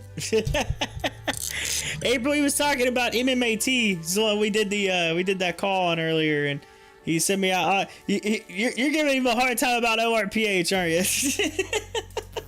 I already know it.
April's like, okay, I did lose on ORPH. I got rid of it. But made it up plenty on MRIN. Alright, so you made it back. So I'm still diamond hands. I'm holding it. I'm hodled right now. I'm still diamond hands on a bunch of stuff. I'm hoping for something. My portfolio is just like, blah! It was doing so good, and it just got like a big old punch, like, ah! Right into the gorilla kahunas, if you know what I'm saying.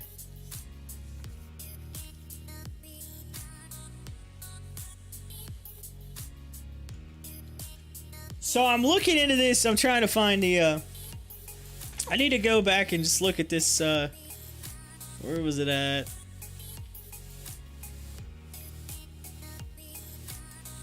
This one right here. Let's see if it's got the website here. All right, let's see.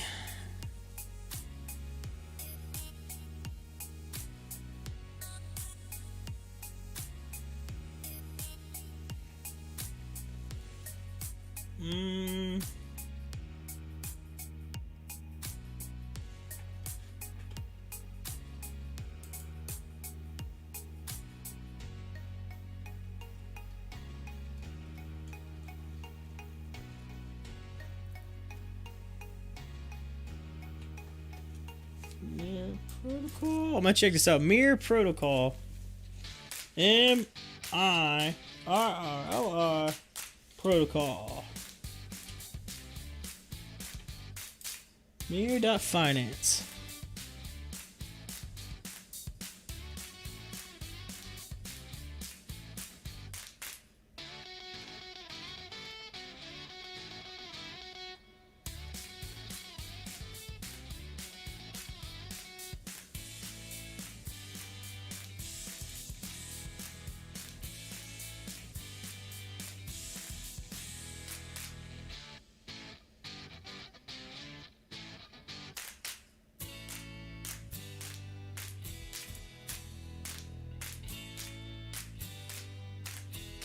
Wow. Okay, so I just found this TerraSwap. And TerraSwap, they got all kinds of stuff. Listen to this. So that it's mirrored. So it's apps or it's crypto that's based off the charting for like actual stocks. So I'm wanting to see they have MAC, a mirrored version of AMC that you can buy in crypto right now. It's not, now keep in mind, it's not actually investing in AMC, okay? It's just you're investing based off of AMC, and they're calling it mirrored, but it still goes up and down, so it's not going to be exact. But it does go based off of this as well.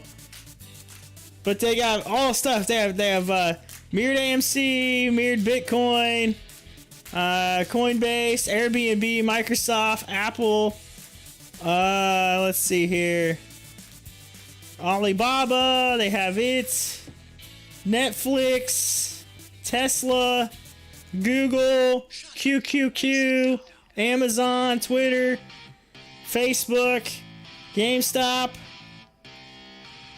It's all the ones that they have right now. They have SPY as well, so you could do in the SPY. Yeah, all mirrored tokens. You could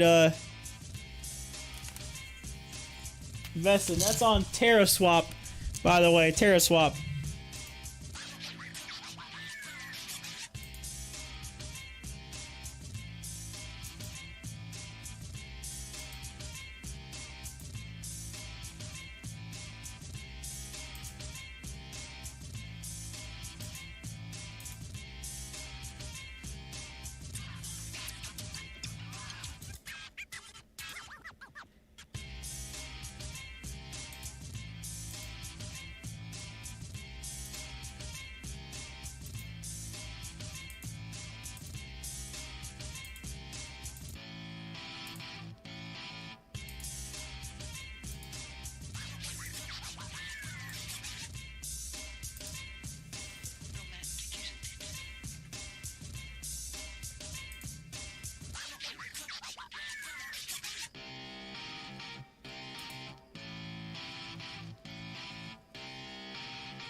Alright, so if you put 100 UST,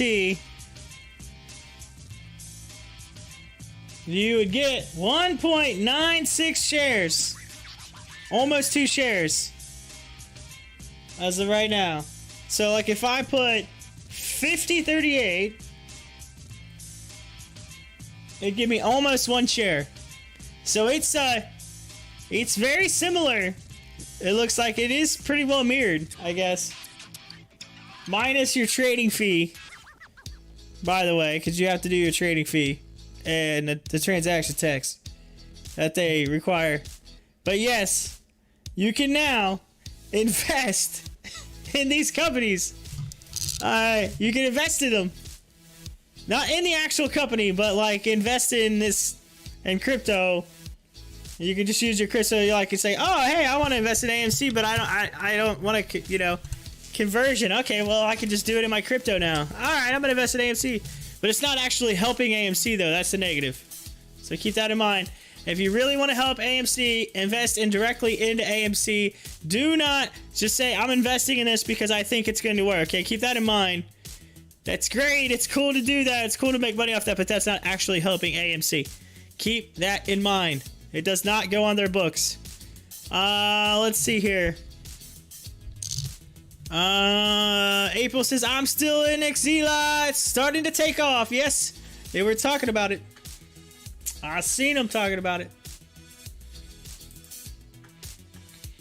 That is interesting, though.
All right, we're at just a little over 9 minutes, y'all. 9 minutes away. This day is going by fast. Fast.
Oh, Binance temporarily suspends payments to European Union's SEPA network. Oh, hold on a second. What's going on with this? There's a link. Hold on. Let's see here. Financial Times.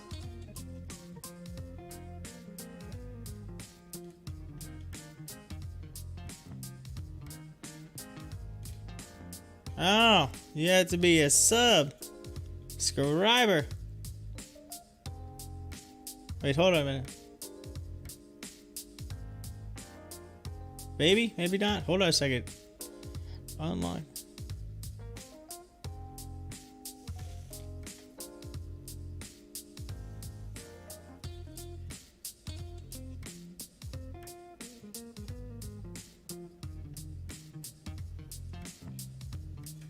Ah, you gotta be a sub. Well, that stinks. I was wanting to read that. Well, anyway, it's still information. Clover Health has an option alert, so Clover's in the news now. It says Friday, $11 puts. Oh, puts. So they're saying it's gonna go downward, continue downward. So they're saying $11 puts.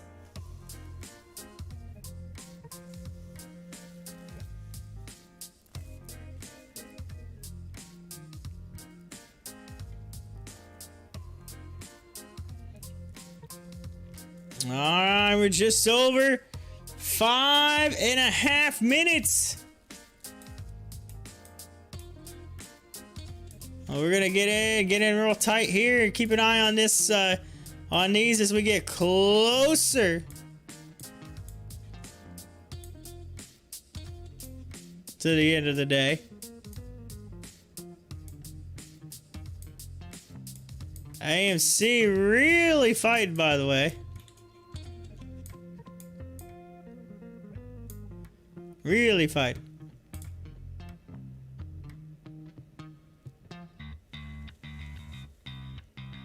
To stay above $50. It's again, the low is $49.70. It's really fighting to stay above 50. We went all the way up to 55 today, and then just psh, and I know we've been talking about it. I know some it's been mentioned that that it's been going down a couple bucks a day.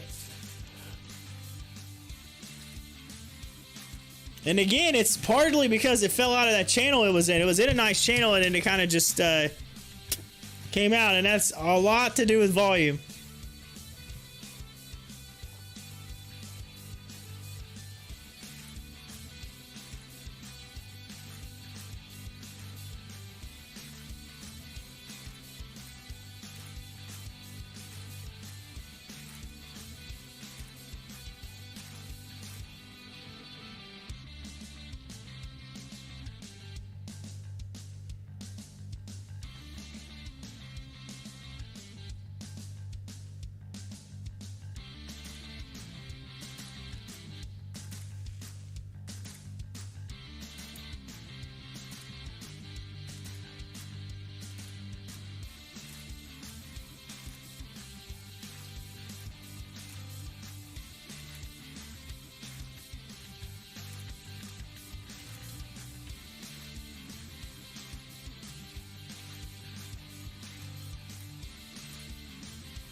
AMC right at $50. Really fighting right there at that $50 mark. 2,831 orders to be bought at 50. And so they're they're trying to keep it above it. It pops above it, so we'll see if it can hold strong, because that is a key level there.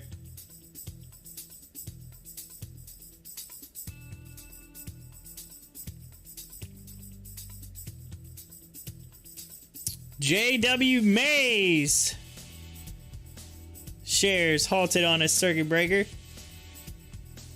MAYS. All right, let's see here.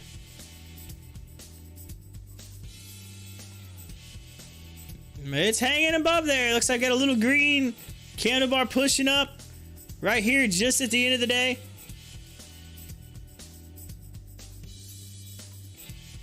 We got, ladies and gentlemen, 2 minutes. It's a 2-minute warning here. 2 minutes left in today's market.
All right, we are under a minute, ladies and gentlemen.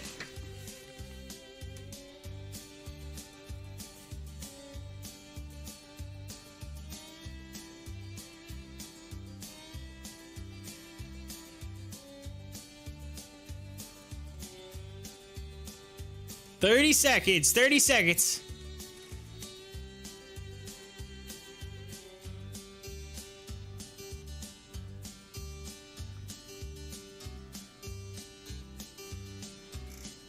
All right, ladies and gentlemen, let's get into the countdown. And 10, 9, 8, 7, 6, 5, 4, 3, 2, 1. Ding, ding, ding, ding, ding, ding. Ring that closing bell, ladies and gents. And it is 4 p.m. on this Tuesday, July 6th, 2021. And AMC could not hang above 50. It ended the day at $49.96, down 3.85%. It went all the way up to $55.06 today, and came all the way down to $49.70, and then went up just a hair to close right there at $49.96. And it looks like it's already moved back above 50 in the after hours, which is nice, but still. On 61.55 million volume, AMC with a down day, a red day today. And now, GameStop, looking at it, it's at $199.61, down 1.59%. It opened at $204.57, went up to $204.77, and then just stayed down the rest of the day. So there's your hit on GameStop. As for metamaterials, we had a call today. It was up at one point all the way up to $8. It was up like, 18% or something like that. And then ended up coming back down and ended up finishing the day still up 6.68% to $7.19. I had a volume of 20.28 million. So there you go, 6.68% on metamaterials. Also, remember that call was really, really good. So a lot of good deets. And I think in the future, this is one that you're going to want to keep an eye on going forward. Now, the number one stock, the big dog, there it is. It finished the day at 77.14%.